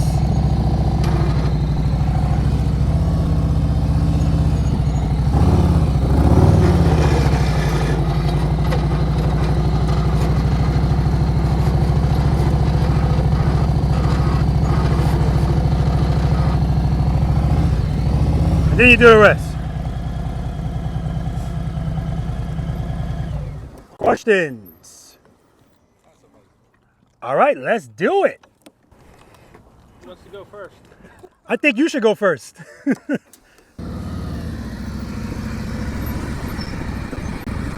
All right, that placement is way off, John.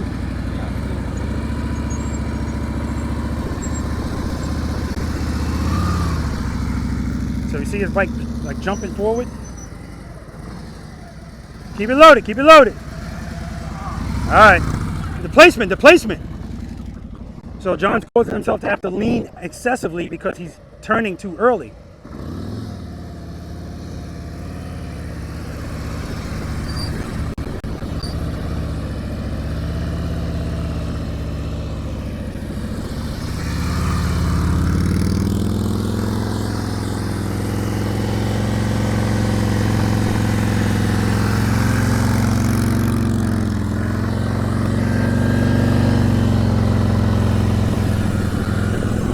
Revolution early. go. That's where its wheel should have been. See, and look at the difference.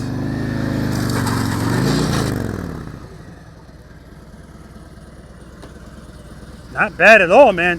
The first turn you were early. That's the only reason you hit this cone. After that, when you went around the second time, your wheels were right where they were supposed to be. Then it was fine. And the third time, I don't know what, you just leaned over more than you needed to. All right. Good job, man. He got the ambassador treatment, guys, and he did great. Come on, Steph, you got this.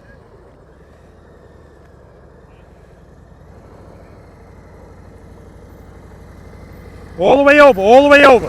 Placement, hug him, turn the bars, turn it. Good. Okay, okay. Just gotta turn the bars more, that's all. Like, guys, we're at exercise number 9. There's no lazy turns, none of that stuff. We got bam, bam, bam. That's why it's not the first thing we do. But everything we've done leads up to this. Cover that brake. You should be starting covering the brake. Placement all the way to the right. Hug them all the way to the top. Commit. Good. Hold the turn. That's it. Just hold the turn. Beautiful. All the way to the left. All the way to the top. Commit. Turn those bars. All right.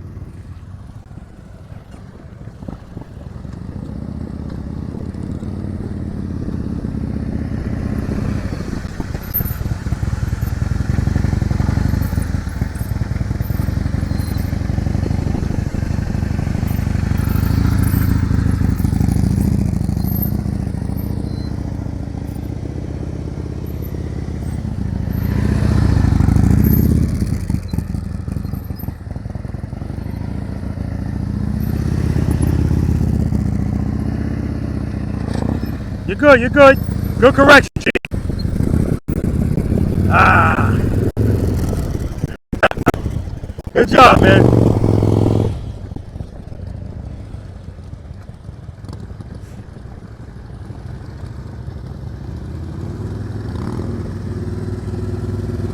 All the way over, all the way over.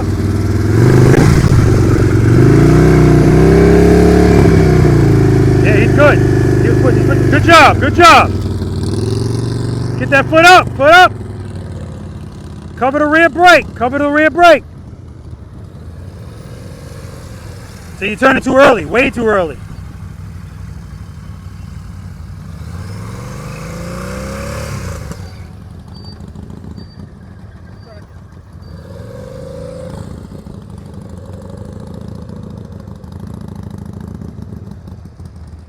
All the way over, all the way over.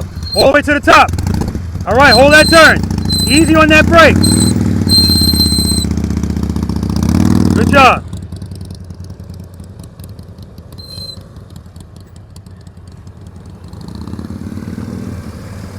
All right, better.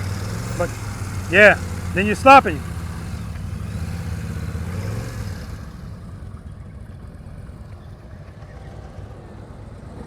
Oh. You're going this way now.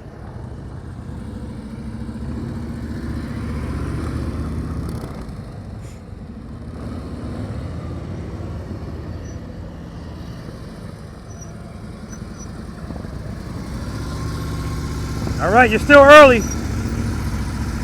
I want you all the way over to the side. So in this next one, go all the way to the right. All the way to the right. Placement. Hug it to the top. Commit. Watch your speed, good. Good. All the way to the left, John. Good. Commit, commit, commit. There we go. There we go. You're trespassing. What the hell are you doing in my neighborhood? Shut it off. Oh, man. The ultimate trespass. I was gonna try it. Yeah, I know. But see, One way or another. so this is why when you're in the big circles, I'm still going to say, John, you're too early. If you're too early there, you're going to be too early here. So every circle you should be, even if you don't need it, John, placement. Your wheels, I want them here, not here. And that's what you're doing, and that's what you did here. Okay? That's the only reason. Well, it's not the only reason, but it didn't help. Don't worry about the ambassador treatment. Just do one time up there. Watch, he ain't gonna listen. He's still gonna try it 3 times. He's early there. See, that's what I mean. He doesn't need it all, but do it anyway. Practicing wheel placement. Right there, much better.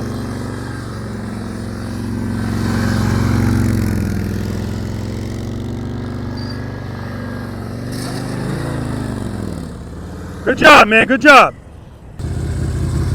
Good. Turn those bars. Turn them. Turn them. So as he's approaching, I'm telling him, slow down, slow down. And he's just, nothing's changing. Again, we're going to do what we feel comfortable doing. That's the whole reason why we got to keep practicing, because we need to be comfortable doing what we're supposed to be doing, not just what makes us feel comfortable. Good. Excellent. Smooth. Good job, Rich. All the way to the right. All the way to the right. All the way to the top. Good. Now commit. Good. Just beautiful. Good. Rear brake. Rear brake. Yeah, that's okay. Right there, you just needed the correction. That was it. So you can take a break.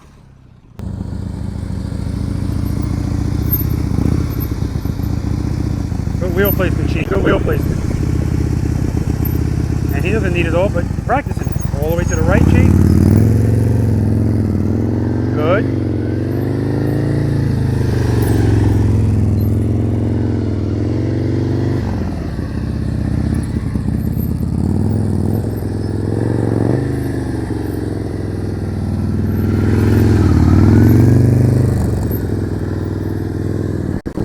There we go. We're looking for clean runs. All right, he's early there.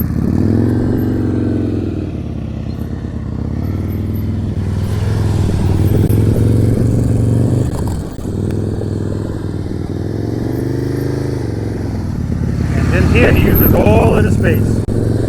Excellent, G.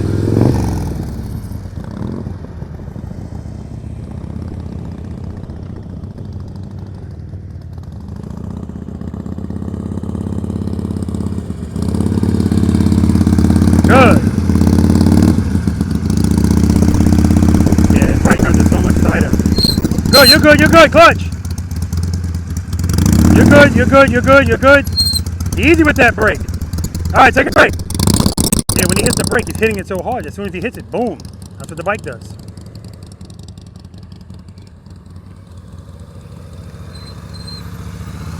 Good. All right, you're early. Hold that turn. Keep the clutch open.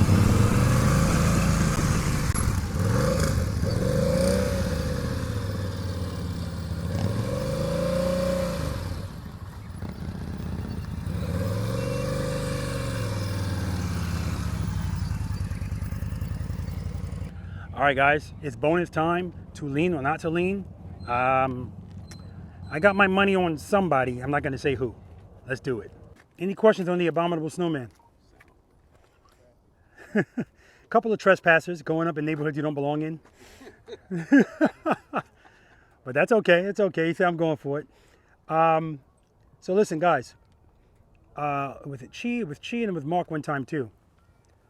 I tell you to place the wheels properly because, again, I know at some point you're going to want to move up. But if you get that placement down, it's going to make everything else easier. And when Mark was going through it the first time, he wasn't the first time placement good. Second circle off. Third circle off. So what's going to happen in the fourth circle? Off. If you get accustomed to placing your wheels where they're supposed to be, even if you don't need it, then when you do need it, it's already a part of what you do. So placement, hug them all the way to the top and commit. And when you get into that top circle, for those that it applies to, when you go all the way to the top and you make that turn, you don't have to keep it locked the whole time. So if you place it properly, first of all, you don't need to do a whole bunch of stuff a lot. But when you're making that turn, as you get to the bottom of it, if you plan on going again, come out of the turn a little bit so that you go all the way to the bottom.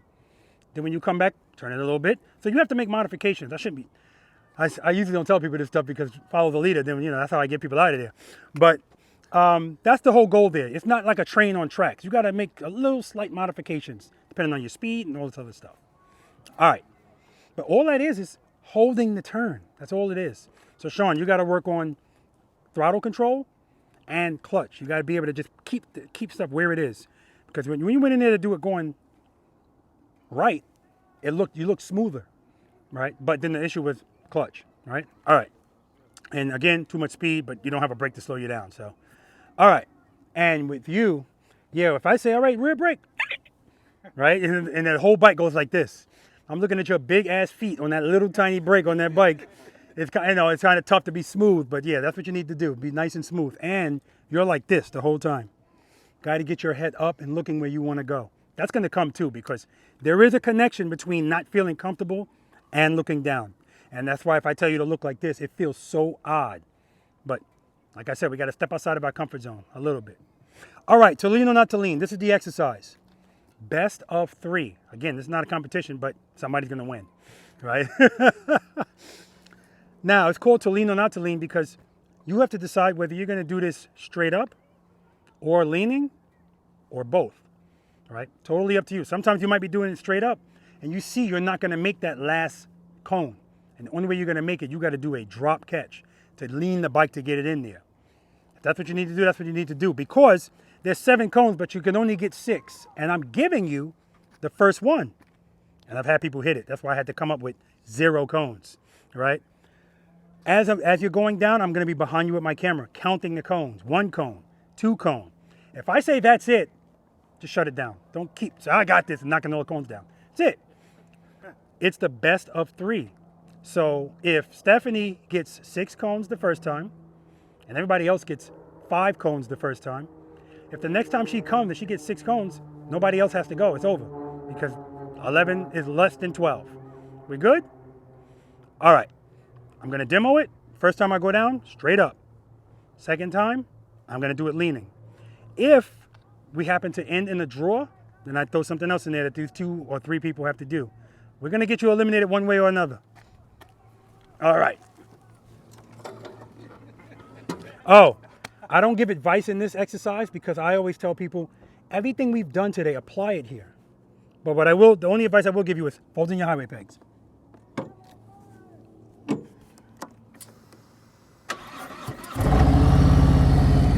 First gear.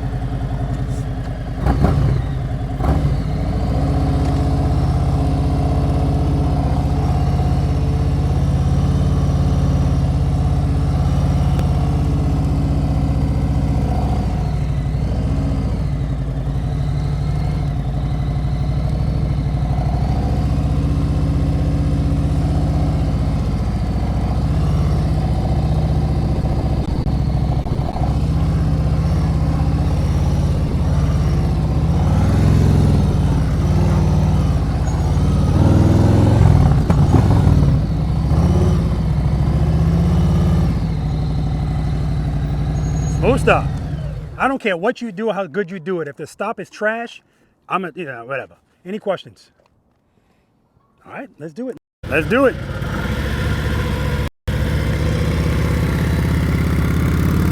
One cone, just missed it. Whoa. 2 cones. Ooh, 3 cones, cutting it close. 4 cones. 4 cones, 4 cones. 1 cone, 2 cones, 3 cones, 4 cones, 4 cones. Too fast already. 1 cone, 2 cones, 2 cones. 1 cone, 2 cones, 2 cones. 1 cone, 2 cones, the highway pegs are still out. 2 cones! Nice speed. And that's gotten better for Rich right away. 1 cone. That's it! 1 cone! Those saddlebag guards. And I was looking at those saddlebag guards too. But again, we got to be situationally aware of our motorcycles. So even if he's got the bags on, it's still going to hit the guard. 1 cone. 2 cones. 2 cones! So right now, 4 cones is the most. 1 cone, 2 cones, 3 cones. 3 cones! He tried to do a leaning that time. 1 cone. 2 cones, 3 cones. That's it, that's it. 3 cones. Highway pegs still out here. 1 cone, 2 cones, 3 cones, 3 cones. Last time, last time. 1 cone, 2 cones, 3 cones, 4 cones, 5 cones. Dip it in there, dip it in there. There you go. 6 cones. Oh shit. John's got to get 6 here. 1 cone, too much speed. 2 cones, 3 cones, 4 cones. That's it! That's it! Oh, that's a shame, man. Yeah, man. That's a shame. You had it. Good. 2 cones. Rear brake, rear brake. 2 cones, 2 cones. All right, guys. Exit interviews. All right. How you feel? Feel pretty good. I need You should. I need a lot more practice. Absolutely, man. That's what this is all about. Just to show us what we need more work on. You remember what your... Oh, hold up. Did I interview you at the beginning? No, you came... All right. What's your name? Ben, Where you from, Ben? from Brunswick, Georgia. How long have you been riding the motorcycle? About 5 months. What are you riding today? Harley Road Glide 2015. How long have you been practicing slow speed? I've never practiced slow speed. Beautiful. So I'm telling you right now, for our first day, that's awesome. It really is. I don't blow smoke either. I just don't. So if you had to give yourself a rating 1 to 10, 10 being the best in slow speed, what would you give yourself? Right now, probably like a 2. Okay. Good to meet you, man. Yes, sir. And take advantage of your proximity to me. Yeah. This won't be my first time here. Absolutely. Now, I remember that guy said that to me, and I was like, yeah, right. And he proved every time. And he's further than you, so make it happen. All right. Oh, yeah, I didn't interview you either because you were screwing around with your bike. What's your name? My name is Jim Bunting, Jim, where you from? Ball Ground, Georgia. How far is that from here? It turned out to be about 5 hours, Okay, okay. How long have you been riding the motorcycle? 2 weeks. 2 weeks. What are you riding today? Sportster. Harley Davidson, what year? It's a 2020. What you got in the trailer also? I got a 23 Indian Springfield. Okay. How long have you been practicing slow speed riding? Every time I go out, I do a little bit of something. But Okay, okay. So, if you had to give yourself a rating 1 to 10 in slow speed, I'm saying about a 1. so here's what I want from you. And again, I don't always get what I want. I want you to take the Lori approach. You know who Lori is? Lori is one of my Florida ambassadors. She spent 1,000 miles in the parking lot. All she knew, brand new rider. As a matter of fact, April 13th will be 2 years for her riding. All she knows is be the boss of your motorcycle. And when I tell you that this woman can ride that motorcycle, holy crap. When I was out in Florida, watch practice session number 121 and 122, no matter what I threw at her, she knocked it out. So, but the point is, there's no rush to get to the streets. Get this figured out first. And I guarantee you, when you do go on the streets, your confidence is going to be a lot higher.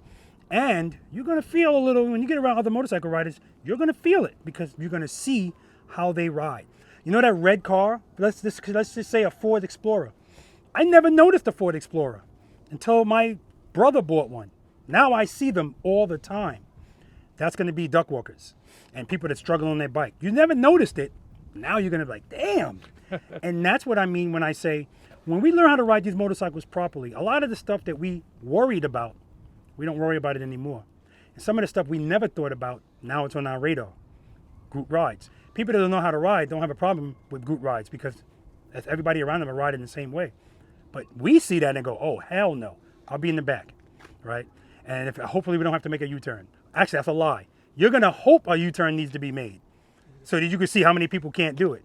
And you just go, everybody going to be looking at you like, it happened out in Tennessee. It run to the hills. And there was about 150 motorcycles. Yeah, we were on that mountain road that's kind of canted. Bam, we got to make a U-turn. Oh, man, we were chopping at the bits. Really? So it was me, Mike, a couple of other preloaders. Everybody else, I put it on the video. There's a guy, it's 3 people trying to help him because remember, the road is on a slant. Anyway, the point is, don't rush to get to the street. Date your motorcycle. All right, pleasure to meet you, man. Thanks. All right. How you feel? Good. You remember what you rated yourself when you first came out here? I said a 4. Any change in that number? I would say maybe a 4.5, a 5 maybe. Okay, easy, woman. Okay, I'll say a 4.5. But I am proud because I did do exercise that I've never done before on my bike. As you should be. You should be proud. Because I want you guys to recognize. If you don't recognize it now, you will. No matter how far we go up, we're not doing anything different, right? We're not doing anything different. I'm not introducing any new techniques. So that's why I say if you found yourself struggling to turn the bike in 6, why the hell are you at 7? Why are you at 8? Why are you at 9? Get 6 first. Get 5 first. So even in 5, if you see yourself, if you're not fluid doing that serpentine, don't go to 6 yet. I want you to be fluid. Boom, boom. If you're still turning like this, no, don't go over there. I want you to get that first. Get everything good before you go to the next thing, okay? Baby steps. Now, again, if I'm talking to somebody like John, John's like, yeah, whatever, guy. I'm getting ready. But John's done all of this, too. So it's almost like you just got to get reacclimated with your bike. You guys broke up. Now you got to date again. All right. As always, I appreciate representing the swag. I appreciate it. You remember what you rated yourself when you first came out? 6. Ain't changing that number? 6 is a sandbag. I say this all the time. In my opinion. Staying Still a 6. 6? Yeah. Okay. Respectfully disagree. Hold it, back up. Okay, because on the screen, 2 sandbags are going to fall right there. All right. All right. Always a pleasure, man. Yeah, thank you. All right. How you feel? Good. You remember what you rated yourself when you first came out? Yeah, 1.5. Any change in that number? 2. Oh, hell no. No. I'm better than I was. You are, but all right, I respectfully disagree. It's too low. It's too low. And I'm basing that on, if you can only see life through my eyes, how'd you do at exercise number 4? Did you do it successfully? Which one was 4? Right turns, left turns from a stop. Or, right turns, left turns. I struggled, but I did them. Yeah, 2s don't do that at all. Just saying. Okay? Respectfully disagree. Have you watched a practice session video? Yes. Okay. All right, that's all I'm going to say. Nice to meet you, man. To my ass. That's what I'm going to call you. Enjoyed it. Yeah, absolutely. Absolutely. So I remember when I first started doing these practice sessions, probably was practice session number 10, 11, I don't know. This guy said, you know what you should do? At the end of the day, you should give out like a prize, like a t-shirt or something for whoever, like the most improved, whoever did the best. And I said, negative. This is not a competition, period. But if that was going on, dude, most improved, the work that you've put in has definitely, it shows. Like it shows. And not only that, as I'm going around and doing stuff, I'm looking at you holding court. That's what I mean. I always tell people, when you figure this out, you feel compelled to share it. And see, he's talking about his experience and the stuff that he's gone through and what he's doing. It takes a village to learn how to ride a motorcycle. All right, whatever. All right. Fun. Yeah, man. You remember what you rated yourself when you first came out here? You said an 8. 8.5. Oh, 8.5. Yeah. You changing that number? Maybe a 9 now. Oh, shit. You're up there with me now. I love you. I'm not near you. But Well, I'm a 9. no, you're more than a 9. I rate myself a 9, man. That's it. That bike has definitely made an Absolutely. improvement I knew on it my would. skills. Does he have a name? I'm thinking Savannah. You thinking Savannah? Okay, until then, Jane Doe. All right, man. Thank you. Always a pleasure. How you feel, man? Not too bad. Yeah, you shouldn't feel bad at all, man. Welcome back. Yeah, walking at least that. Yeah, absolutely, man. You remember what you rated yourself when you first came out? 4. Are you changing that number? Nah, it's still a 4. I dropped it. I respectfully disagree. It's a sandbag. One drop doesn't lower your score because that's what happens out here. Like, this is the place to drop your motorcycle. What was happening when you dropped the bike? What were you doing? Actually, I didn't have sufficient power to the rear wheel. What exercise were you doing? Snowman.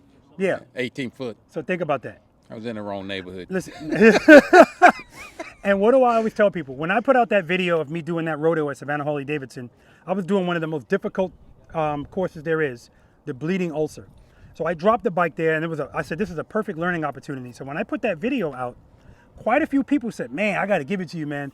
You're brave to put that out there. And I was like, first of all, there's no shame in dropping your motorcycle, especially out here learning. But you're dropping it at the top of the Snowman at the last exercise. So you want to rethink that 4? No, that's 4. Give me my mic, man. Always good to see you, man. Thank you. 4. Come on up, Sean.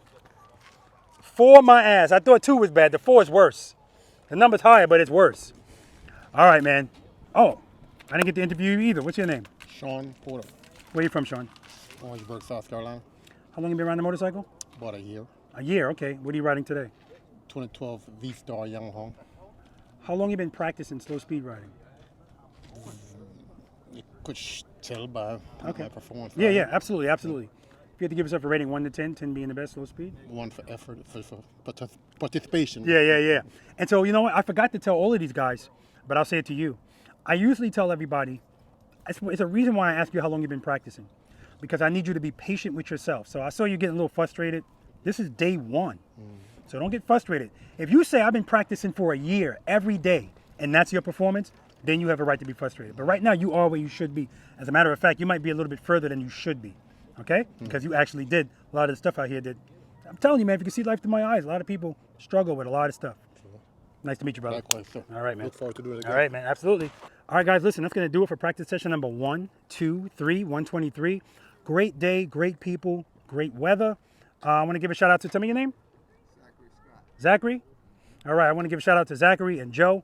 They're in the back. They were our security today, just watching over us, making sure when we moved to the other side, they took their chairs and they turned them around. So they always had their eyes on us, and I appreciate that. But I appreciate them hanging out. And I appreciate the V.I.Preloaders for actually helping me out by picking up the cones. That's outstanding. So that's going to do it for this practice session. I'm going to pack up, and I got a couple of private lessons this week, and then the end of this week, I'll be in Nevada doing practice sessions out there, guys. So it's a busy week, but I'm looking forward to it. I want to thank you guys for hanging out. If you're not subscribed to this channel, definitely do that, guys, right? It helps it out. There's going to be chapters in this video, so I always tell people don't skip around. I know the videos are long, but if you're really trying to pick this up, there's jewels in the middle of these videos, right? It's nuggets of information that you might be missing, right? You never know what's going to make that epiphany moment pop for you, and I'd hate for you to miss it because you don't want to dedicate the time, right? Because that's all you need to dedicate here. The videos are free. The time to watch them. But remember, guys, you can watch a million videos. You got to go out and practice, okay? All right, as I always say, spend more time being thankful for the things that you have and less time complaining about the things that you don't. Seat time does not equal practice time, guys. And if you have time to ride your motorcycles, you have time to practice on them. That's not my opinion. Until next time.